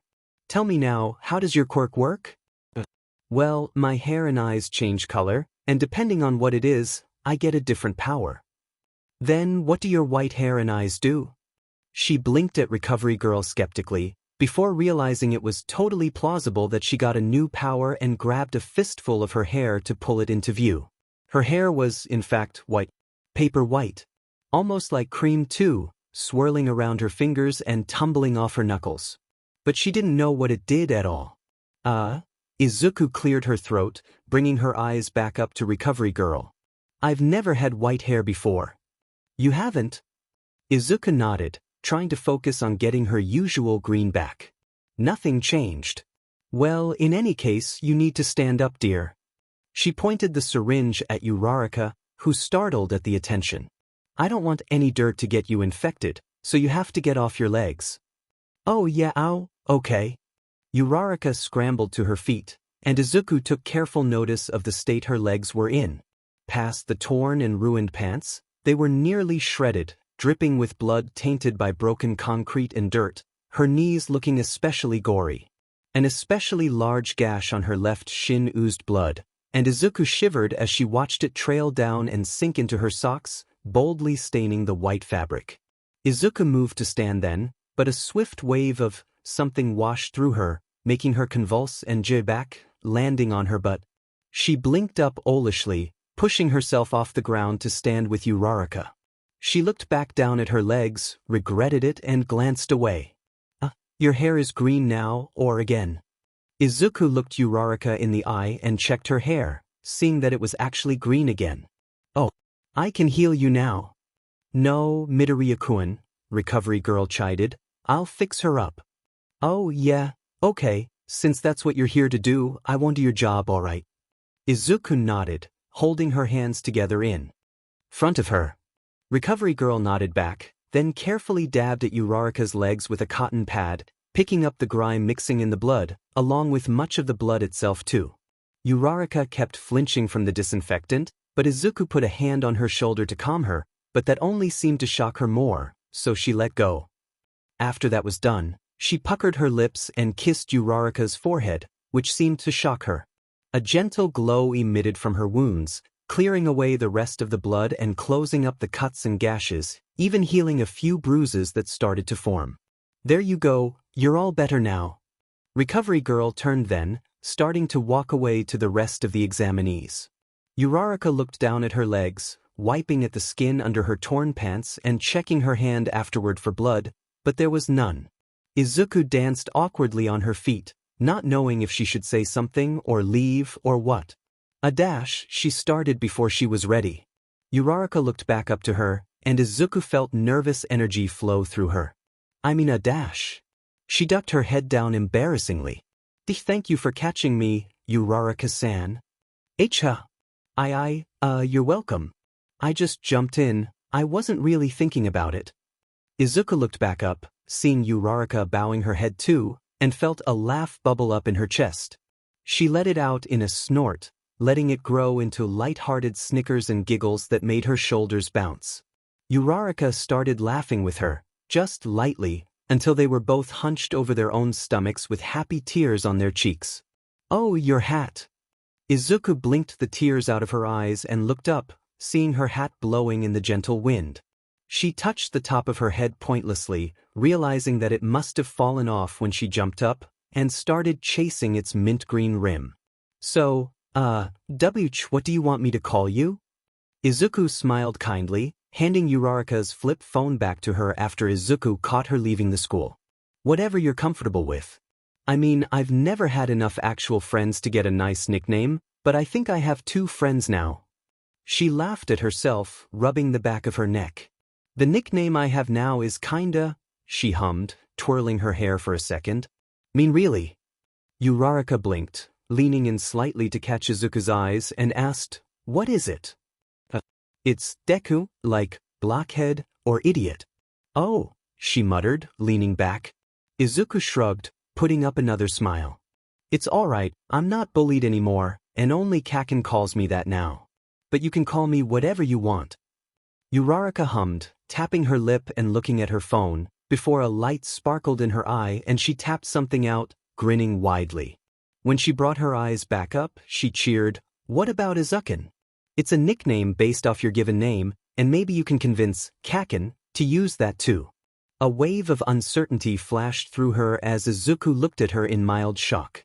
Unless given names are too forward? Oh no, I love it. Izuku waved her hands between them quickly, slowing them when she had an idea of her own. Can I call you by your given name then? Ochikun? Or Aken? Whichever you're fine with. A glimmer of something shined in her eyes, before she smiled widely and nodded fast enough Izuku thought she'd give herself whiplash. Yeah, totally. Whatever you want, I like them both. Izuku smiled back, holding her phone tightly in her hands. Then, I'll make your contact name Aken. And I really hope I see you again, maybe in class. Aken nodded giddily, stepping back slightly. Yeah, I might even get in your class. Izuku hummed to her, tucking her phone in her pocket and adjusting her hat. I bet you will. You're a pretty great person, I doubt UA is that good if they reject you. Stop with the sap, Deku, let's go. Izuku turned around to see the owner of the voice, then suddenly felt her arm getting grabbed, having to stumble over her feet to catch her balance. Kaken. The test is over, why bother loitering around? He let go of her arm, and Izuku glanced back as she fell into step with him. She waved back to Aken, before turning her attention back to her. Possible ally, or classmate or something. She still wasn't actually sure what he was to her. All right, but you don't have to drag me. Kaken clicked his tongue, shoving his hands in his pockets as he kept walking. Izuku looked ahead to the entrance, seeing that the reporters still stood there, if not sagged there dejectedly.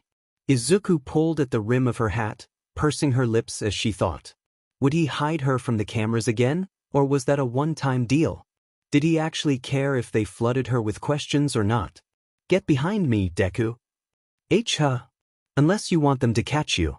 They might look fing depressed, but if they see you it'll switch around like it's the best day of their life. Well, that answered that question. All right, I'll stay behind you. She took a glance at his hand then, noticing him holding it close to her, but not reaching for anything. It was an offer, she realized, for her to hold it if she wanted to. If she was being honest, she didn't know if she wanted to or not, but in the event that the press tried anything, he'd be able to drag her out of it. So, warily, she took his hand again, curling her fingers around his knuckles and feeling a strange chill run up her spine when he squeezed back. She stepped closer and turned to hide between his shoulders again, seeing them pass through the gate in her peripheral and hearing him grumble something about the nosy reporters. Get out of the way already, it's obvious she went to the recommended exam.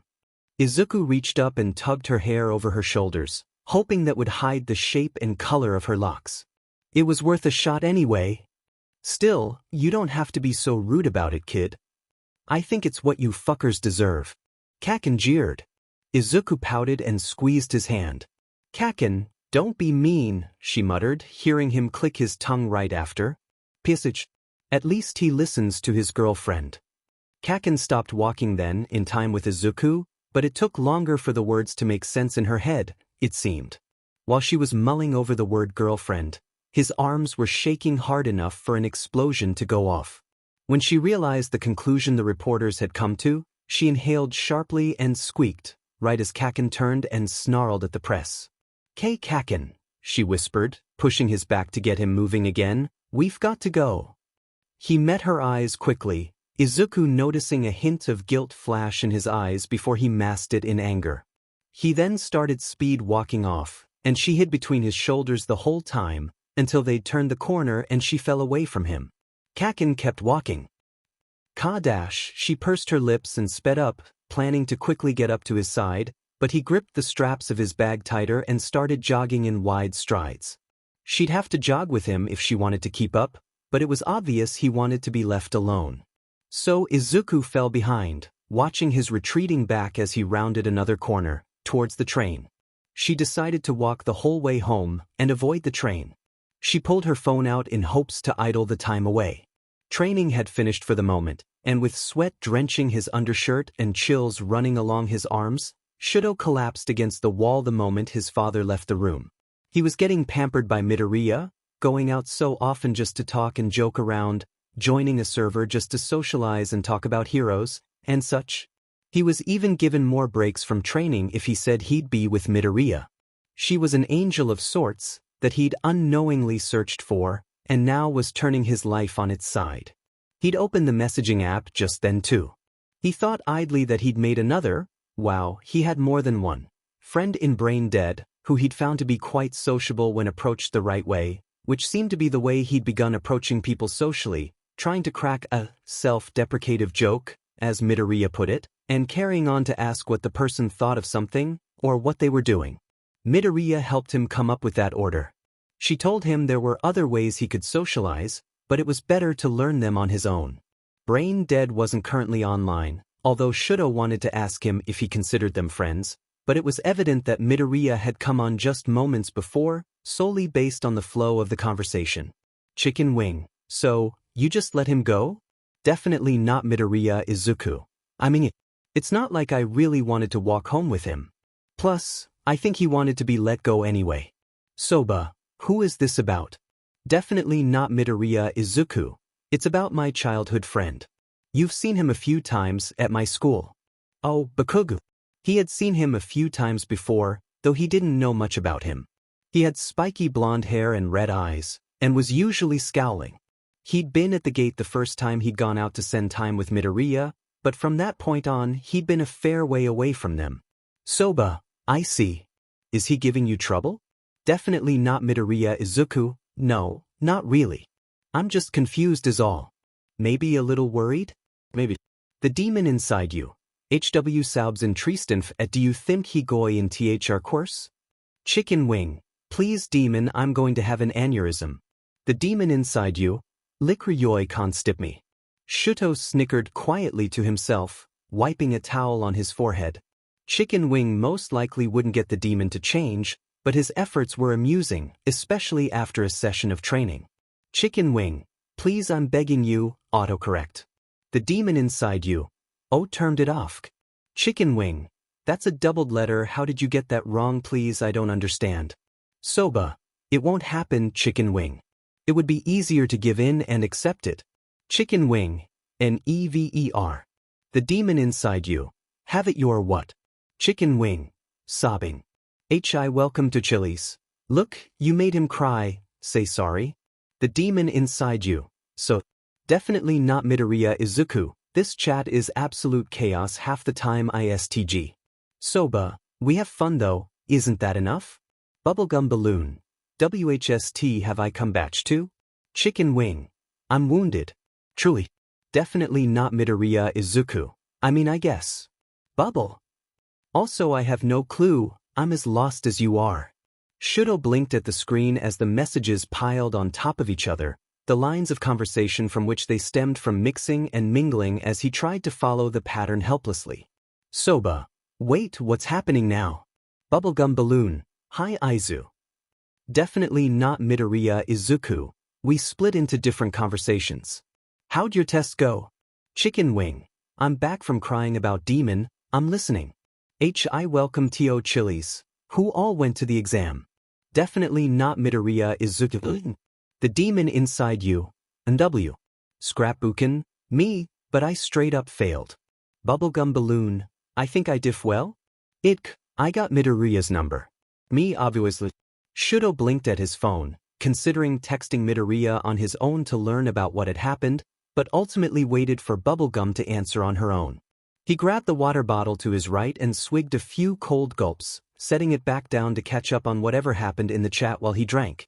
Shizuki, I did as well. Scrapbookin. Wait, back to Bubble. You met Midoriya? Bubblegum balloon. Oh, SHT yeah. You weren't kind earlier. Scrapbookin. Why is that important what happened? Chicken wing. You poor, unfortunate soul. Scrapbookin. Shut it wing. Bubblegum balloon. So, she tripped when walking to the presentatoin and I caught her. Then she destroyed the 0-point robot and was falling. I coughed her then too. And if after she gave me her number and got dragged away by a boy who I think was her friend, but she didn't fift back so I let her go. She was falling? But she had her blue hair, which controlled wind currents. She wouldn't have let herself fall like Bubblegum had been describing. Shudo opened a private message between him and Midoriya, in which he typed out his question. Soba, what does Bubblegum mean when she says you had been falling? He didn't need to wait long for her response. Broccoli, it's a little freaky I guess. Do you want the full explanation? Soba, if you are willing to provide it, then yes. Her icon popped up with the flashing ellipsis, indicating that she began explaining the situation. Shudo waited patiently, stopping back in the chat and idly reading. Broccoli, the 0-pointer was a massive robot, taller than the buildings, that of course gave you no points for destroying. But I saw Bubble pinned under rubble and I could tell she couldn't get out from under it, so my instincts kicked in and my quirk turned on, like, fully on. A lot of things happened really fast when I was in the air, like the robot froze in some spots and melted in others, and crumbled and bent, stuff like that. I also saw a bit of brown hair in my peripheral, but I don't really know what that means, and I don't think it's safe to try getting it out of me again without supervision. Shudo blinked hard while reading, and had to start at the top again to process what she had said. She wasn't done talking though, as her icon still pulsed with the ellipsis beside it. Broccoli. After that though, I guess some switch turned off, because everything suddenly stopped and I was falling. My quirk wasn't turning on when I wanted it to, but Bubble caught me right before I hit the ground, at the expense of her knees. But Recovery Girl healed them for her, after my quirk went back to normal. Oh, and my hair turned white in between my quirk going haywire and it turning off. Bubble and Recovery Girl's quirks weren't working then either, so I think it was some kind of quirk nullifier needed to regain normalcy. I don't think it's safe to try getting that either, because I couldn't manually turn my hair back to green. He blinked harder, starting at the beginning of the second message before deciding that wasn't enough, and rereading the first as well. It seemed to take him a little too long, and she sent another message before he'd finished processing the ones before. Broccoli, Shudo-kun? Are you there? Soba, yes, I'm just processing. I may need a minute more. Broccoli, okay, take your time. He only needed that 1 minute to accept the reality of the situation, once again, that Midoriya was far ahead of him and had leagues left to go. In a way, it was comforting, understanding that he could never match the pure potential Midoriya held within her, whether with skill or tactics or purely just power. Certainly not power. There was no doubt in his mind that if they were to fight, she would win in a matter of minutes, and not many at that. His father couldn't train him enough for that. Soba, You truly are a sight to behold, Midoriya. Broccoli, I kinda aren't I? But I still have a ways to go if I want to be a good hero. I could have died if Bubble didn't catch me, and that would have made me a liability. Soba, you're right, but once you gain a full grasp of your quirk, it is possible no one could stop you. Not a single person. Possibly, not even 100. Definitely not Midoriya Izuku. I haven't talked to my mentor for a whole week now, sad face. Chicken wing. That SCKS. Any idea why? Definitely not Midoriya Izuku, not really, but he can get busy, so it's fine. Soba, he is a busy man. I would not be surprised if he has been swept into an important job. Definitely not Midoriya Izuku. First of all, bold of you to assume he can keep any kind of secret.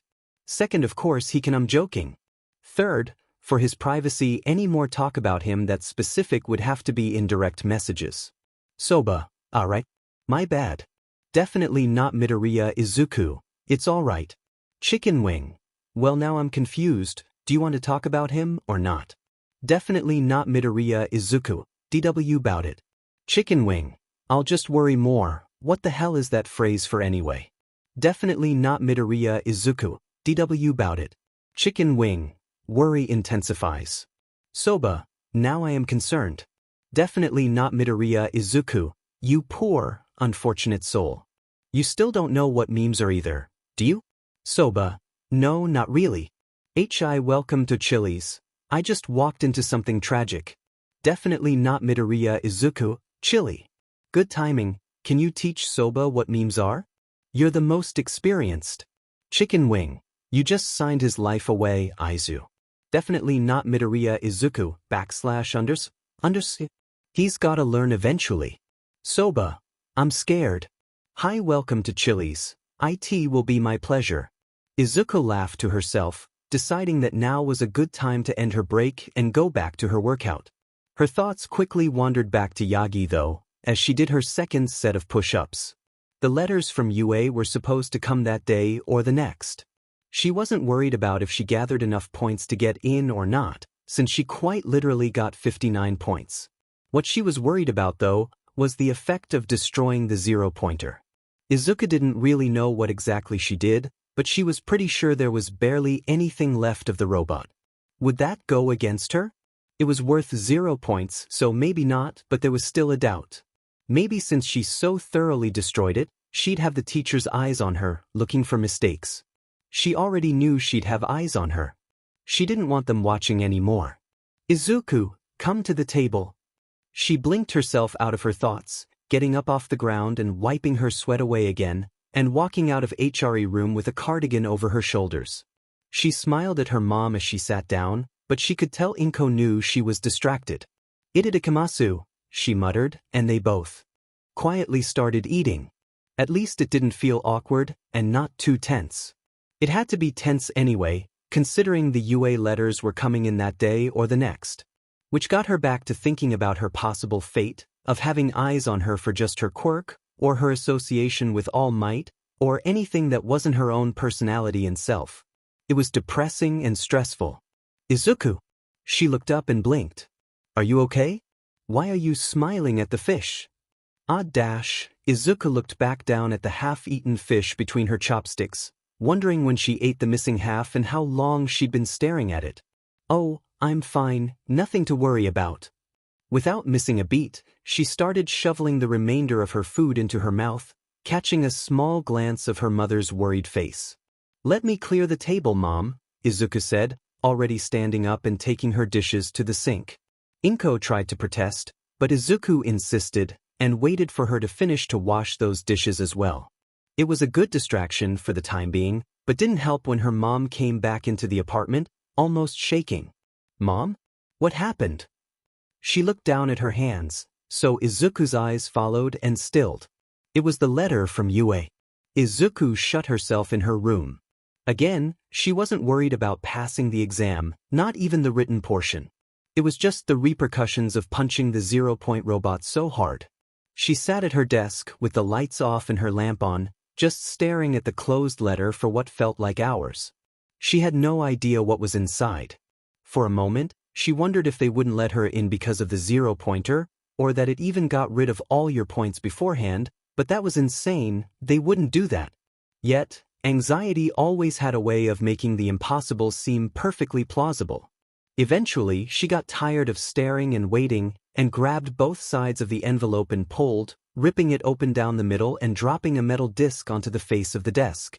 She shifted back when light emitted from it, forming a projection in the air. Without a moment's notice, she was looking right in Yagi's eye. This is a projection. Huh. She looked at the letter, confused and a bit frazzled. But this is from UA? What? It's been a while, my girl, Yagi said, stepping back and bowing down. There's much to deliberate on. My apologies. She blinked a few times at the projection, scratching her head as she tried to make sense of the situation. She got the projector from inside her letter from UA, and from the projector, Yagi was talking and referring to her. The UA symbol was even behind him. I'm in town for 2 reasons, to train you and to teach at UA. A hand came out from the side, drawing Yagi's attention away. What's that? Anything I need to say can be said later? All right. Izuku straightened her spine, waiting for whatever he would tell her. She knew she had a lot of points, of course she knew that. You scored well on the written exam and earned 59 points on the practical. Naturally, this means you passed, but that isn't all. Of course it wasn't. She did too much, she was going to have some sort of punishment or restriction or… Yagi spread his arms out, one hand holding a remote pointing to a screen behind him. We'll have you watch this footage from other examinees to understand what this is all about. The camera zoomed in as Yagi started the video, and Izuku found herself paying close attention to what she was being shown, trying to decipher it. The first clip was of a pink-haired girl floating above a robot to try avoiding it, but it grabbed onto her leg and pulled her back down. While she struggled, an invisible girl carrying a mallet jumped and swung out, severing the robot's arm and freeing the girl. The next clip showed her a boy tripping over rubble and crashing, before he let out a sharp cry of pain.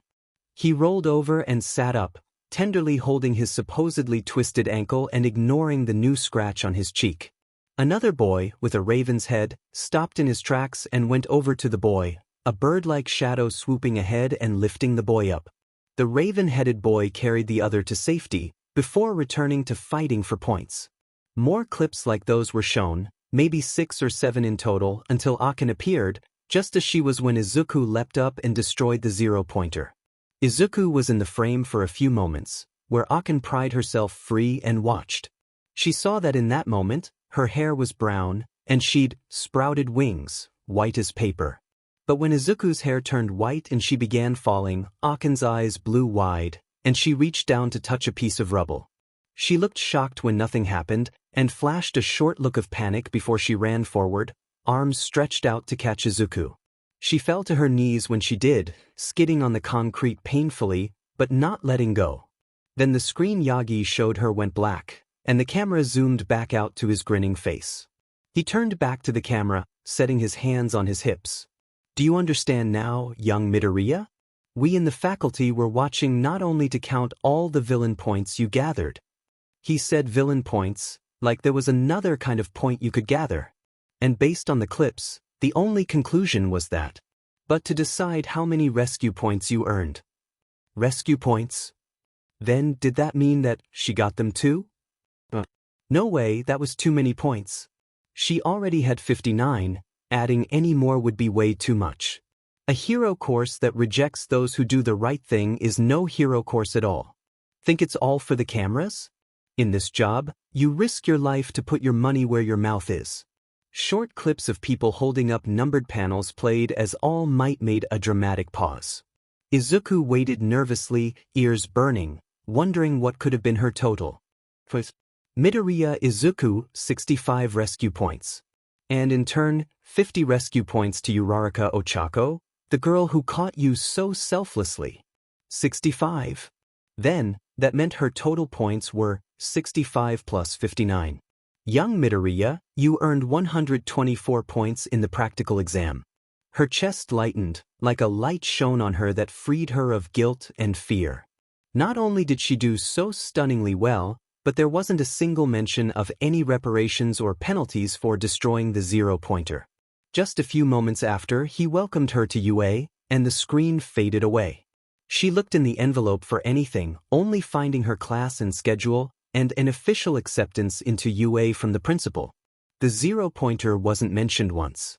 There was no penalty. Not to mention that she got into UA, Japan's greatest hero school. Izuku smiled as widely as she could, holding all the papers tightly and running out of her room to show her mom what she achieved. Definitely not Midoriya Izuku. Ichi. Scrapbooking, Aizu? Definitely not Midoriya Izuku. I got into UA. Could just scream. Welcome to Chili's. That's great, Aizu. Soba. You always knew that you would. What's the fuss for? Definitely not Midoriya Izuku. Soba let me be happy. Anxiety made me doubt myself. And I literally wouldn't have dreamt of this happening a year ago. Welcome to Chili's. Really? I always thought I could get in. Don't most kids think they can? Brain dead. Some kids just hope. Chili, not everyone has your confidence.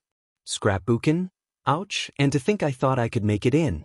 Definitely not Midoriya Izuku. You didn't make it? Scrapbooking? No, but you'd better tell me all you can about it then. I applied for more than one school, so I expected as much. Brain dead. I guess I should count myself lucky I made it to general. Welcome to Chili's. No, you're just up to their standards. That's not luck, that's talent. Brain dead. How dare you make me feel better? But I still flunked the hero practical. My quirk is no good against robots. And Soba, where did you go? Are you lurking? Soba, I didn't think my opinion or thought was necessary in the conversation. Though, what is your quirk? I can't think of how it wouldn't help. Brain dead. Fine, I'll DM you, only 'cause you're cool. Bubblegum balloon, whizzles. I smell us romance here. Definitely not Midoriya Izuku. Come on, Bubble, they're just two bros. Chilling in a hot tub. Soba, we're 5 feet apart. Definitely not Midoriya Izuku. Holy shit, he.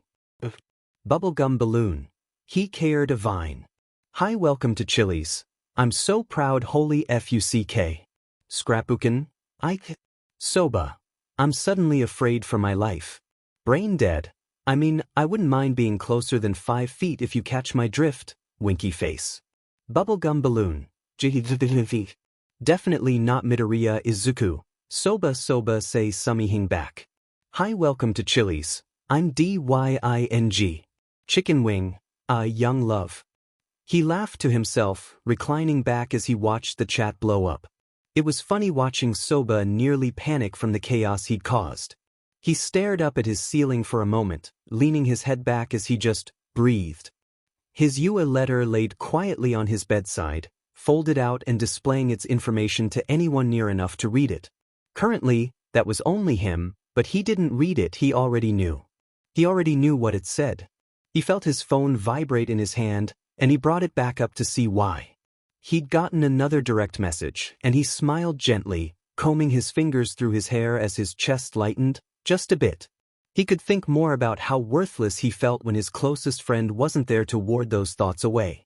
Katsuki was convinced he'd lost his mind. It was the only logical conclusion. He had to have lost his mind if he was so calm. He got his UA acceptance letter. It was pinned on the fridge for the time being, because his dad was so proud. His mom was too, but she didn't do that sheet, only dad did. That wasn't the problem though. The problem was that in his video, he caught a glimpse of the rankings and scores of all the people who passed in the top 10. He'd paused the projection and got up close to read it, and froze when he saw the results. Midoriya Izuku was first with 124 points. That was amazing. Incredible. He could only think of praise in that moment. Yet, that was still only half the reason he thought he was insane. Because he wasn't in second, and he wasn't angry. He was in third, 1 point behind some Uraraka Ochako, who had 50 rescue points. 78 points total, 1 more than his score, and he wasn't angry. He didn't even know if he cared. So, he most definitely went insane. Did he even want to keep thinking about it? He didn't care that he was beat. The only thing he cared about was his apathy to being beat. Did something happen to him? What changed? He should definitely be upset he wasn't the best. A little voice in his head told him it was Izuku, but Izuku couldn't have gotten to him that much. She just influenced him a little, he just knew that she was better, but not enough to change his personality. Definitely not. But he suddenly wanted to talk to her. He shouldn't though. He couldn't just do what he wanted regarding her anymore, he'd done that way too much the past 10 years. He was still an awful person. He couldn't apologize yet either. If he apologized too early, it'd be like a beg for forgiveness that he didn't deserve, like he just wanted to put it behind him. There was no way in hell he was throwing years of Izuku's torment behind him, like a pebble in his shoe. If he was using metaphors, the way he treated her was more a boulder on her back, and his own too. Just telling her to drop it wouldn't get rid of it. But with that metaphor, a harsh wave of guilt washed over him. It wasn't uncommon, but it was unpleasant. He hated himself for what he'd done to her.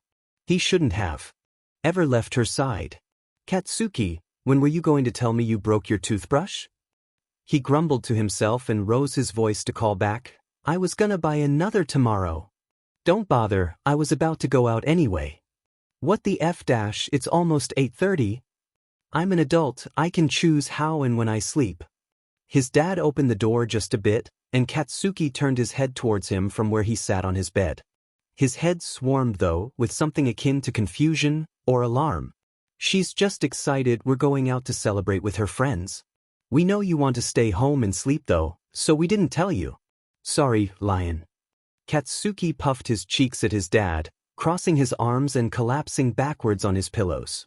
They didn't feel like enough, and he already got 4 more in the past 3 months. I told you to stop calling me that. And if you're getting a toothbrush anyway, can you get another pillow too? Katsuki saw him smile strangely and nod his head. Sure thing, I'll even get 2 if you want. One's enough, he muttered, rolling to face the wall. Thanks, Dad. No problem. Anything else? He pressed his face into the pillow in front of him. No. Distantly, Katsuki heard him laugh. Then we'll go, bring you back something sweet and something spicy. See you in the morning. Night. Before the door shut, he quickly called, tell the hag not to pass out on the couch again. His dad hummed back. I'll tell her. With the click of his light switch, followed by that of the door, he felt something crawl up his throat and out of his chest. It had claws and long, gangly fingers that wrapped around his throat painfully, both making it harder to breathe and easier to press tears out of his eyes. God, he hated crying. It never seemed to be for any reason, it just hurt and stung, and sometimes he couldn't stop for the life of him. Other times, it didn't feel like anything at all, it just made his face wet. Nevertheless, he started thinking about his spot in 3rd place, and those goddamn streams of nothing started hurting. He thought about Izuku too. All her training, all her effort, all her growth. That hurt too of dash. Why did everything have to hurt? He tightened his grip on the pillow in front of him, before realizing it wasn't enough and sniffing hard. He sat up and pulled his covers up, not for the first time, and threw his pillows around him and his blankets until he was using everything as much as he could. Surrounded by all that plush though, he still cried. He could use that extra pillow soon.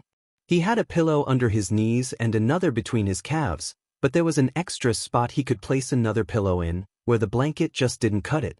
He buried his face in the fabric of his comforter, but it wasn't doing well at comforting just then. Why did he even need comforting? He didn't, he was just being pathetic. He didn't need to cry over nothing, or cover himself in pillows, or think about Izuku. He didn't need to think about Izuku. But he was. He was thinking about her, and it made everything hurt. That thing from his chest tightened its grip on his throat and made him choke on air. He stayed like that for a few minutes. His parents left at some point, he wasn't sure when, but he could tell they weren't home anymore. He just cried, pathetically, until his cheeks were raw and he couldn't breathe through his nose. He hated crying so much. What a stupid, awful way to express yourself. Makes you feel horrible every time. Numbly, he pulled himself away from some pillows and searched around for his clock. It read 8:36, and from the state he was in, he couldn't see himself sleeping anytime soon. Might as well do something so he doesn't have to cry more. Katsuki kicked his pillows away, scooting over to the side of his bed so he could stand up. His feet were cold on the floor, but goddamn it, did that even matter? Before opening his door, he stopped and circled back to grab his phone where it rested, charging from 24% to currently 68%. He had a handful of notifications, a system update, a couple Nico Atsume cats, and a message from Izuku, an hour ago. He took his phone off his charger quickly and opened the message, reading just as fast and wandering over to his door again. Deku, congratulations on getting in Kaken. Of course, yeah. Why else would she text him? For fun. He sighed, running his hand through his hair and shutting his door behind him. As he quietly went down the stairs, he looked at the message again. She didn't go to sleep when he did. He really didn't know when she went to sleep, so there was a chance she was still awake. But he'd also be responding an hour late, and who's to say she actually wanted to talk anymore? It seemed that the only way to properly answer so she could reply how she wanted would be to allow for a short answer and give room for elaboration. So, me?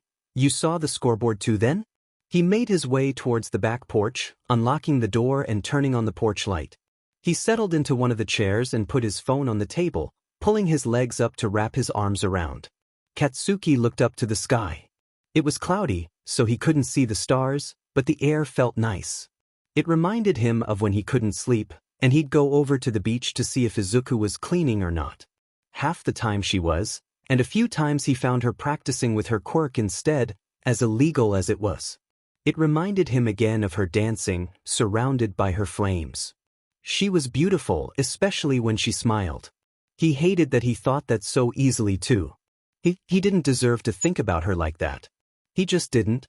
His phone rattled against the wobbly table, drawing his eyes away from the dark sky and his mind out of its thoughts. He opened it without checking, reading Izuku's message before he processed that she texted back. Deku? Oh, I just assumed. You did though, right? He scrunches his nose up, both. Because of the bite of a sudden breeze and because he could hear her uncertainty.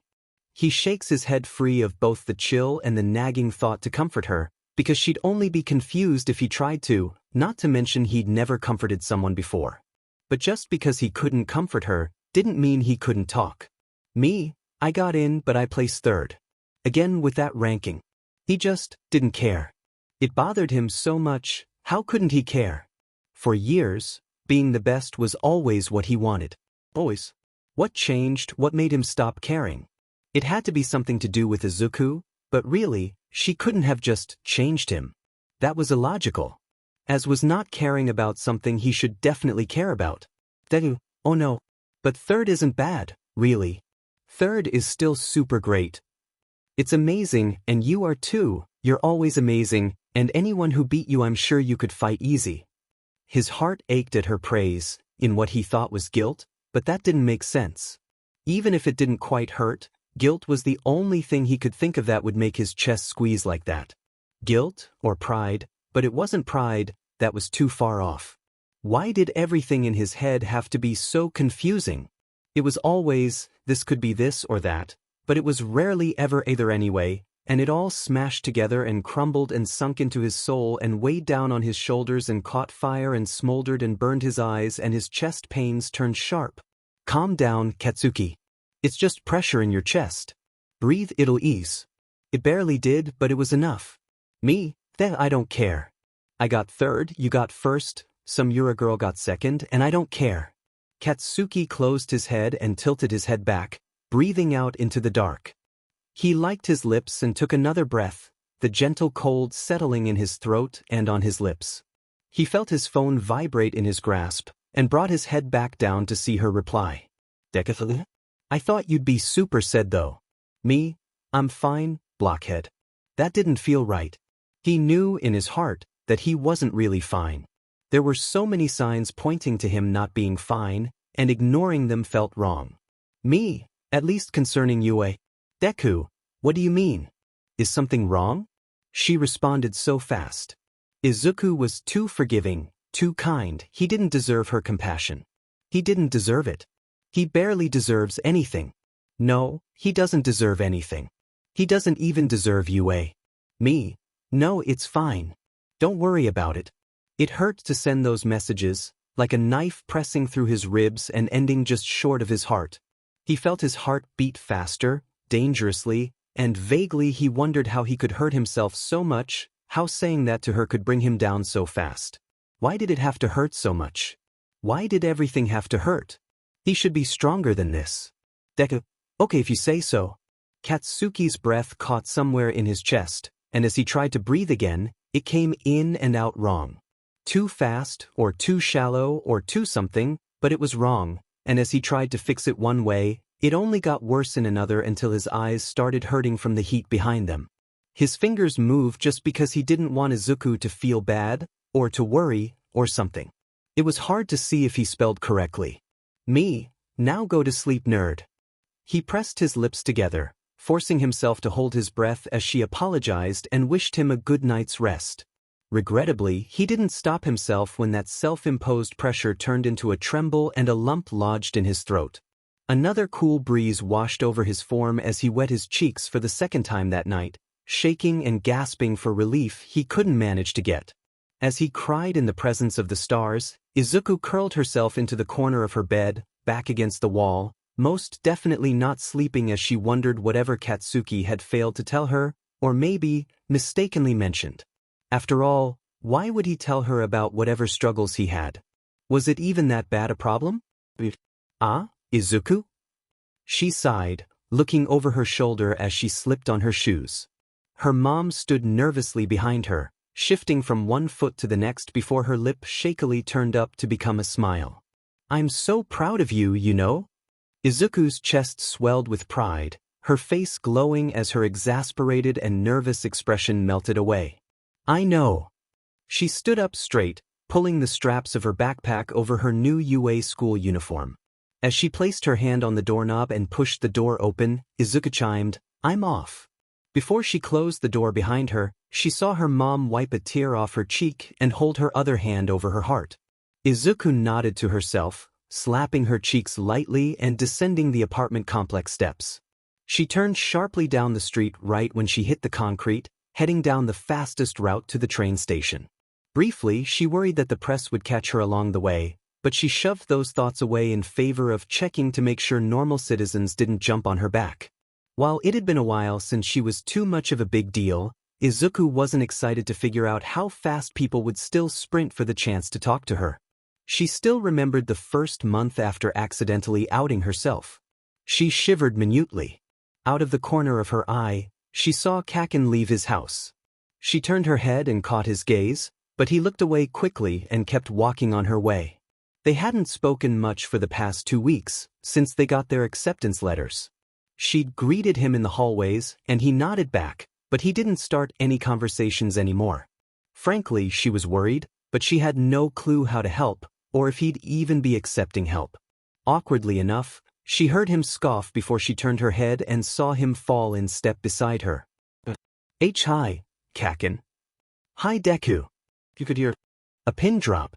Instead, what you heard was faint chirping birds and the sound of traffic, but still. She tried to start, and luckily enough he didn't seem repulsed by the idea of conversation, so she powered on. So, we're going to UA together. Bad choice of words? Izuku tensed up, waiting for his reaction. We are. Okay, maybe it was fine. Yep. And, we've wanted to go to UA since we were kids. She nodded to herself, trying to keep herself going on this path. She'd stopped the second she thought he was angry, upset, uncomfortable, anything, but for now, he seemed fine, so she kept talking. This is a pretty important day, if you think about it, right? He hummed, and it sounded really non-committal. Izuku forced herself to keep going as they went around the corner. The station was right ahead and she had no plans of going through the train ride silently, not with a friend? With her. I don't know about you, but I'm excited. I'm pretty sure you are too, but you probably knew you were getting in, so dash. You knew you were getting in too, dipshit. How well, she muttered, reaching up to rub her neck. I was actually pretty nervous, because I thought I messed something up when I destroyed their 0-pointers so much. I thought they'd at least give me a warning or something, make sure I don't do that again. Kaken looked over at her, actually seeming interested. What did you do? she murmured, glancing at the crowds looking over.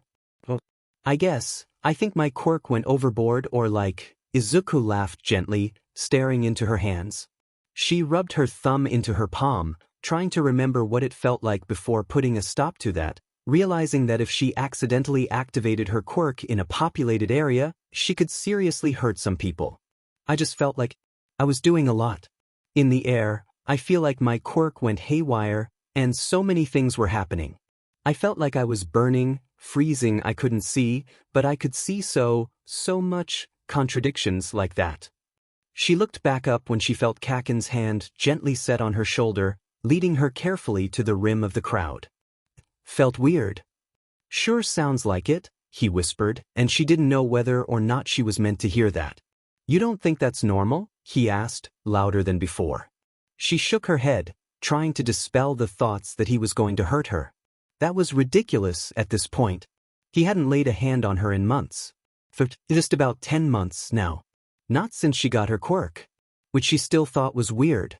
He mentioned before that he knew about her quirk before she'd let it out, but she still didn't know how, or for how long. It felt odd to ask then, right at the train station around a bunch of people, but it would feel odd alone too, or in class, or after school. It was just an odd thing to ask about, with so much time between then and now. "Hey, Kaken." "Man, this felt so weird." "What is it?" Izuku glanced up, fidgeting a bit. The train wasn't there yet, and at the edge of the crowd, no one was really watching. She wondered what they looked like. "When did you figure out that I had a quirk?" He looked down at her quickly. "What?"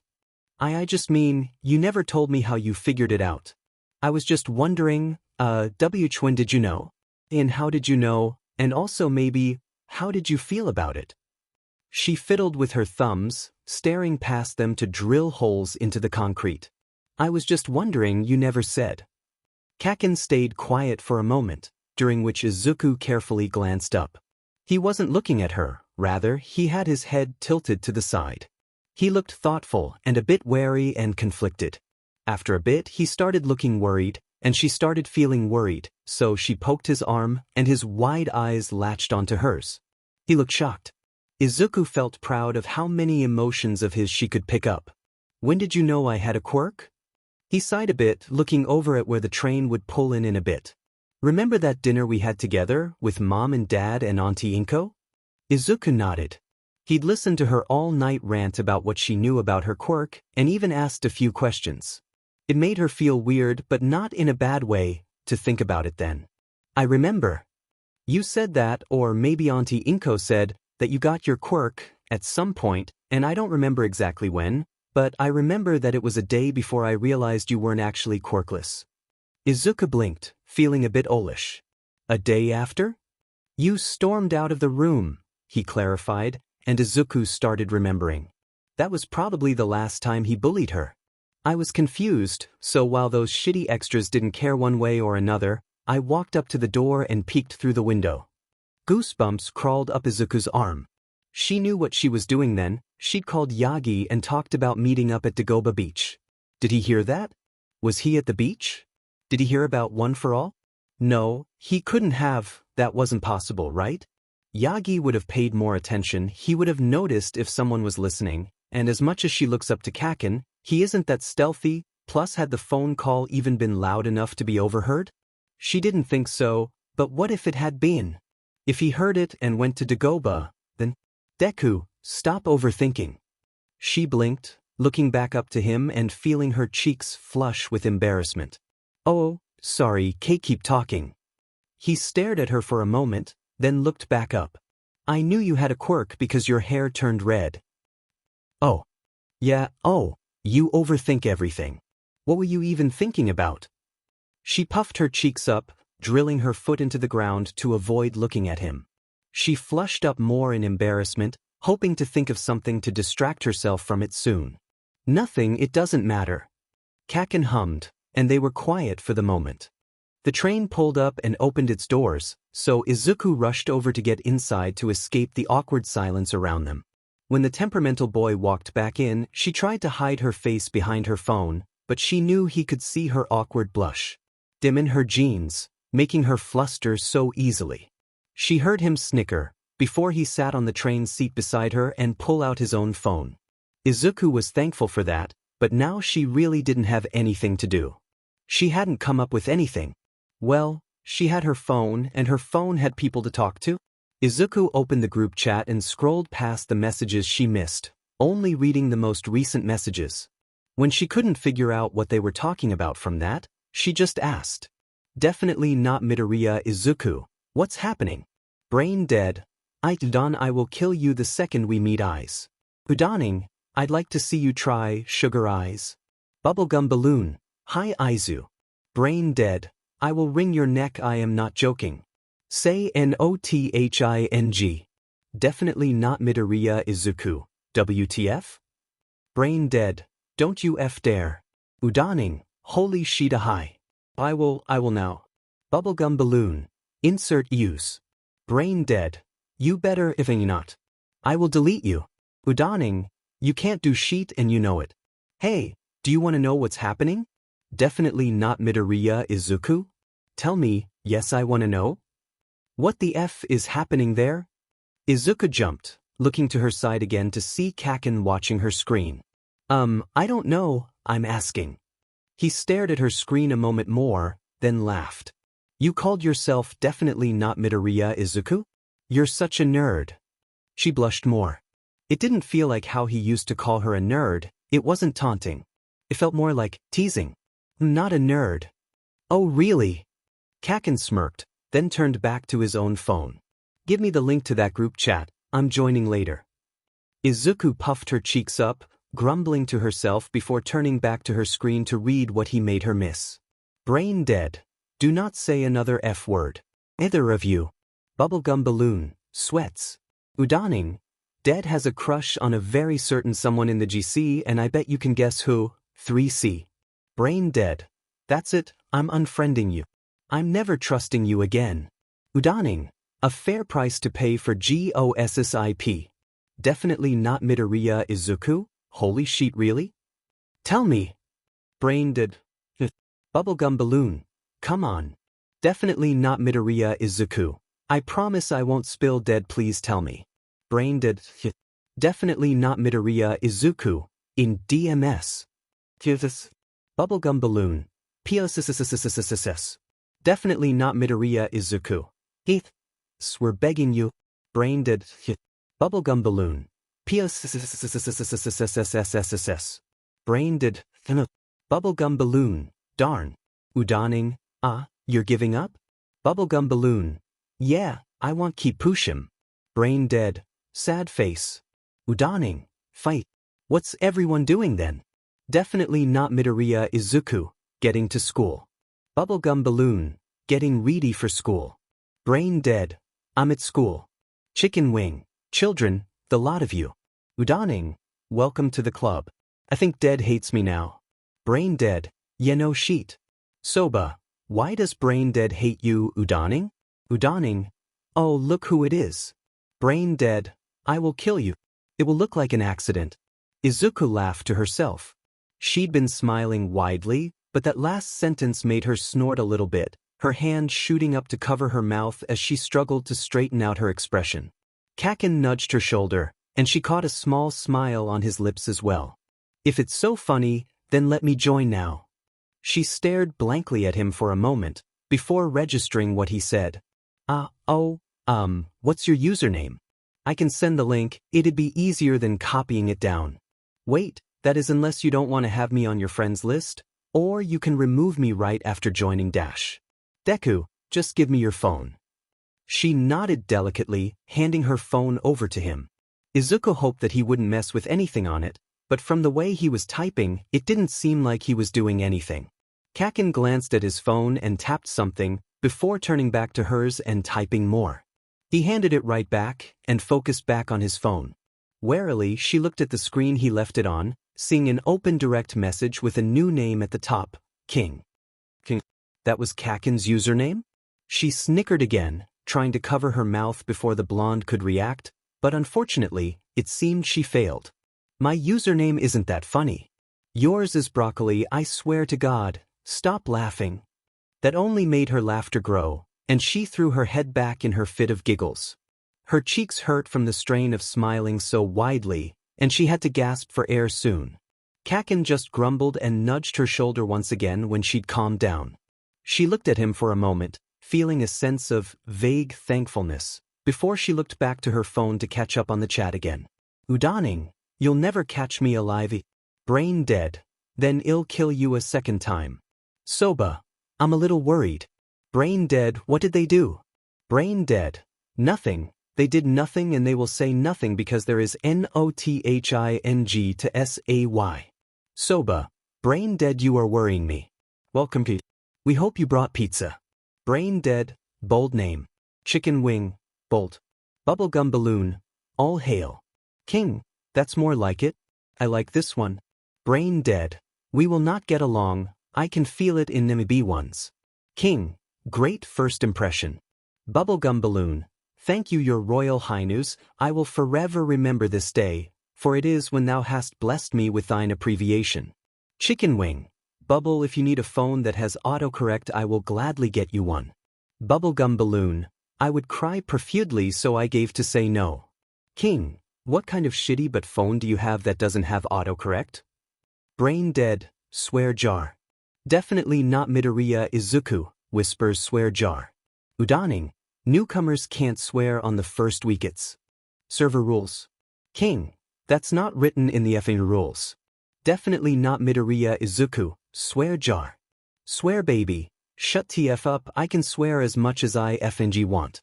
Who the hell changed my name? Brain dead, oh that's 5 swears. We gotta go put you in timeout now swear baby. Swear baby, shut the hell up. Soba, I am very confused. I was not aware of this rule. Brain dead, that's because you didn't swear, so we didn't have to tell you. Definitely not Midoriya Izuku. Oh he's so mad. Udaning, did you invite him? Definitely not Midoriya Izuku. Yeah, you know him, probably I think. Kaken grumbled to himself, bouncing his leg as he started at his phone. Izuku turned her head with a small smile, watching his irritation with amusement. Your friends are annoying. Which one of them muted me?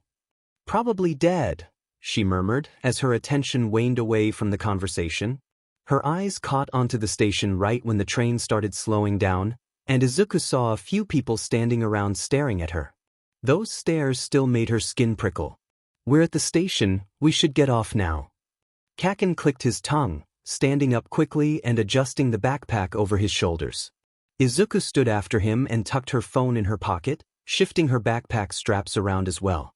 She waved gently to a woman in a tight, blue suit, and forced a smile as the woman waved back, seemingly starstruck. It was barely anything but it wore her out. Deku, you don't have to talk to any of those extras. She puffed her cheeks out, eyes on the ground. I didn't say anything. A conversation doesn't have to have words in it, nerd. Izuku could hear the roll of his eyes in his voice.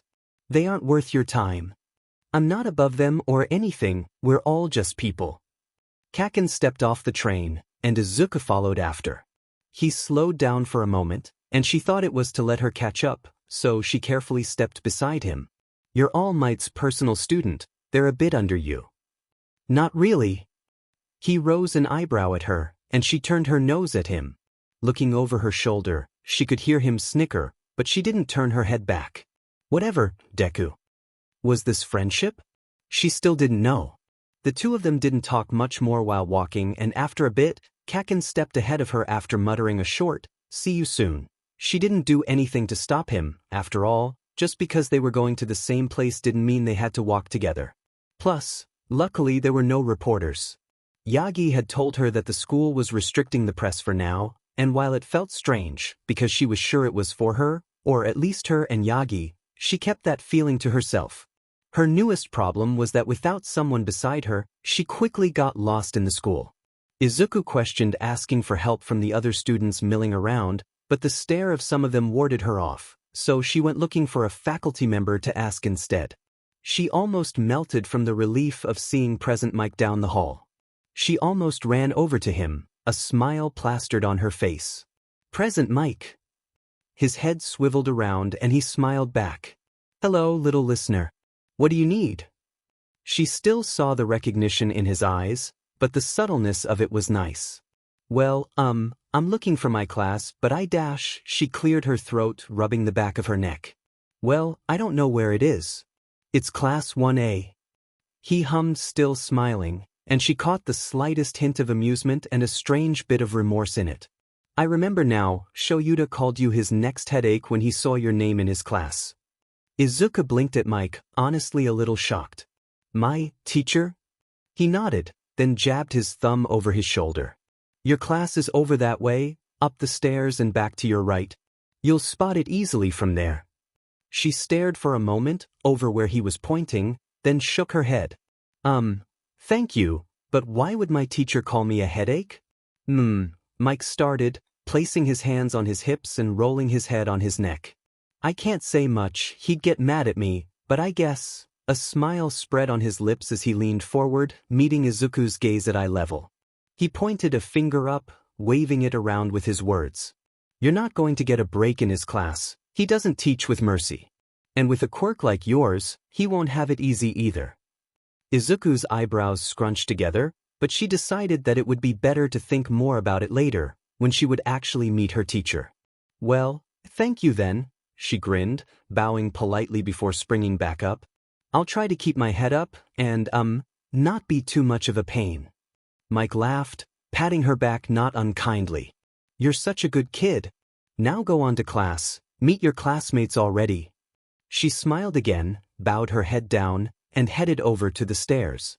Up the stairs, then take a right, she thought to herself.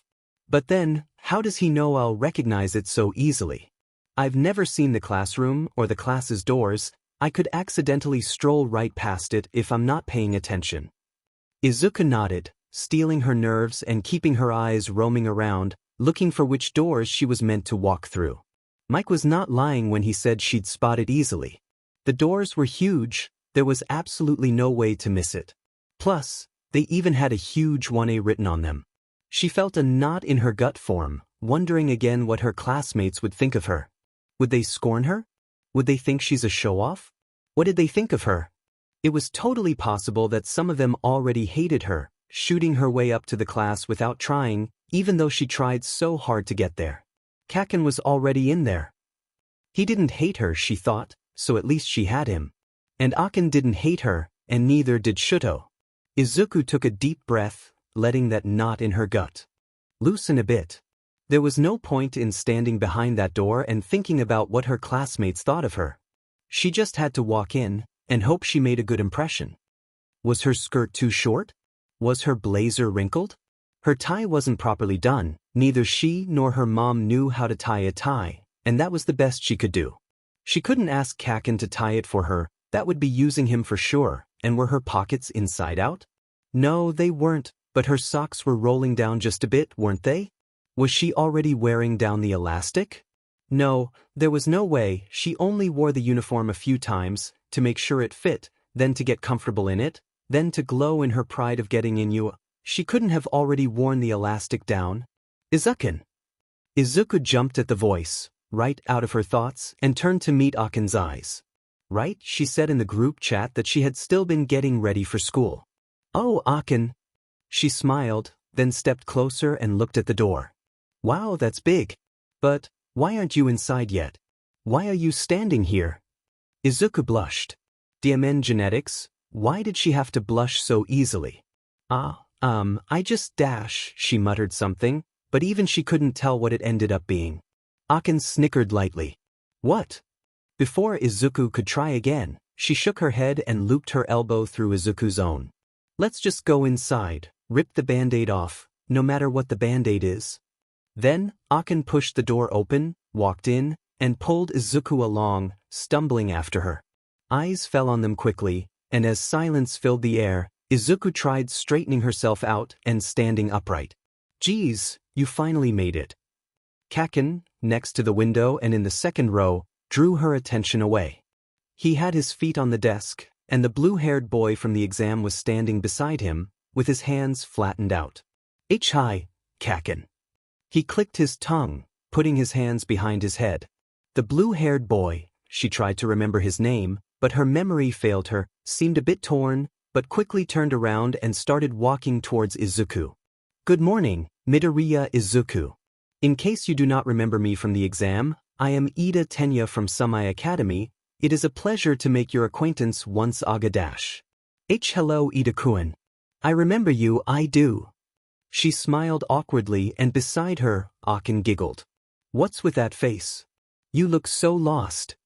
Izuku's blush came back in full force, and she attempted to curl into herself, or into Akin's arm, which seemed easier to do. I was lost earlier, I had to ask Present Mike for directions. While Akin giggled at Izuku, her eyes came up and looked around the room. A few people were still watching, seemingly stunned, but a couple more had turned back to each other, and while the whispering seemed strange, they were smiling. Shudo met her eyes, glancing up from his phone, and he nodded a greeting to her. She nodded back, before Ida started talking to her again. Midoriya-kun, I commend you on your actions during the exam. I had not previously known that rescue points had been a part of our scores, and surely if I had known as well, I would have done more for our fellow examinees. Izuku loosened her grip on Akin's arm, smiling lightly to Ida. Well, you see, if you're here to make friends, go to another department. Akin muttered a small, huh, to herself and turned, Izuku following suit, and they both landed their eyes on a bright yellow cocoon laying outside the classroom doors. Within a few seconds, the light chatter of her classmates dwindled to silence, but the face on the cocoon didn't quite seem satisfied. Groggily, like it was just forced out of a dissatisfying hibernation, the cocoon stood, and suddenly Izuku saw a zipper over the front, meaning rather than a cocoon with a human face, it had to be a human in a very cocoon-like sleeping bag? All right, the man grumbled. It took you 8 seconds to quiet down. Time is limited, and you kids aren't rational enough. The man unzipped the sleeping bag from the inside, and stepped out casually, coming through the doors to the front of the classroom silently. If he's so comfortable, she thought, that means that he's... I'm your homeroom teacher, Aizawa Shoyuda. Ah, yep. She made another mental note to what Mike had told her earlier, stapling the image of his face to the "Do not upset your teacher" post-it.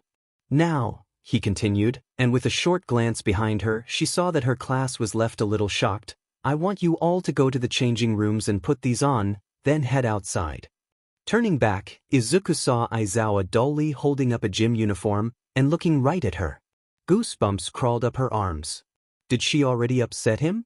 That is all, he murmured, setting the uniform still folded on his front desk and leaning over to pull more out of nowhere. If you look at the tag, you'll see they all have your names on them. Make sure you take yours. In the suspended silence, Aizawa looked back up for a moment, then sighed and left the room. Izuku could only stand and wonder. Wait, someone muttered, what about orientation? Ida had taken charge of distributing the uniforms, saying that otherwise there would have been chaos, and Izuku ended up one of the last to get their uniform. Fourth last, not counting Ida himself. A girl with a high, black ponytail got hers right after Izuku, then a boy with 6 arms, then a boy with a black lightning bolt in his hair, she thought. She didn't stay behind long enough to really know, but they seemed distinct enough, so she thought she got the features right. Akin got hers second, so she was already gone. Izuku picked up one of the map slips that was set beside the uniforms, very, very grateful for it. She followed it, despite her other classmates going the same way that she could depend on instead. She just didn't want to seem like too much, even if she wasn't sure how to. Avoid it. It was back down on the first floor, which of course made sense as it was beside the field. It was a long walk, but she wasn't going to complain. She pushed open the door, feeling a light heat on her cheeks seeing 2 of her classmates already shirtless. Izuku bashfully ducked her head down, feeling her quirk try to activate and holding back her red hair's flames. Sorry, I didn't mean to dash. It's alright, we're all girls. Izuku just barely peeked up at Akin's voice, catching a small glimpse of her shrugging on her uniform. She forced her eyes back down as she shuffled forward, trying not to bump into any of them. Why yeah, but I always changed in the bathroom stall. None of the girls at my school, really liked being around me. An uncomfortable silence settled in the room, where Izuku only attempted to get to the little bathroom without hitting the invisible girl. Before she'd fully made it out, Izuku heard someone say. Well, we don't really mind, but go at your own pace then. Izuku nodded lightly and muttered, "Thank you," before slipping into the closest stall. She took a quiet breath, hearing the chatter start up again, and smiled lightly at hearing a cheerful voice start complimenting someone else's biceps and whine about not being as strong. Izuku was an expert at changing quickly, so in no longer than a minute, she was out of the normal uniform and into her gym clothes, swiftly opening the stall door to gently set her already folded uniform on the bench. She glanced up, catching the eyes of her pink classmate pulling her pants on, and was given a wide grin. Izuku carefully gave it back. 3 of the girls already left, it seemed. Izuku had counted before that there were 7 girls in her class, including herself. The ponytail girl was still there, along with the pink girl and the frog girl, who was dressed and near the door, looking back over her shoulder. "See you on the field, Midoriya-kun," the pink girl said, in a strangely intimate voice that sent a chill up Izuku's spine. She could just nod again, and stand back up to walk out the door. The frog girl walked with her to the field, and on their way, she said in a somewhat nasally voice, "You're much more awkward than I thought you'd be." Izuku startled, not expecting her to talk after a bit of silence. "Ah, really?" The girl nodded. "From the interview audio, I guessed you'd be a little antisocial or introverted, but you seem pretty extroverted too, Karo." She looked ahead, putting a finger on her lip as she stuck her long tongue out. Her quirk probably had to do with frogs. Extroverted but not used to it. "I mean," Izuku mumbled, rubbing her neck and staring at the tiles under her feet, "I guess I am kind of really awkward, but I never really had friends, so I just thought I was an introvert." She could feel the girls' eyes on her as they walked outside, and barely heard her whisper, "Weird," before speaking up and saying, "My name's Azui to you, but my friends call me Tsuchan Karo." Izuku looked back over, seeing most of the class up ahead, and smiled. "That's a cute nickname, Azui-san." Azui shook her head, and Izuku took in how big her eyes were. "Call me Tsuchan." Izuku's cheeks couldn't cool down that day. Tsuchan." "Oh no, I can't call you that dash." "Why not?"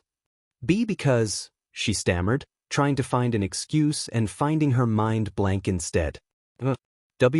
Why would you even want me as a friend? I mean, I know that I know All Might and that could be a reason, but overall as a person, I'm not that interesting, but dash. I'm friends with a lot of people. I don't mind if you think you're not interesting, Karo."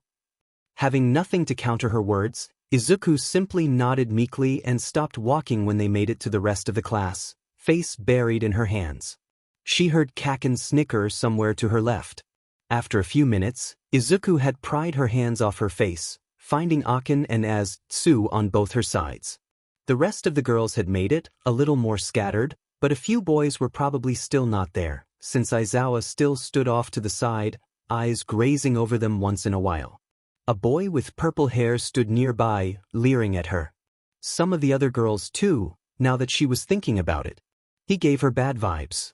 When the boy with 6 arms came and joined the group, Aizawa stood from leaning against the wall and walked in front of everyone, cutting off any conversations fast. "All right," he started, scratching his head, "we're going to do a quirk assessment test." Izuku blinked idly, feeling the shock from her classmates around her as her jaw hung open. "A quirk assessment test?" A couple classmates cried together. "But what about the entrance ceremony?" Aken asked, her eyebrows wrinkling together. "Shouldn't we attend that?"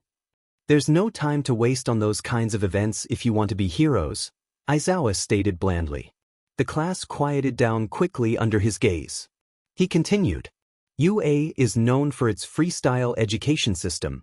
That means the teachers can do what they want. Tests like the softball throw, the seated toe touch, and the 50-meter dash, you all did them in junior high school, didn't you?" Meekly, most of the students nodded. From across the class, Izuku caught Shudo's bored gaze.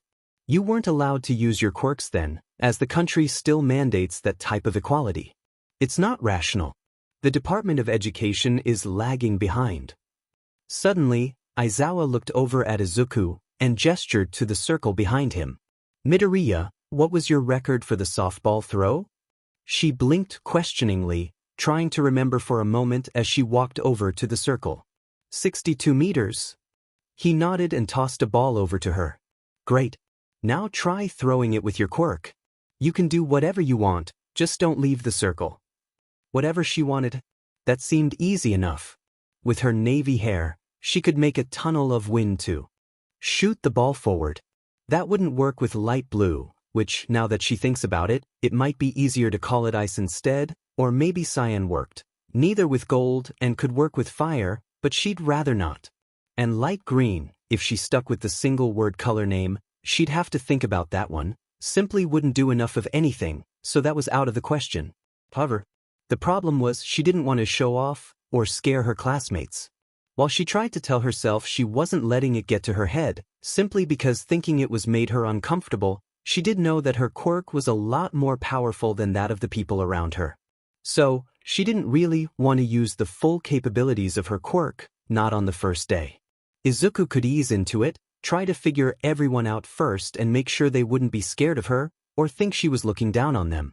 Another problem with that was that they knew she was strong, so she couldn't use too little power, or they'd know she was holding back and judge her for it, maybe think she was looking down on them or not giving her all. Possibly both. Hurry up, we don't have all day. Yeah, okay. Izuku could feel the stress collecting in her pores and dripping as sweat down her face. She quickly wiped her forehead, then decided that whatever amount of power she pushed out then, hopefully one in some good balance, was what she would use for the rest of the tests. Izuku reared her arm back, making sure she was facing as forward as she could, and washed herself over with the faint feeling of her navy hair. To her left, she could hear her classmates catching their breaths and muttering to themselves. Her shoulders hunched up the slightest bit, and her lips pressed together. Izuku clenched the ball a little harder, and threw her arm forward, splaying her hand out as she let go and sent the ball soaring through the air, wind rustling roughly around her and making her skip back slightly with the kicked-up dirt. She even heard a classmate gasp and another say, "Oh my God." She wished it would stop. Nevertheless, she focused a bit longer on the current of air, letting it push the ball farther and farther until she felt it was right to let it go. She could barely see it after all. Izuku only let it go that far because she knew Kaken could do just as well. She wouldn't be outshining her childhood friend turned something. She still wasn't sure what they were. She turned away from the throwing field and stepped out of the circle, starting to walk over to the rest of the class again. Aizawa looked down at some device in his hand that beeped while she passed him. "It's important to know your limits," he started, when Izuku was a few steps away from Tsu's and Akin's sides again. "It's the first rational step to figuring out what kind of heroes you'll be." Aizawa turned the face of the device over for the class to see, and as the rest of the class gasped in unison. It read, clear as day, 804.7 meters. "Oh, this is awesome. So we can really go all out with our quirks. That's the hero course for you. Good job, Karo." Tsu said that part more quietly, looking right at her. Izuku's cheeks lit up as the girl smiled, and she turned her head away to hide those heated cheeks of hers. Akin, on the other side of her, cooed at the sight, only making Izuku awkwardly blush more. "Awesome, you say?" The class's quiet conversations dwindled to silence, all eyes being drawn to their hobo-like teacher, and Izuku knew that was insulting, but it fit. "After 3 years here, you're expecting to become pro-heroes," he said lowly, raising his eyes to look at the class. "And you think it'll all be fun and games? Okay then." His dead eyes bore harshly into everyone else's gazes, leaving fear in their souls. Izuku was not exempt from this. Whoever ends up with the lowest score in every event will be judged hopeless, and will be expelled. A heavy chill rolled down Izuku's spine while her class burst out in complaints. Beside her, Tsu looked pale. "Your fates are in our hands." Aizawa pulled his hair back and out of his face, eyes wide and smile estranged as he looked down on his students. His vulnerable students, some scared, some intrigued, some confused, but all vulnerable to him, Izuku could tell. "Welcome. This is the hero course at UA High." Izuku did fine in the tests. Above average in almost everything, except the sidestepping, that ended up too complicated in her head to attempt in reality. For that, she was a little lower than average compared to her peers. She was completely fine with that though. Really, it was better if she couldn't shine in one area, it made her more normal. Probably. Aizawa had a glare trained on her throughout the entire last test. At the end of the long-distance run, the class had to jog back over to the side of the building to hear the results of the test. While running back, Izuku heard a voice call her name from the side. Turning her head, she saw Shudo coming up to her, pumping his arms lightly with a dull and bored look in his eyes. He was barely breaking a sweat, and didn't look like he was motivated to start. I thought everyone would be a bit stronger. Izuku snickered to herself, holding her hand against her lips. He pouted at that. Sorry, of course you're stronger than everyone, you've been training a lot more than most people here. She shrugged to herself, looking ahead where most of the class already finished running. Your dad made you work way more than what's okay, but you can't deny that it made you powerful. Shudo sighed, lolling his head. I'd rather feel challenged at least. You barely count as a challenge because I can't dream of beating you, and suddenly shame filled Izuku's chest as fast as blood filled her cheeks. But other than you, only that ponytail girl and Bakugu seemed to be difficult. She hummed as her eyes fell on Kaken. He stretched his arms over his head and bent down to touch his toes, cooling down from the run. Instinctively, she rolled her shoulders and neck to work out imaginary Canis. He's wanted to be a hero just as long as I have, and he doesn't second-guess himself, even for a second. Izuku and Shudo came to a stop then, finally reaching everyone else. The pink girl and a few others were still jogging behind, but for the most part, everyone had stopped and looked nervous. Do you think he was serious when he said that he'd expel someone? Yeah. Shudo looked at her. You do? I thought he was lying. Izuku looked right back. Really? He seemed pretty convincing to me. Shudo looked more confused then. If you thought he was telling the truth, then why were you holding back? Izuku's heart stopped for a split second, before she took a deep breath and calmed herself. She leaned in a bit, cupping her hand around her mouth to whisper. I don't want to shine out, so I just did well enough to pass. Please don't tell anyone. He looked a lot less confused, but a hint still stayed under his promising expression. Of course, I won't say anything. All right, moving on. Aizawa stood up from where he had been leaning against the wall, his eyes grazing over the students. Your total scores simply reflect your performance in each event. Explaining it all would be a waste of time, so you'll just get the final results. Many people looked anxious, but a couple seemed more worried for others than themselves, or completely unbothered. Aizawa pressed a button on the remote in his hand, and a holographic screen appeared. Everyone rushed to look at it, skimming over all the names to find their own. Izuku found hers fourth out of all the class.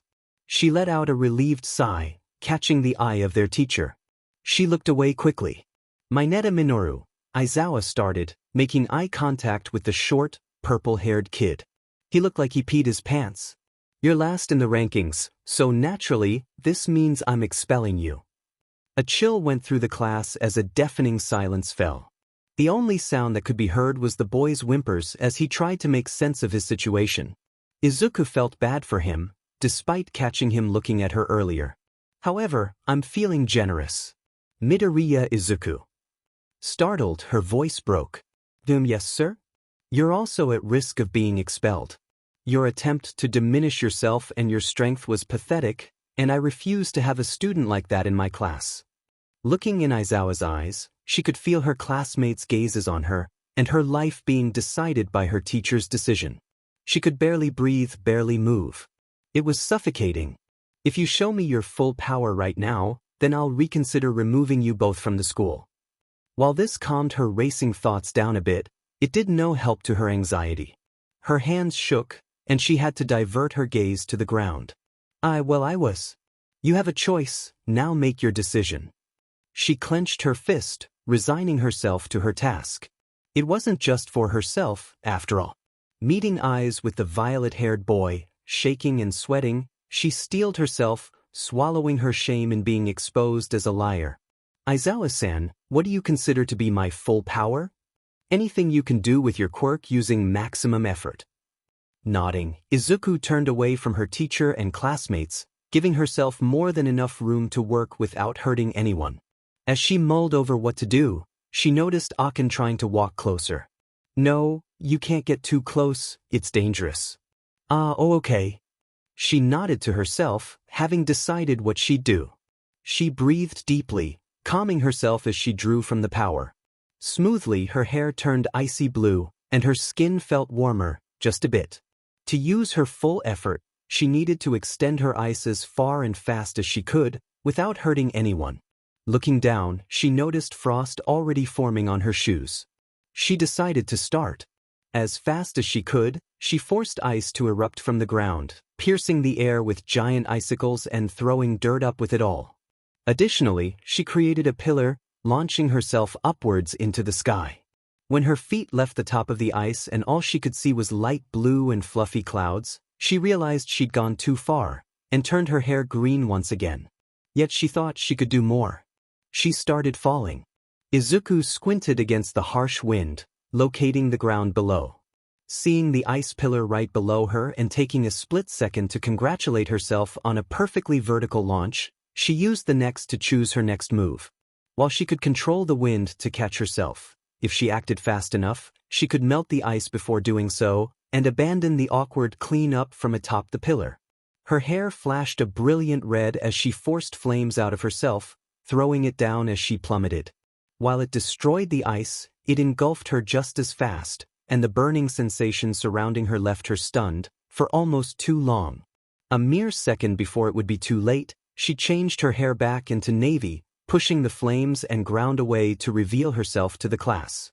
Izuku landed stomach first on the ground, gently, and changed her hair to gold, fixing her burned uniform and skin before she had time to cry about the pain.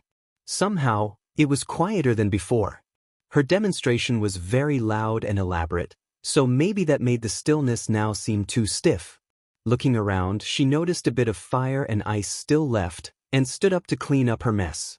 As she turned her back, she heard Akin shout in applause, and Izuku startled, peeking over her shoulder. Along with her, Shuto and Ida started clapping.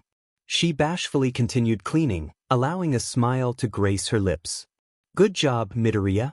I won't be expelling you today. Aizawa then turned to the purple-haired boy, who still trembled under his gaze. Mineta, to stay in this school, you're going to have to defeat her in combat by midterms, while she is using a quarter of her power. Wasp, that's not fair, you just saw what she did. She would kill me.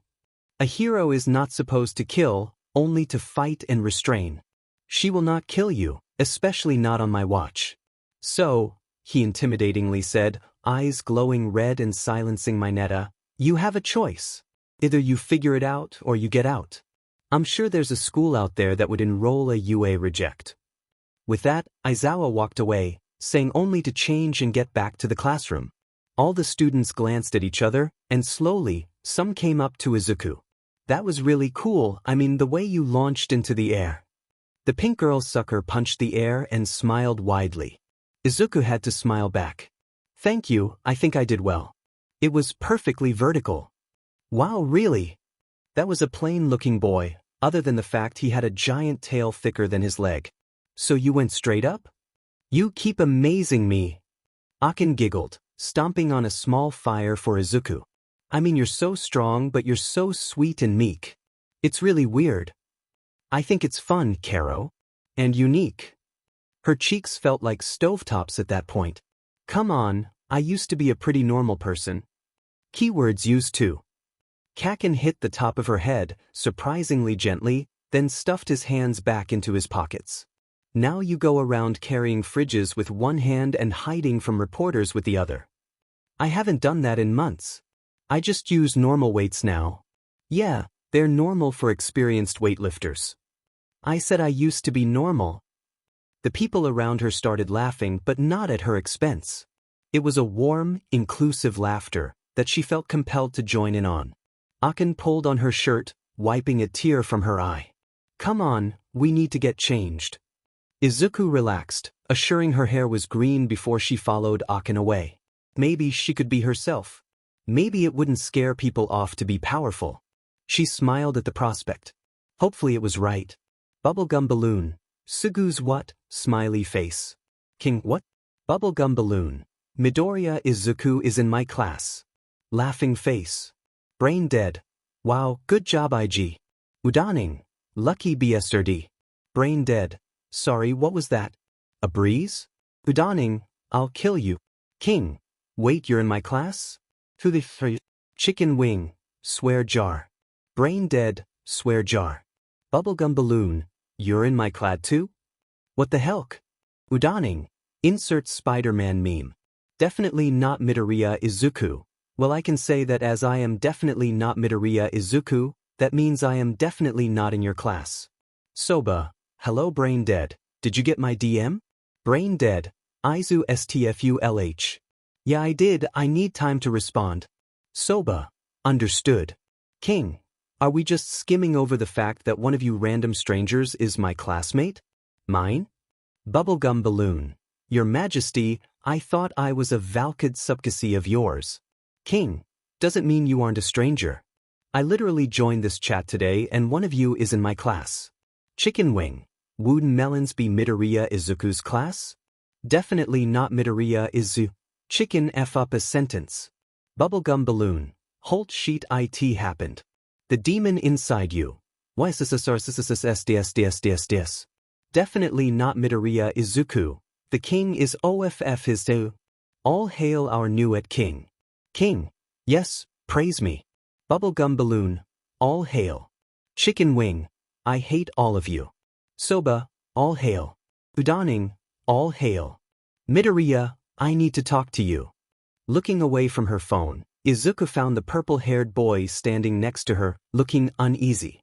She glanced around the room, finding that her classmates were all mostly talking or on their phones, with Aizawa sleeping on the floor, something that she would probably have to get used to, by the looks of it. But what is it? He shook his head, walking away from her desk and towards the door. When he waved her over to him, she finally understood he wanted to talk alone. On one hand, he seemed kind of perverted. She didn't want to be alone with him and risk getting molested. But on the other hand, he seemed pretty serious, no lecherous gaze on her, not to mention that he almost got expelled barely half an hour ago. Also, their teacher told them that they would fight, and he'd have to win to stay at school. If she had to guess, she'd place her bet on it being about that. So, she pocketed her phone and followed out of the room. She closed the door behind them, and once they really were alone, his face scrunched up and big, gloppy tears dripped down his cheeks. She waved her hands around haphazardly, unsure of what to do when a classmate starts crying in front of her. He wiped his eyes, keeping them glued to the floor. I need you to teach me. She blinked. What? I need you to train me. Like All Might trained you, I need to stay in school. Mineta sobbed, rubbing his tears away just as fast as they came. I can't drop out, and I can't get expelled, so I need you to train me. As he continued crying, Izuku tried her best to run on only the few brain cells that caught onto the situation.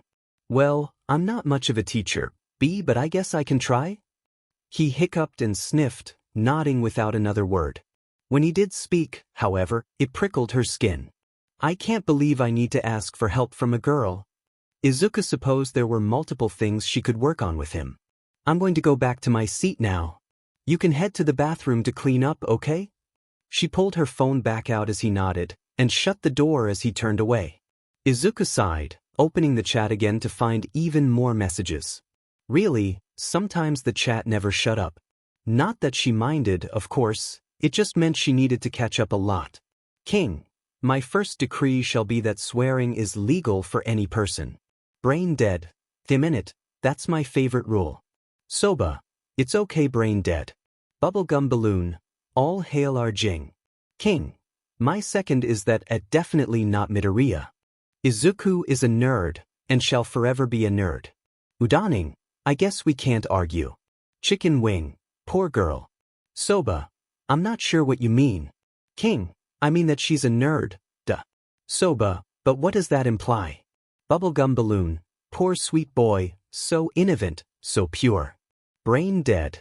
It means she is invested in a certain unconventional topic. As an insult, it means she's an outcast of sorts, but the damage lessens between friends as most insults do.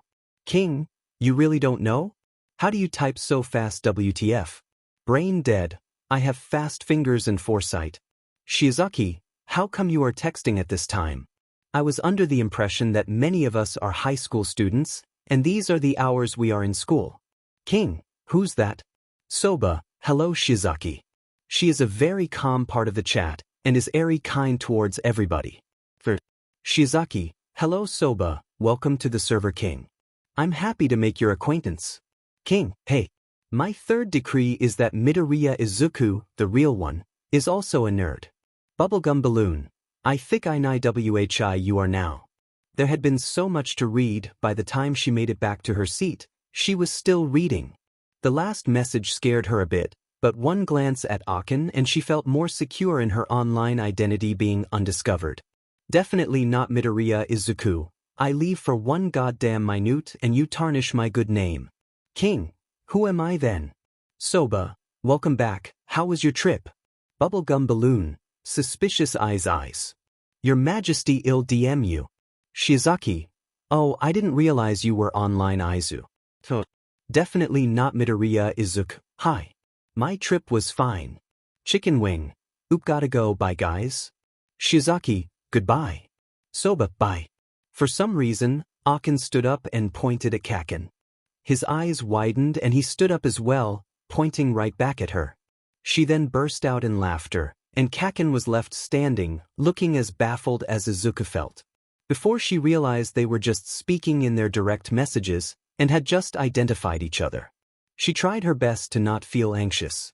You know, Kakin started, causing Izuku to turn and face him, you're a lot more open when you're texting people. Oh, you think so?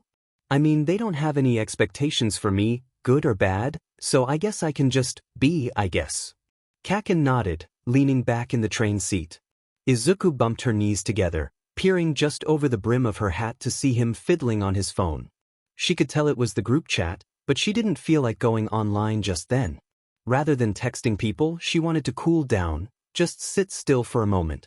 She made it into the country's most prestigious school for heroes. Like Shudo said, it was inevitable, but she nearly got expelled on her first day and only made it out as another student's requirement for staying enrolled. In a weird way, it felt relieving that such high stakes were put on her. It meant she wasn't being babied. She also made a couple friends, one possibly being the boy sitting next to her at that very moment. She had Akin, Tsu, Ida, Shudo, all the people in her group chat too, and, just last year, she wouldn't have even dreamed of half these things happening to her. It was like fate aligned for her, after all these years, to make up for what it did to her before. Or something like that. Muzudafu, Station 3. We have arrived. Again, Muzudafu Station 3. Kakin stood up, pausing and waiting for Izuku to gather her items and join him. To think that he was really acknowledging her presence and spending his time on and with her, it was yet another thing she could hardly believe. And yet, the proof stood right in front of her, in the boy she looked up to as he looked down upon her. From the station, they walked together in a silence. Not an uncomfortable or awkward one, but Izuku couldn't call it sweet or comforting either. Her relationship with Kakin was still questionable, even if she had begun thinking of him as a friend again. Who knows what he considered them. Actually, speaking of, hey Kakin. His eyes fell to hers, his head tilted just slightly towards her and his eyes peeking from their corners. She pulled on the sides of her hat down, matching his gaze shyly. Do you consider us friends again? Like, we were friends before when we were kids and then a lot of stuff happened, but since it's resolved now and I don't think you hate me. Her eyes fell to the concrete they walked on, with the heat rising to her cheeks. Well, I mean, I'd like to be friends again. Do you think that's possible? When she looked back up, she found Kakin's mouth open wordlessly. His head fell and hid his eyes as his lips moved. For a moment, he couldn't say anything. He started, pressing his lips together. Izuku looped around him, making them both stop as he avoided her eyes. You? He paused again, then shook his head and tried to step past her. It doesn't really matter what I think, let's just go home. Oh, Izuku pursed her lips, following Kakin as he walked. But leaving the topic at that felt wrong, so she had two choices. Either she pushes to hear his real answer now, or she waits later for a more convenient time. But if she waited, she could get stuck in a loop of never knowing when the right time was. But again, if she asked now, he might avoid it again, and she really wanted to know what he thought. Maybe it was because they were too out in the open. If they talked somewhere more private, would he tell her? Really, it didn't seem like he disliked her, so nothing bad would happen, yeah? The next question was, where would she take him? Then how would she get him there? She couldn't lead him into an alley, that would be a very wrong mood. But her house would work pretty well, since her mom wasn't home. Maybe she could trick him into going there? Oh yeah, Izuku started, trying to monitor her tone the best she could. My mom wanted to make you curry to celebrate our first day of school. Do you think you could come over right now? Kaken seemed a bit skeptical, but he just sighed. Sure, if she wants me there. Silently, Izuku congratulated herself. Outwardly, she only nodded and continued walking quietly. She was sure that Kaken suspected something, but it was fine, he was still going along with it after all. Izuku unlocked the front door and led Kaken inside, all while rummaging through her brain for a way to keep him there. He looked around, confused, and she could almost feel sweat dripping off her face. Where's Inko-san? Is she still working? Izuku thanked her lucky stars for that opening. She said to, wait in my room until she gets home because she has a surprise too, that she's bringing home. She said too many times. Kaken was suspicious of that, she was sure. He turned to her with his eyes narrowed, peeking around the apartment. She laughed nervously, tiptoeing towards her room. So, we'd better go, right? He still looked reluctant, but he ended up giving in, walking past her and right into her room. Quietly, she followed after him, rightfully earning weird looks from her maybe friend. She'd find out soon enough. As carefully as she was quiet, she shut her door with both of them inside. Kaken took her desk chair and sat down, head down and on his phone. Though she couldn't help but notice that it turned off as he stared. Hey! Izuku noted the small jump of his shoulders. Kaken? What is it? He turned his phone back on, tapping something and looking very uninterested in it. Well, about my question from before. I answered, didn't I? He wasn't looking at her. It doesn't matter to me. She stepped closer, swallowing her nerves. No, you said it didn't matter at all. He looked up with a baffled expression, and she silently recognized that what she said was pretty stupid. Isn't that the same thing? And no, it's not. If you say that it doesn't matter to you, then I can accept that, but if you say that it doesn't matter at all in any sense, Izuku shook her head, standing in front of Kaken yet not letting herself look at him. She was still skirting around it. Kaken wasn't going to give in easily, he wasn't that kind of person, so the only way to get something out of him would be to be more stubborn than him. If she went this far already, it would just be pathetic if she gave in now. And really, even if she wanted to drop it now, how would she even do that? Hey, sorry about cornering you, you were right and it doesn't matter that much despite how much I already insisted it does. You're right. So, she squared her shoulders and crossed her arms, forcing herself to look at him. Kaken, I want to know what you think. If I don't know, I'll just keep thinking about it and wondering how you feel about me, so, Izuku's nerves calmed again, unfortunately. She took a deep breath, keeping her eyes steady on him as he continued avoiding her gaze. So, please tell me. His face scrunched up, and he looked around almost desperately. I told you it's not important. It's important to me.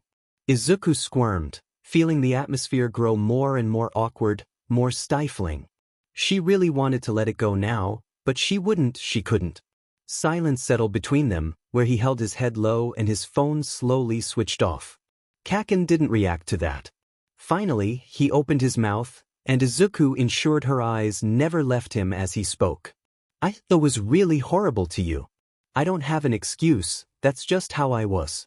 I had this grudge against you, and it was unfair, because it wasn't your fault.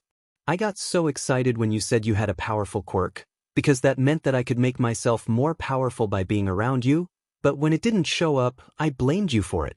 I thought you lied to me and everyone we knew, so you could have a high ground above me. His voice quivered and his bottom lip shook, but he continued. I was wrong, but I didn't know that. But I should have trusted you more. You're not the type of person to lie, not unless you have a good reason to, but I didn't trust in that. I hurt you so much. Kaken reached out and took hold of her hands, so delicately that she could pull away with minimal effort, that he was barely touching her. It was the gentlest she'd ever seen him, and it threw her for a loop. His eyes lingered on her hands, which long healed from the wounds he inflicted, but she could feel that he saw them still. So sorry. I was unfair to you, and you don't need to forgive me. As his words tumbled out, Izuku couldn't find it in her to remove her eyes from his face. So many emotions flashed across his features, all raw, all muddied together and so sincere. Her heart pounded under his teary gaze, under his gentle touch, and she found herself shaking, enough that she didn't notice him doing the same. Kaken! He stood up suddenly, causing Izuku to stumble back while he shuffled around to collect his things. Yeah, I think I'm going to go home. Tell Inko-san that I'll come over later if she still wants me. Almost before she could react, he was at her door. I'll see you tomorrow, bye. In a rush of adrenaline, Izuku got between Kaken and the door, her arms spread out. She could feel her heart beating in her throat and held back hot tears as best as she could. She couldn't tell what she was feeling, but could only identify it as a heat pressing against her ribs, spreading far enough to her ears and eyes. It was a lot, and it left her at a loss of words.